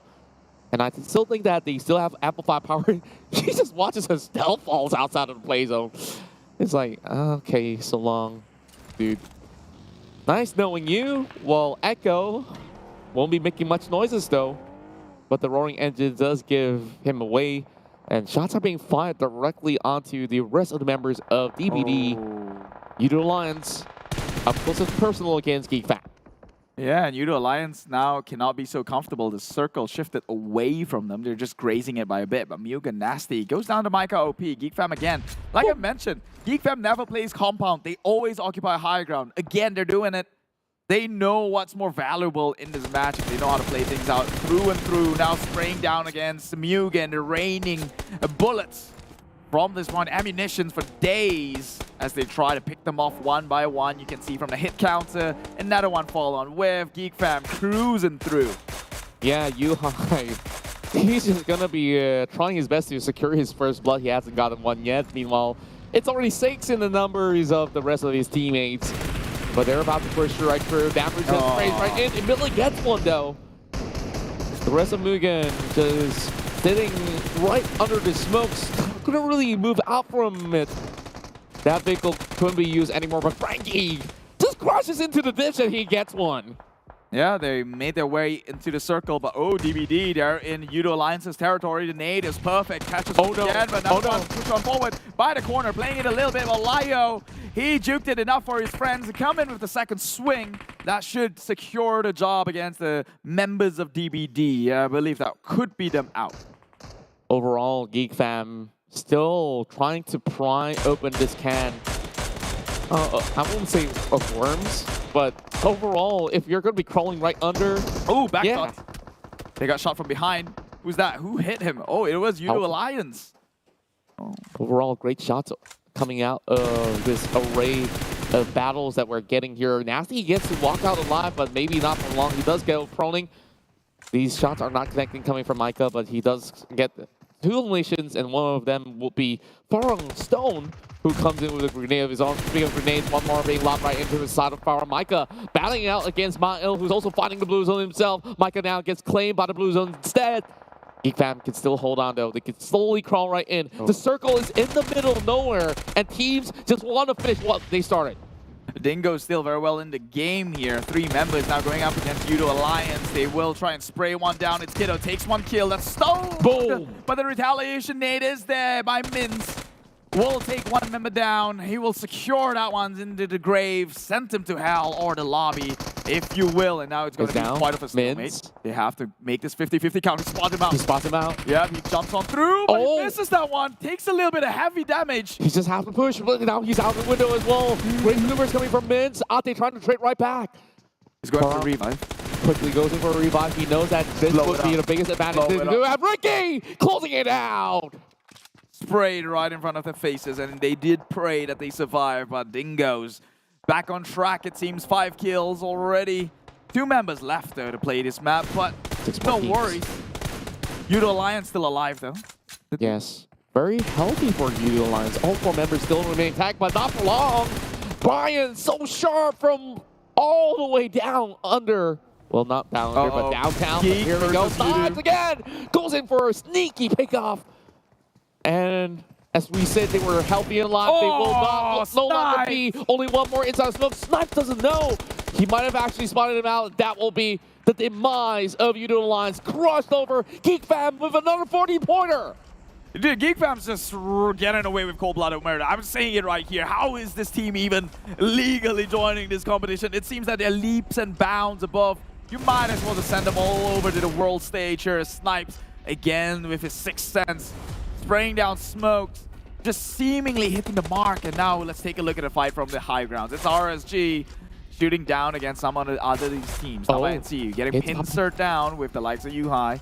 Miguel Yuhai, he gets ranking very quickly. He remains to be inside on the kill feed while Flax trades right back to the side of GEEK Fam. Pummels one down, but it won't deter the rest of GEEK Fam from approaching this circle. GEEK Fam's already inside, but Kim basically comes in with a wraparound with the rest of RSG. Dingo's now on the move, trying to approach this hill, challenging RSG. Echo's just playing the healing game. Final pack. I don't think he can survive, but he can pick off. He has to shoot. He sees them. It's right there. They get to the shoot! There we go. Echo, Windsor, 1 down. Oh, nearly got to the members of RSG. That was last stand. He was so low, but he will go down without securing any. But Kim does go down by Dingo's.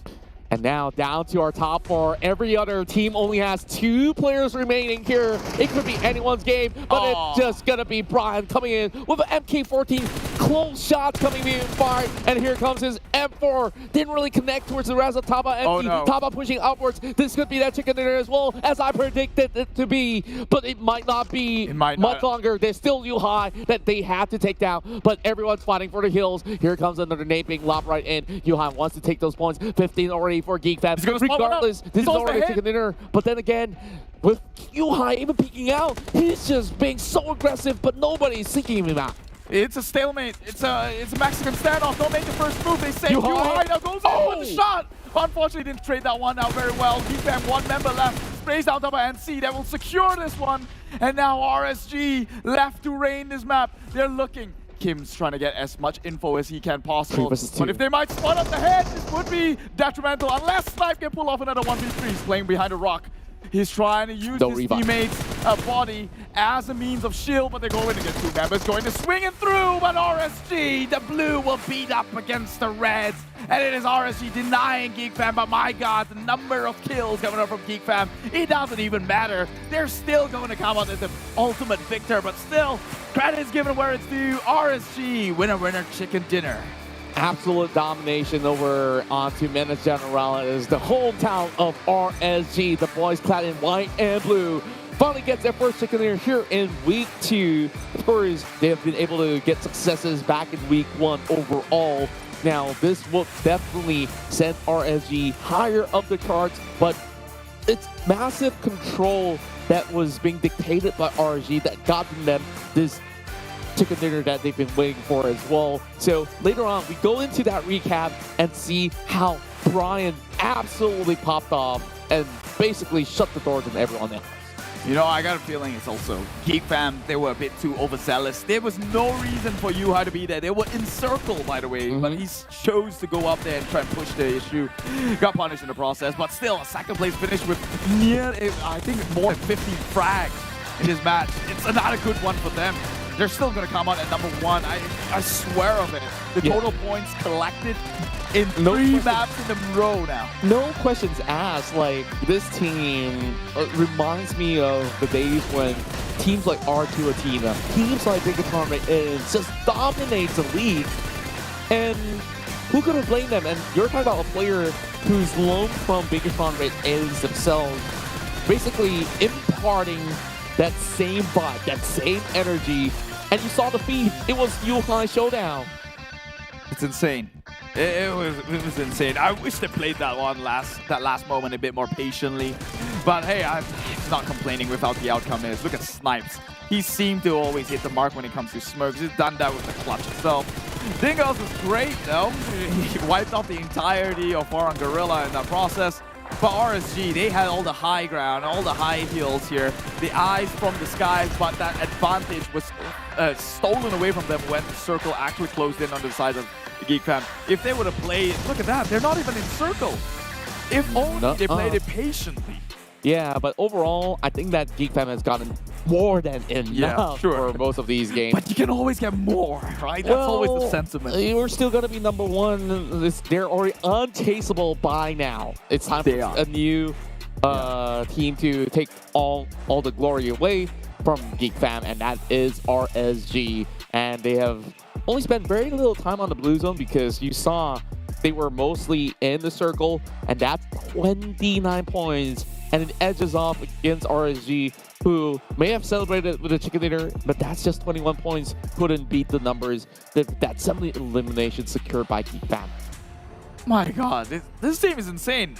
Everybody's basically taking scraps every game. Right. It's like all going, 0. You're feeding the geeks. Era of the geeks. It is here. It is now. If you are a geek and you are a fan, then well, rejoice. It seems. Finally, Snipes getting the MVP award. He has 7 eliminations after being denied that award in the previous round. 46% team contribution. This guy technically brought in nearly half of the eliminations in this match alone. 1,125 damage. 180 meters long as well. Finally, he gets his MVP title. He deserved it from the past match onwards. And this is where he shines brightest. Snipes coming with, although it looked like long distance, but it was about 186 overall. But every tag that he connects kind of confirms a kill overall for GEEK fam. And you're talking about 7 eliminations. That's close to half of what they had to offer in this match. Like, sure, the other 10 by the rest of the teammates. Man, GEEK fam, absolutely solid. I can't do this, man. If we're gonna keep looking at GEEK fam dominate the rest of the games today. I mean, we're down to the last match. Then like this whole day has been a day of GEEK fam. I think that's the more or less the highlight between what was said. If there was a way to tabulate the words that comes out of our mouth, 80% is gonna be GEEK fam. Yeah, like this is. What more can we say about them? Right. Like honestly, if this is gonna be the trend of the whole week, like. And if we're gonna get an interview with GEEK fam, like I think we have to start writing a script, right? Like, okay, what's your favorite food? What's your hobby? Like, we literally have to state stop of birth, everything. Them. Yeah, we gotta stop complimenting them because we're gonna run out of words. Check this out. 181. That's more than double. 4 more points, and they're basically above 7-9 by 100 points. Yeah. Reality check, guys. They're more than double right now. 160, 170-esque would be the double mark, but they are way past that. 7-9 closing, not even close. 85 next. It seems like at the rest of the day, they're going to play for the spot number 2 all the way down to 20th. I can safely say now, they can sleep for a day. They sleep for a day and they're still number 1. Like, is it feasible that 7-9 Genexus actually gets more than 120 points a day? I think, like, in terms of math, like, for you to go 4 rounds in a day, and to do that, you need 30 pointers apiece. Okay, 3 maps of 30 pointers. you know what's a good thing, though? What's a good thing? They are sleeping for the day. That was the last game to play. It seems that the next one, ACDE Group B, will be sitting out. So GEEK fam, they've absolutely got the maximal points they can get today. It's all.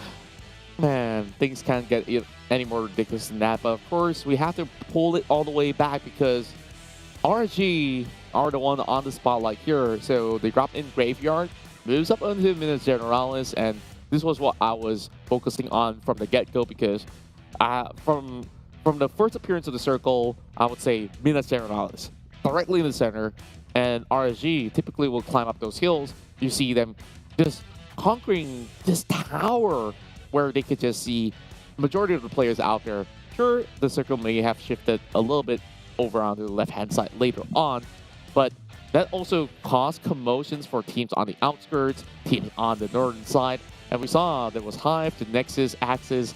That was basically a huge cluster of teams that you can't bypass because, you see, it's a hill that goes downwards and it was open plains. So it's understandably why teams like Sem9 didn't even manage to play the late game overall. Now, RSG, all they have to do, continue to pressure from that tower, send the rest of the teammates back into Minas. That's all that they needed. Oh, well, sounds simple. And the fact that they didn't have to because the circle pulled it back into RSG. Yeah, it did. Except towards the end, which is why I'm a bit frustrated. GEEK fan could have been more patient, and it sounds like I'm like heavily on their side. But you'll see right here, right? The circle will eventually close away from RSG, and then they were the one who has to push onto the side of the GEEK fan. But he's just on a real high right now. Has to go in and secure as much as he can. Obviously, there are points and awards for like MVP or Terminator, so maybe that's where greed got a little bit onto their mark. But they say greed is good. Yeah. Sometimes. So you hit and you miss sometimes. The fact that they are pushing from the lower ground and actually make it into like top 3 of the standings, sure, it's a given that Echo's gonna bow out, but you take more and more players out and stash up those points so that they claim that #1 spot. They fought against Lex, and then it was only down to fighting against Artist. But look at the circle. They didn't need to push. They actually didn't need to push. True enough, actually. Now that you mentioned about it. I've been mentioning it. Like, GEEK should have played a bit more patiently. They didn't need it to push. Yeah. We were so caught up in the commotion for the Battle of the Hill. Like, I think like it's just in the nature of their blood right now. Like, people say ice in the veins. These guys are just basically cold-blooded killers. No, I feel like their heartbeat has been constantly on 200, but they can take the beat. So it's like you're on that ultra rapid fire mode that you're just storming right through. You're on a roll. Yeah, absolute roll. So RSG, I think like the numbers and the factor of the terrain that they've gotten definitely give them that edge. But of course, that is for RSG to celebrate their victory right there while we take a short break. And when we do come back, we're going to bring you another chicken dinner in Miramar. Till then, stay tuned.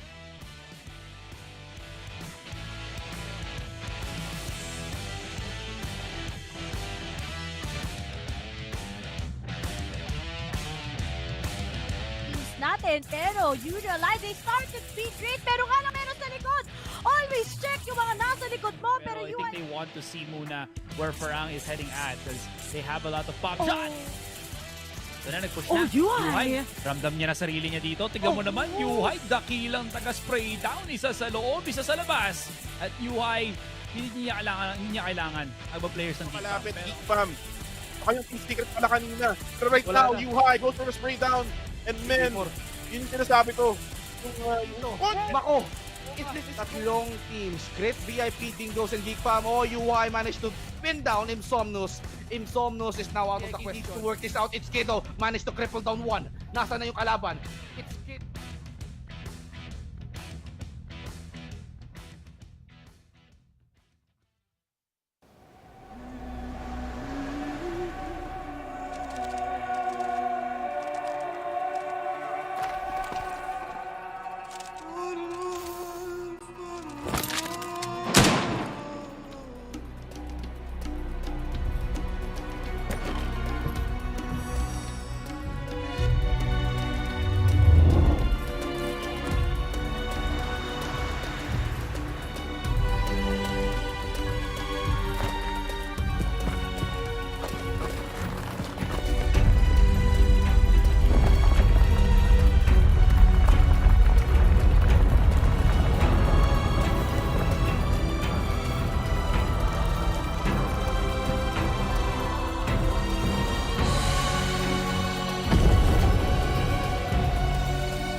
awakens.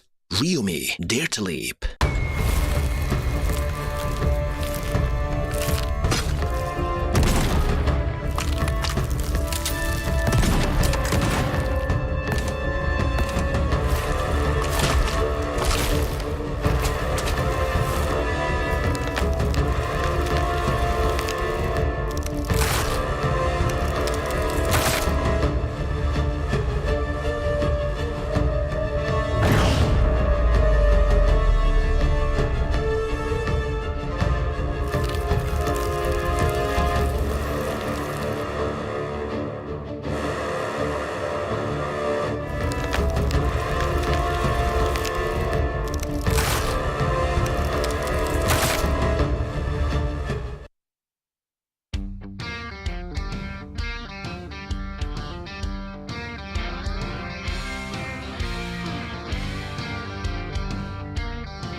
Welcome back. Thank you for sticking around as this is the 2022 PMPL MYSGPH Fall, and you just tuned in now.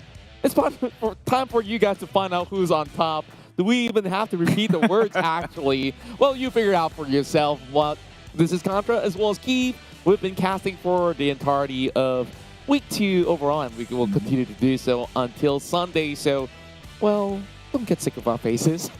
And of course, thank you so much once again. And also, we have to thank all of the people that are behind the scenes, the production crew, and also the ones that make all this happen. We start off here with our official smartphone partners, Realme, and they have been offering you the latest technology, the best in class for gaming. So make sure you check out the GT Neo 3 to have an edge over on all your matches in PUBG Mobile.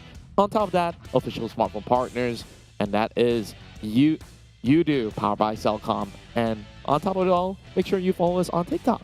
Yeah, I mean, if you like, just to echo Contra, if you don't please don't get sick of our faces. But if you do want to get sick of our faces, there's a way to do so. Follow us on our socials.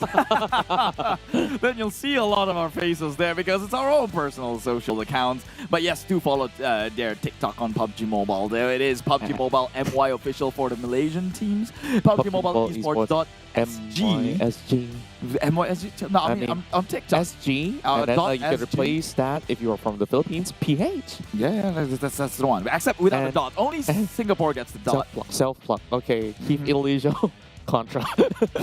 Anyways, here are the stats from the previous round. The most damage dealt from a single barrel. Snipes comes in at number 1, finally getting the MVP award and some recognition with the lethal shots here. Number 2 comes in with Brian from RSG 775. Of course, they did get the chicken dinner. They should have a spot here. Meanwhile, number 3, Mika OP 616. 619 could have been cool. Yeah, well, that's another different type of way to flex it over on the score sheet. But overall, Snipes, I think like it's been a long time coming. It was always been Micah as well as Yuhai. Then there was Damrude. Today is Snipes Day. This is a perfect narrative, and today seems to be their best consistent form as well. Like if you take a look at those games, top 2 finish, chicken dinner. What do you mean? Top two? I thought they had 3 chickens today. It felt like it. No, they lost to Team Hawk in that one. Yeah, but they lost to Team Hawk. They also lost to RSG. But they had more. Yeah, it felt like they got chicken because they're always on top. Exactly. My God, GEEK fam, you are creating perceptions right now. Right now. Snipes, 7 kills. Damrude, 5. Yuhai, 3 of his own. No wonder he was rushing up front. He kind of knew that his ally Snipes was taking all the credit. Like, He needed to get guys, that. I had enough. I need my MVP. You're and I'm not going to outshadow. let you guys tell me what to do right now. I call the shots. Well, thankfully for them, they are now sitting out on this one. ACDE, Geek Fam is in Group B, which means Dingoz, Geek Fam, MAB Esports, and Team SMG will not see the light of day. They will take an early break, and I would say a well-deserving break for Geek Fam today. Honestly, everybody else was like, whew, whew. Have we done enough, though? It's finally chance, end of the day. But we got to work hard. It's been a long night for some of these guys out there, but that's true. Like, literally, this is their best chance. Geek Fam's out. This is the best chance. No. Oh, my God. So it's time for them to finally reel in the chicken, guys. So with that being said, before we get through that, we got the Bramble Overlord said, and you can go into Chapter 3, Protecting the World Gate is your class right here, as this is part of the Ultimates. It's absolutely cool stuff. Make sure you check this one out. This is part of their original collection. So far, so good. And we still got more amazing sets and things to offer, because up next, well, it's our face. That was I guess you could sell ourselves again like a shameless plug. Imagine if we actually get a skin of our own in the game. Nobody would buy it. I don't think anybody will buy it. Nobody would buy it. Nobody. Even if it was free, no one's going to get it. Honestly, I'm jealous because they keep releasing voice packs, but we never got our voice packs in. Come on, like, some of the casters on the bit like that. I mean, who are we? Who are we? No. Maybe when we get our teleprediction right, we'll get a chance to have our voice pack featured. Okay. So this is our prediction for this round. Team Secret. Well, I guess the both of us chose a kind of an underdog today. I won't call them underdogs ever. Today Okay. they are. Everybody's an underdog today except for Geek Okay, no, Fam. Team Secret, Right. provided they did get a top 2 finish. Yes, they For did, rivals. which is why I'm not putting them as underdogs. Okay, fine. Crit Again, did number 2 too. outshadowed, outshone by Yeah. Geek Fam. You gotta pardon me here. Yep, but I love that we're picking these two sides who are powerhouses that have made it to the C finals multiple times. So it's more of like the last touch that they had here on week 2. Team Secret did have a growing momentum, and then finally it has dipped as well, except for the game that we've mentioned.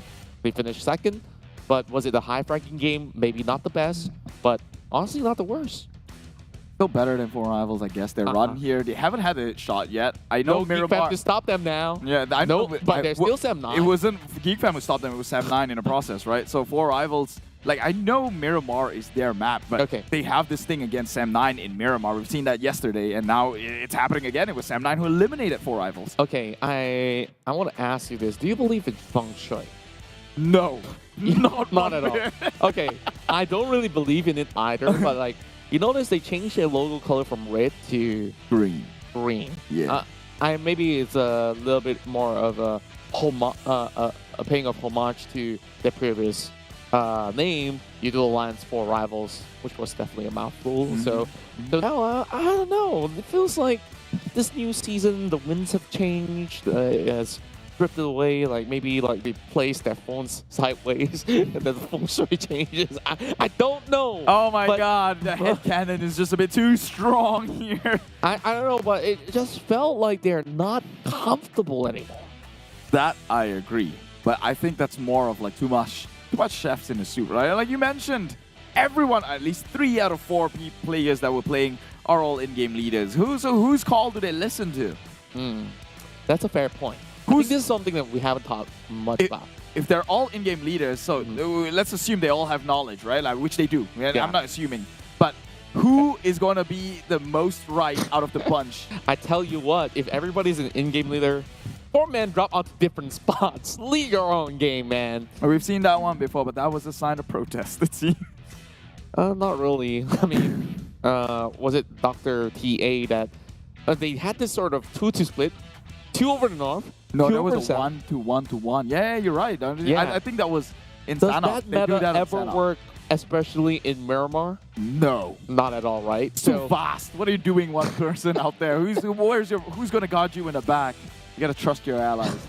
trust the PUBG lords to give you that circle. Yeah. And I wonder where that circle is going to be because we're about to move into our very final match right here. And we've already seen circles since our last illness. Early on, we have one in Minas Generales. Let's move back in towards the left-hand side over on the western end. It's about time we find out for ourselves as we have our final map of Week 2 to A2. This is 2022 PMPL MYSGPH, diving in to Miramar. Arriba! Ding, ding, ding, ding, ding, ding, ding, ding, ding, ding. That's not even a Mexican tune. I'm disappointed with myself. I'm my voice. I'm not gonna try. Yeah. Sorry if you guys are using his ones, by the way. I could hear him loud and clear. And let's take a look at the freaking flight path here. It's down, skewed down towards the southern side. You know who's gonna be happy about that? It's Tabah NSEA, who likes to play over at Valdemar. Indeed, and overall with this flight path so skewed towards the southern side, I think Chumacera will be one of the good locations to book for themselves. So Mikado will never ever go wrong. Team Hawk, they're about to move right in as they'll be playing on this very final map as well. I know, still waiting for that prison Las Higo Minas del Sur circle. They should. Come on. Okay. Imagine if that pops up, right? It also means that you can only see half of the circle. Well, it could close down towards there. I'd be happy with that. You know, it's funny. I want to see something that's like you encase imagine you only get like 1/5 of that screen of the circle, and everyone's like on the panic station, like, what do we do? What do we really do when that circle closes all the way to the corner? That, my friend, is what they call content right there. But that's not happening. I was just about to say, oh, thank God GEEK Fam is out because El Pozo doesn't seem to be reachable at this point. But, well, hey, push comes to shove. I mean, you're eventually going up to the northern side. So El Pozo looking very, very attractive right now. Yeah. And it's also a very fair game. But then again, if, say, El Pozo's going to be emptied out without the presence of GEEK Fam. Oh, Kim already has the Winchester in hand. Bansoff coming in from exams. He's still trying to do the jiggle. No folding. No folding yet. This is a hottest shot. This is painful to look at. Look at the friends coming in. He's just enjoying himself. Like, he's like, haha. Oh, maybe there's a pause moment there. Can he get? Oh, ooh, no, he can. Come on. Just hit it. Hit it. Come on, Yoodo. Well, it's definitely not a crit. That's for sure. Yeah, otherwise you'd be on his knees. Critical hits, right? Got the reference there. Meanwhile, Team Hawk Zully playing by himself, trying to loot in this vast area, I guess. All a man for himself. But, well, talking about that, Abby, our boy, actually. He survives? Shooting onto Jumper, who's got the car, but the car is looking worse than where. Already black smoke. He immediately has to ditch it. Talking about bad luck. Definitely the feng shui. Jumper all alone, and 2 other players are still on parachutes. Floating right by, but I guess the only safe refuge for them is that they are by the edge of the circle. Now, cover fire coming in. So it also means that Jumper is now safe. Thank you for the help, my friend, he says. Definitely in Malay, not in English.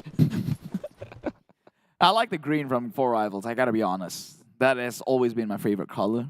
Emerald green, it looks like it glows. And you can't wear it on stream, right? Oh yeah, that's true. I can never wear green on screen. We'll disappear. Can we just get approval, permission, so we both... Like once. We bring in a green cloth and just cast with our heads float. Yeah. Right? I had that sort of challenge to go through last season, but didn't seem like I have a green light. Oh dear God, this game just got so much longer. MUGEN, on the other hand, is on the farthest point from this. Focus, man. Focus. Move on forward. Right. Focus, guys. Focus. Meanwhile, Yoodo Alliance also wearing green and black. What else is green, huh? The container is green. You want to say something about that? The numbers on the standings on the right-hand side is green. We're scratching a joke. It's losing its comedic value.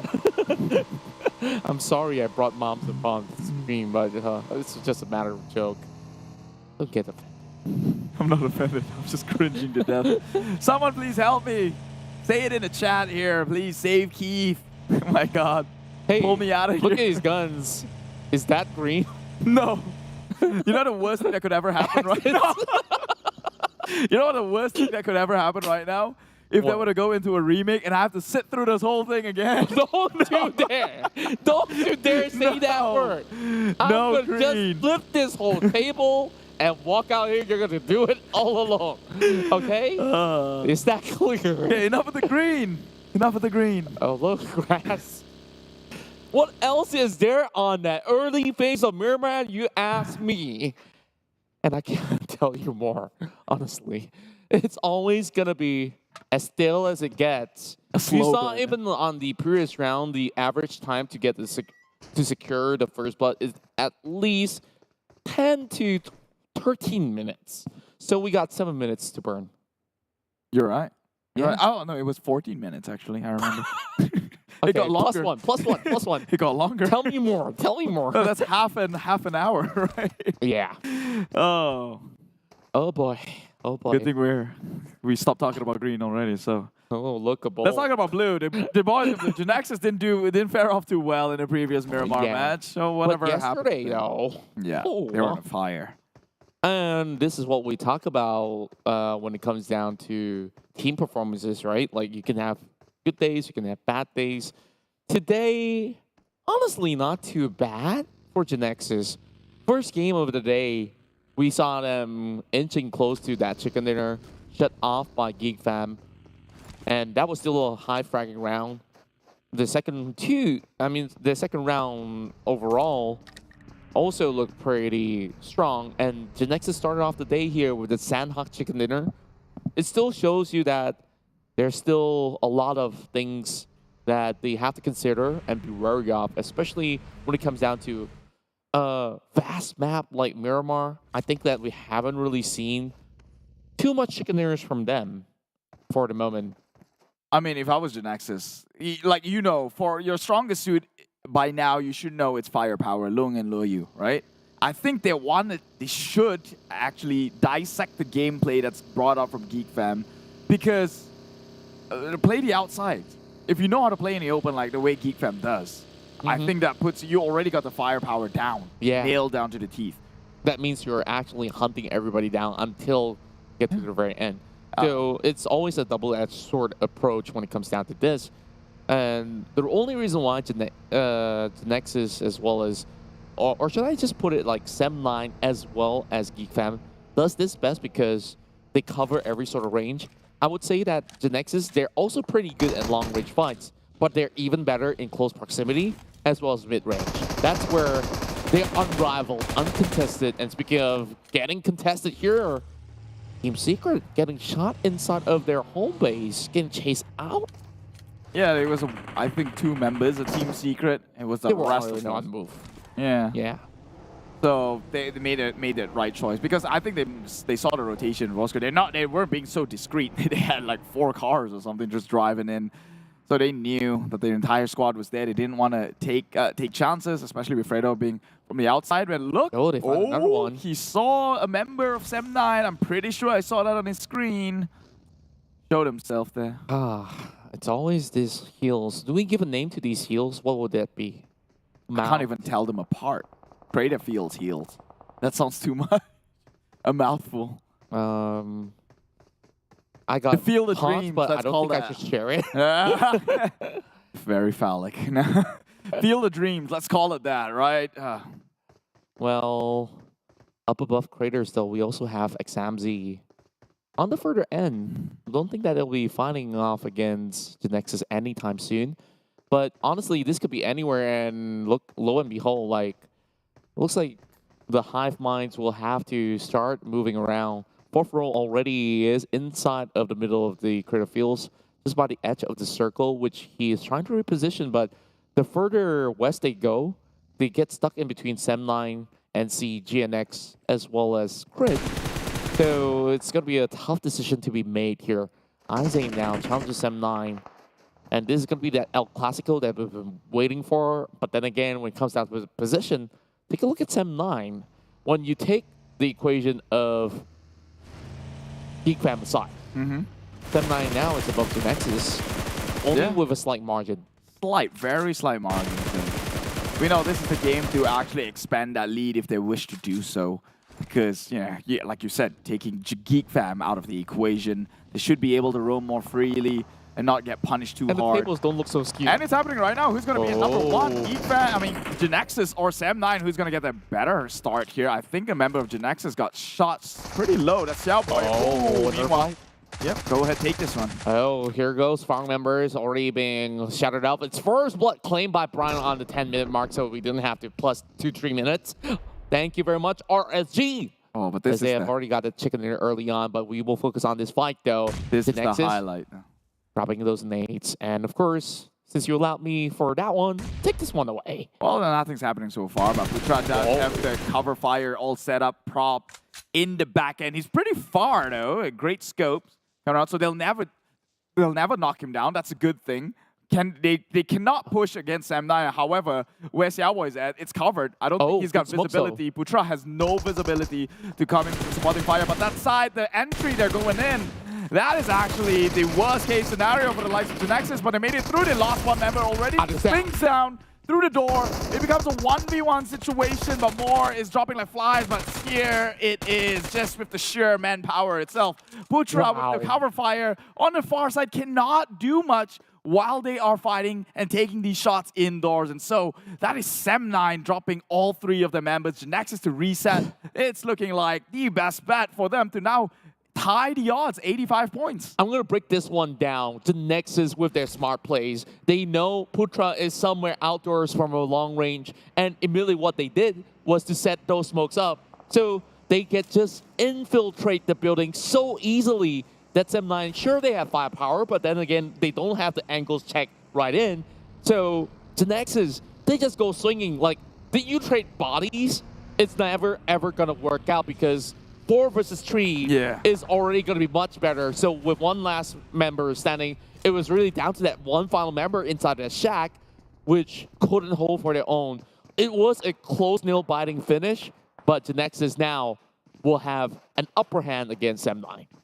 Oh, that's insane. If I was Sem9, the moment they tried to barge in, I would have just taken the fight outside. That way, Putra could actually come in with some cover fire. Just run around the building a little bit. Get them to chase you down, right? At least, you know, Putra's impact would be there. Well, what should have, would have, could have that happened. Well, Genexus now has a chance, actually already overtaken the likes of Sem9, but they're trying to exacerbate the lead even further. Can't be too confident or comfortable with only like a 1-point lead here, so they have to still remain within the game. Honestly, I like the position of Team Secret. Like, they didn't really have to sacrifice much, and they have so much free real estate. That triangle mountain or hill that you call it is just going to give them a little bit more of a safety net in terms of cover for now at the very least. Meanwhile, those hills that was always populated, we see Crit VIP, HYVE International, and the sole member of Sem9 being there. So that is going to be a lot of helter-skelter going on later on. Putra finds a pick-off against Lex, still showing himself up, but Axe is about to push with 2 members up here. Well, he's going to try Leto. He's going up against the grain here, going against gravity. It is Team Huck, Damn Cutie, who might just drag him down back to earth. Ooh, perfect nades. Takes him down to half HP. This is going to buy some time for Team Huck to maybe open a wide spread, but that is it. Axis calling it quits. Realize the disadvantage they're in. We'll try to move out, but oh my god, DBD. Well, bright as daylight they go. P coming with the shred from down.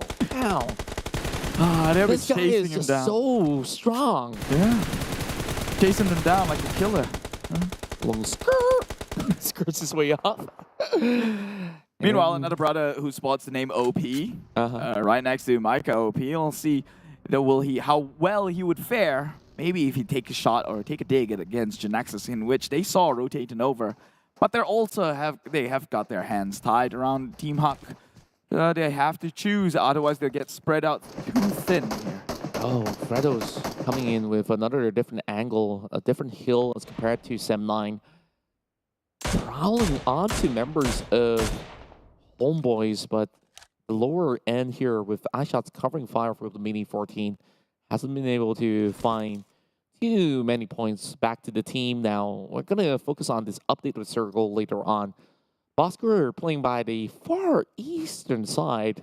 Very peculiar approach, considering for the fact that they can't make any decision as of yet. But whatever decision that they make, they might eventually fold up here, because if you go further down on the south side, there's RSG. You go further up, there's Team Secret. So it's hard. And that's the nature of the competition with all these 16 teams on board. Well, I guess if you're well within circle, you could opt to just wait out to finally make a game plan. If like every direction... Just wait for another circle. Right? Here, because if every direction is too much of a risk, then it's already a gamble as it is. Might as well wait for the direction to pull in, at least take one factor out. Now you know whether to go up or down or left or right, and then act accordingly instead. This is time for action. Coming in from Axis Rate 1. Rift. Going back to a team, so much glitz and glory for the past few seasons. Oh, and he hears them cars. Yeah, like the engines is just taunting him, like to do something about it at all. It's a good engine though. I can hear it. It's turbo. Oh, it's actually no. Oh yeah, indeed it is turbo. All clad in white, but it's gonna be shots being fired. Like that's for honking. Not exactly honking, just revving the engine. Honking the engine. That's a weak love chicken dinners. Well, they take a one member down. It's the guy with the supercar here. So unfortunately, that entry, as glamorous as it seemed, will not bear fruit. And now Axis will have to try and push up against the likes of DBD. The flank side, though, Riff is trying to find his way through. Maybe he could get 2 members. That's going to be enough for the rest of the members to follow up on it. But we will shift instead over here where RSG will have their hands full with Yoodo Alliance. Wow. Perfect compounds for them to secure, and these are the 2 teams with the first dibs, but Oleo now has to go in for a quick resuscitation. Genexus? Meanwhile, Genexus comes in from the back and immediately swerves for their life. Genexus crashes out a little bit too early, and feels like the game has already reached the pinnacle of it. RSG with 5 takedowns. And make that 6 to continue on slaughtering out teams out there. Genexus at least walk away with that 3-pointer that they secured from Sam9. Not a good day for the boys in blue, it seems. Genexus. We've seen better days from them, but then again, compared to GEEK fam, who everyone's had the worst for wear. But the boys in blue and white, RSG is doing so much. Riv now falling right down under, but it's a play zone that's also eating up Echo, but he wins the trade. But can he run for his life? Axis Esports still goes down, but not without a fight. DBD will follow suit, but then again, it's going to be 5 elimination points, dominating the rest of the competition. Now remember, DBD did get the most points in Sanhok today, so we know what they can do when given the chance to do so. And 4 Rivals still in. They're hungry for this Miramar chicken. They've tried so many times now. It was denied from them twice yesterday. And so this is another chance for them to step up. Since GEEK fam is now out of the equation, this should be their map to rain fire. Nasty getting a better position so far. Game after game.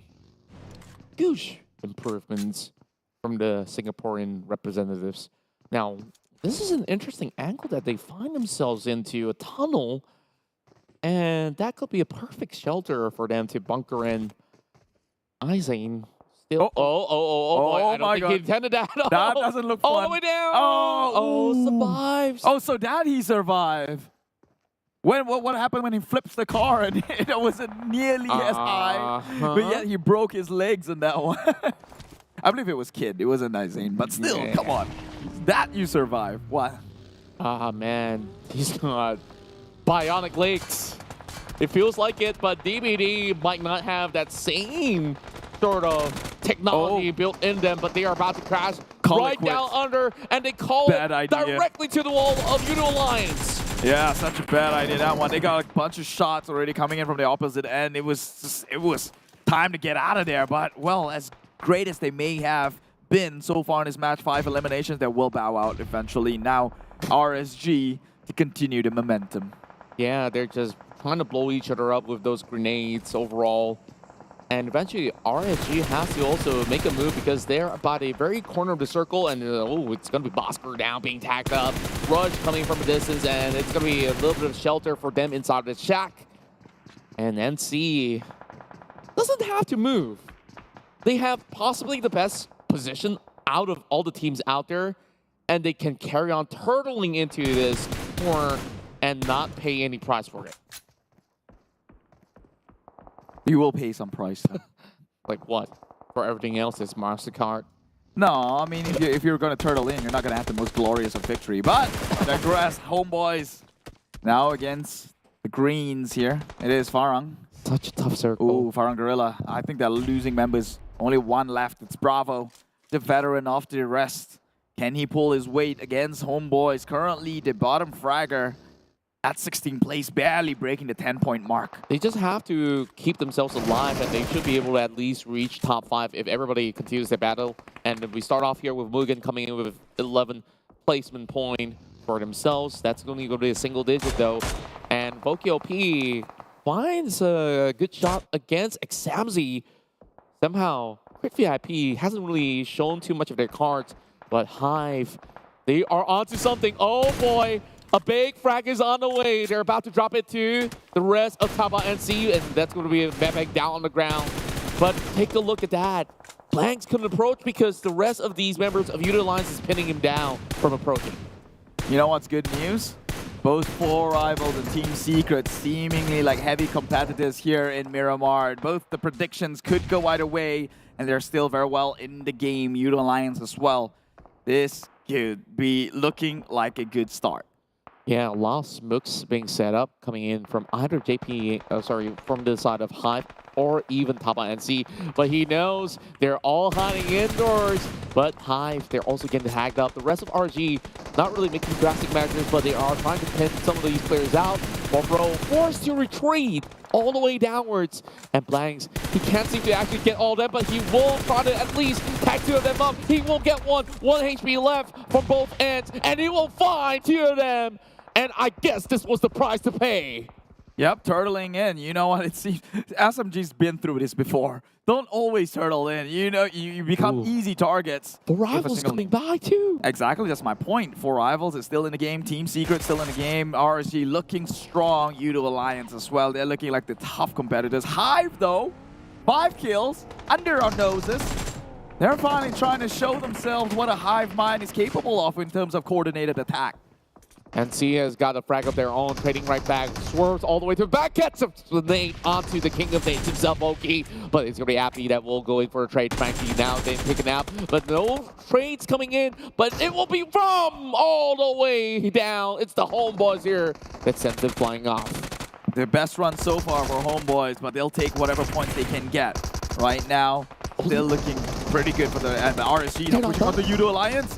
They're one of the top contenders. Oh my god, RSG, they're just feeding themselves. 7 kills by comes in secretly from behind. Just taking them one by one. The hardest competitors. RSG seemingly down number. Only 2 left to play. Oh my. And it looks like he has to find a way to push his teammates into the circle. They do survive.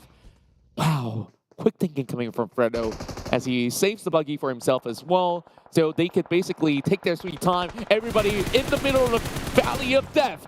And they will see no evil, but there's 4th row, sending them to the death row. 4Rivals Team Secret, both 7 kills each. RSG with 8, but only has 1 member left. And 4Rivals now taking out members of Team Secret. It could go either way, this one, but it's feeling green with the high ground they have. 4Rivals. Team Secret has got to be careful. Bosskurr has got the eyes on them. I'm tossing the nade. It catches one. And Team Secret, that is them out so close. You've had hope on them, but I guess my prediction will still live on.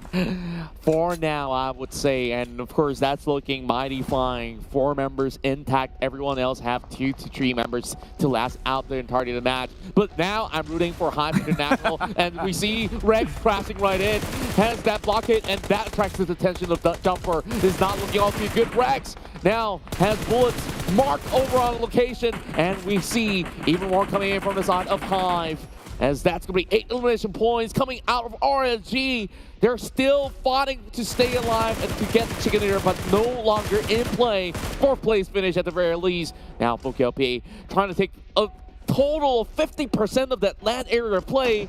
Vicker as well as Blanks. They only sit right down under, but Blanks finds Team Bosskurr. They are aiming at least for a top 2 finish. The best ever performance that we're seeing from HYVE International. My God, HYVE finally showing their strides here, but it is 4 rivals who's been so Circle belongs hungry. to HYVE. HYVE may have gotten the circle, but the high ground belongs to 4 rivals, and they're not too far from it. The pressure's on HYVE here. They're straight into the crosshairs between the 2 teams. The crossfire will take 1 member down. That's Blanks, leaving Vigor to play. Bosskurr Ayman is now eliminated, and 4 rivals, you know they're hungry. They've been denied the chicken dinner twice. He spotted out Epi! He's taking his time. He's just teasing at this point. Vigor goes down, and the undeniable victor goes to the ones who's painted green with the kryptonite, and it's 4 rivals up on the top. Winner, winner, chicken dinner, defying all odds against the feng shui theory we've had against them. Well, I guess, once again, I stand corrected. And here we are, 4 rivals have bounced and claimed their chicken dinner here in Miramar. And I love this matchup. Hey, without GEEK fam, there's so many possibilities here. HYVE International, that was the best performance this week. And we've been waiting to see the day for them to clinch that chicken dinner. But of course, they can only try on the next day. And of course, many more to come. But for now, 4 rivals here with the big win.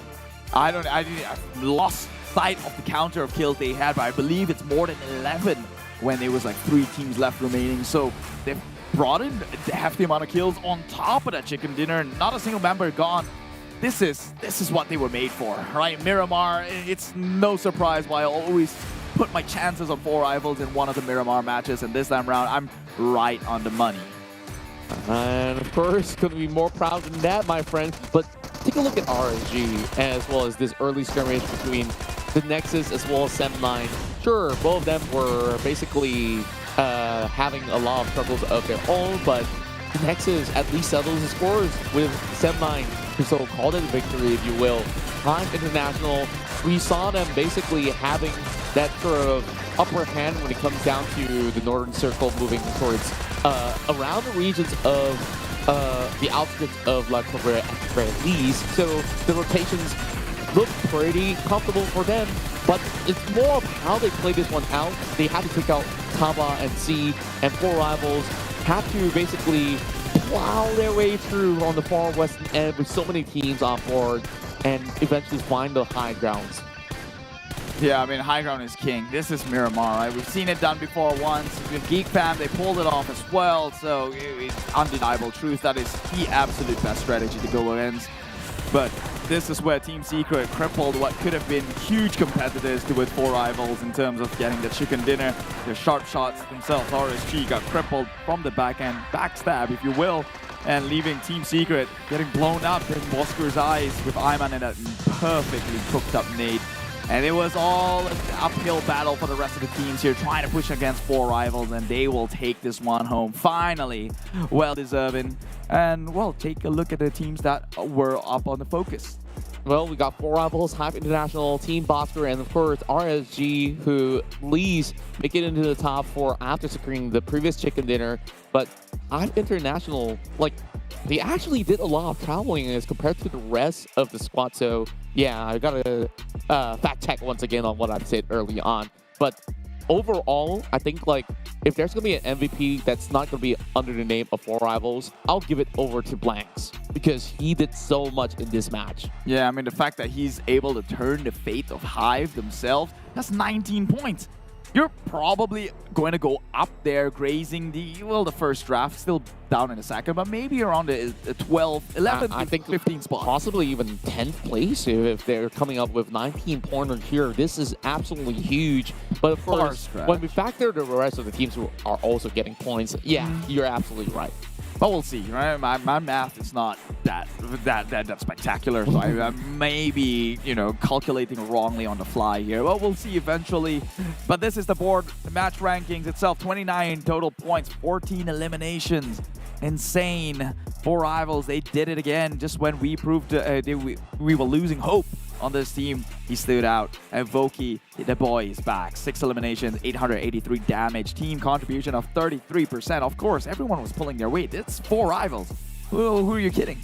That's right. 4Rivals definitely looking impeccable, especially when they were finding that crazy rotation over onto the western end, because we mentioned about how many teams were there, and you saw the fight on the lower ground. Yoodo Alliance, RSG, Genexus crashed in. Yeah. Oh boy, that was a little bit of a mess. But here we take a look at the weekly rankings. Now, look at that. HYVE International now pushes into the 17th spot, and they're about to challenge SMG, Farang Guerilla, as well as Team Hawk. And that's going to happen tomorrow. But overall, 4Rivals now moves into the top 8, just 1 point below DVD. We don't have to talk about GEEK fam, they weren't playing anyways. But the Genexus now are just 1 point ahead of Semi. Still in the game, still in the game for all these teams down in the bottom 5 here. RSG top 5, well, that's kudos to them. Dingoz, they maintain. Oh, well, 4th place is not too shabby. You know, although they didn't stand out that much, but they're doing pretty relatively well themselves. I felt like Dingoz overall, we may not have mentioned them as much other than talking to Batman, but overall, like, they've been silent killers all across the board. Maybe because the cameras didn't really pan too much focus on them. Yeah, that's one of the issues as well. Meanwhile, let's talk about the highlights, though. Definitely going to be this what do you call it? The trifecta right here. Put the top 4, put Snipes on there. Put Snipes. It's his day. Come on, give it to him. That's true. That's true. But I think this is an cumulative, including in day 1. So he didn't get much to shine there. However, a kill's a kill, and kudos to them. Micah, Yuhai, damn rude. Definitely making GEEK fam proud. Proud to be geeks now. No shame in that, brother. It's the era of esports. We're all geeks. Not all of us. I'm pretty sure some of these guys are jocks, right? Like, no shame in being one. No shame in being one. I'm pretty sure they're not one. Look at Yuhai. He's got a decent haircut going on. That's not the traditional geek outlook. You judge people on hairstyle. Yeah, because it's part of the cell, right? How do you categorize a class? How do you categorize a jock, a geek, and how do you do that? What if someone's bald? How do you tell? If he's got glasses, a button-up shirt, is Jay all the way Hunter up. a nerd? No, he's not. He doesn't dress like a nerd. Anyways, let's head over to the breakdown of this match. So, 4Rivals, they usually start off in Cruzevel. And the fact that we saw Jumper struggling in the early game and still make it out was pretty impressive. And speaking of which, you saw they go in the rotation of 2-2 split, and they were just basically moving right in directly from La Carrera, cuts into Crater Fields, and that was the playground for most part until this happens.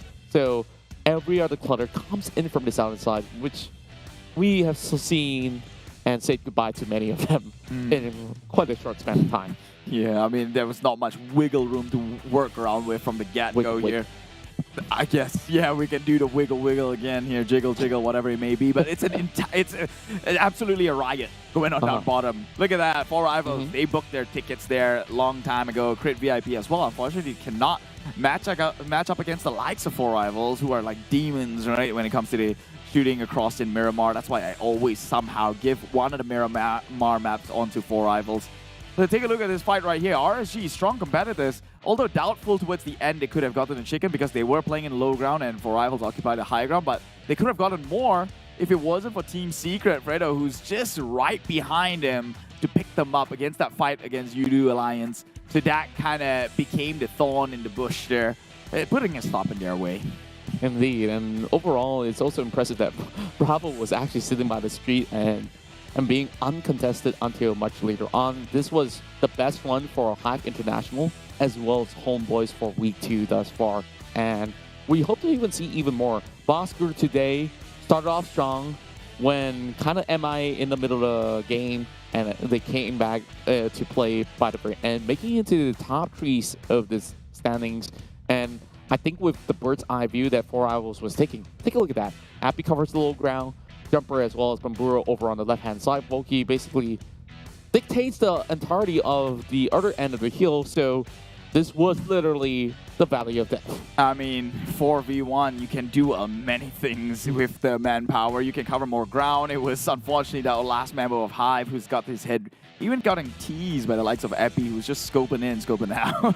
Just giving it a little bit of show here tonight when they ended this game. So congratulations to 4 rivals, much deserved. And I knew I could bank in on them when it comes to a chicken dinner on Miramar map. Again, historically, they've been great on Miramar, although they have their rough patches. But we know if you draw further back into previous seasons, Miramar is their map because they're all lethal shooters. That's true. And now that we have concluded that, I believe later on we will be speaking with some of the top performers of the entirety of the day. But of course, we'll have to wait for a moment as we will have them getting prepared for the cameras. It's been a long day for all the players, maybe sometimes for us, but today I'm feeling really energetic because the tempo of play remains to be fast-paced, except for Miramar early rounds as well, Savannah. Yeah, that's where we go off tangent talking about the color green for God knows who long. But we talked so much about the color green until 4 rivals actually won the game. Maybe we blessed them up with some good luck. We? You mean me? I started the whole conversation off by saying I actually like the green. And that's why we got into. I took the bait and I ran another 2 kilometers for you with that topic. Well, who got you there, right? It's like it's the whole MVP argument again. We sparked the fire. Sure, Yuhai and Micah did great, but who got them there? Snipes gave them that opportunity. Thomas Edison wasn't the first guy with the electricity, and he just basically... So you're saying you're stealing the idea right I wasn't stealing the idea. I finally seen your true color. It needs somebody to get there, so you're basically Thomas Edison. Which is, I wouldn't say you're that bright. Wait. I'm Thomas Edison. I'll take it. I'll take you're Thomas not Edison. that bright. I'll take it. I'll take Thomas Edison. He's the one who got the credit in the end of the day. Okay, sure. I'll give it. Just like how you snatch it in every final game of the day, right? Snatch it at every yesterday. Remember what happened? What happened? My prediction of Team Secret, which you kind of rigged, was kind of in the top 4. Nobody knew that was going to happen. And then after that, it skews back to you. Okay. Enough arguing. We're children on top here, and we know that children are watching us since this is an esports title, so set a great example, okay? In fact, the best example can be shown with, well, one of the chicken dinner winners of today itself. It's RSG waiting for us. Let's pass into the interview.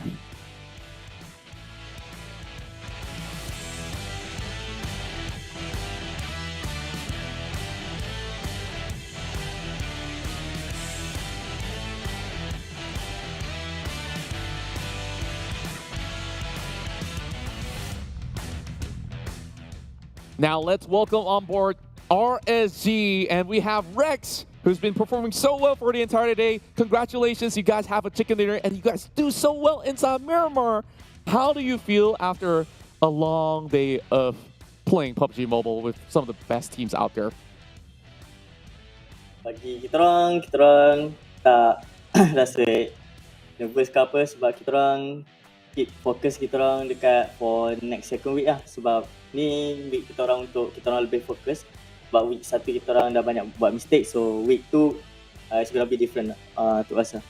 Yeah, I'm glad that you guys pointed out things like, you know, you guys have starting to shake the nervousness away, and you ended up today at the top 5, so I think that's something to be proud of. Keith, you got something to say? No, actually, I was about to say, I will offer to volunteer. So what Rex just said is that this second week is a pressing week for RSG. This is the week they want to get things right because of all the mistakes they've done in week 1. It's redemption week for them, and they're looking to come in strong. And this week is not over just yet. It's only day number 2. They still have 3 days to actually make a comeback. That's true. And of course, back to Rex overall, we still have a lot of questions that we would like to ask. So you've already seen like a lot of all these other teams out there really going guns blazing. We got Genexus, we got GEEK fam, who was absolutely on the teardown out there. Like, eventually, I believe that you guys can get there as well. But what do you think you need to get to that sort of performance? Bagi kita orang, performance team lain penting bagi kita orang sebab dia macam bagi kita orang semangat untuk lebih fokus, sebab kita orang tak perlu rasa sedih bila kita tengok team lain do well ke apa ke, sebab kita setengah usaha and rezeki tu belum sampai. So sooner or later kita orang akan ada dekat tempat dorang. I love that mindset because like that inspires the rest of RSG to do even better, right? Like that's essentially what that means for you guys as well. And that's also a good example that you guys could basically get good ideas of.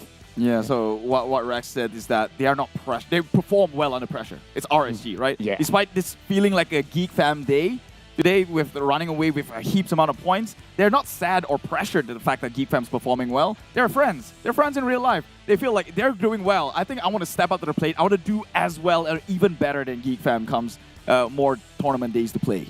Alright, and of course nak tanya just random question lah dekat Rex kan. So, do you have any tips that you could give for people to play Miramar a lot better? Because it's the biggest map. It's also sometimes really hard. So you've won the first Miramar run, and on the second game you are so close to that chicken dinner, and there's so many people surrounding you. So tell us maybe some tips on how you want to approach everything. Yeah.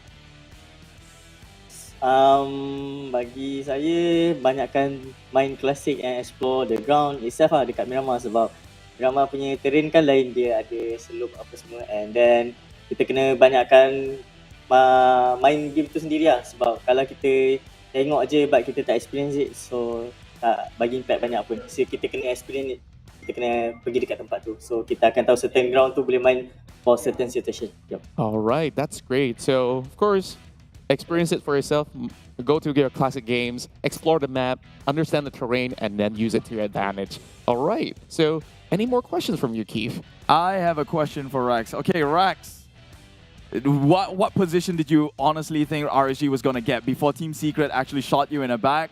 How did you feel? Like, did you feel that could have been a chicken game for RSG? To be honest, kita orang boleh chicken game tu, but masing-masing ada mistake dia masing-masing, including myself. So me and my team did our best already, so we just focus on the next day lah. So today just anggap yang unlucky but can do it better.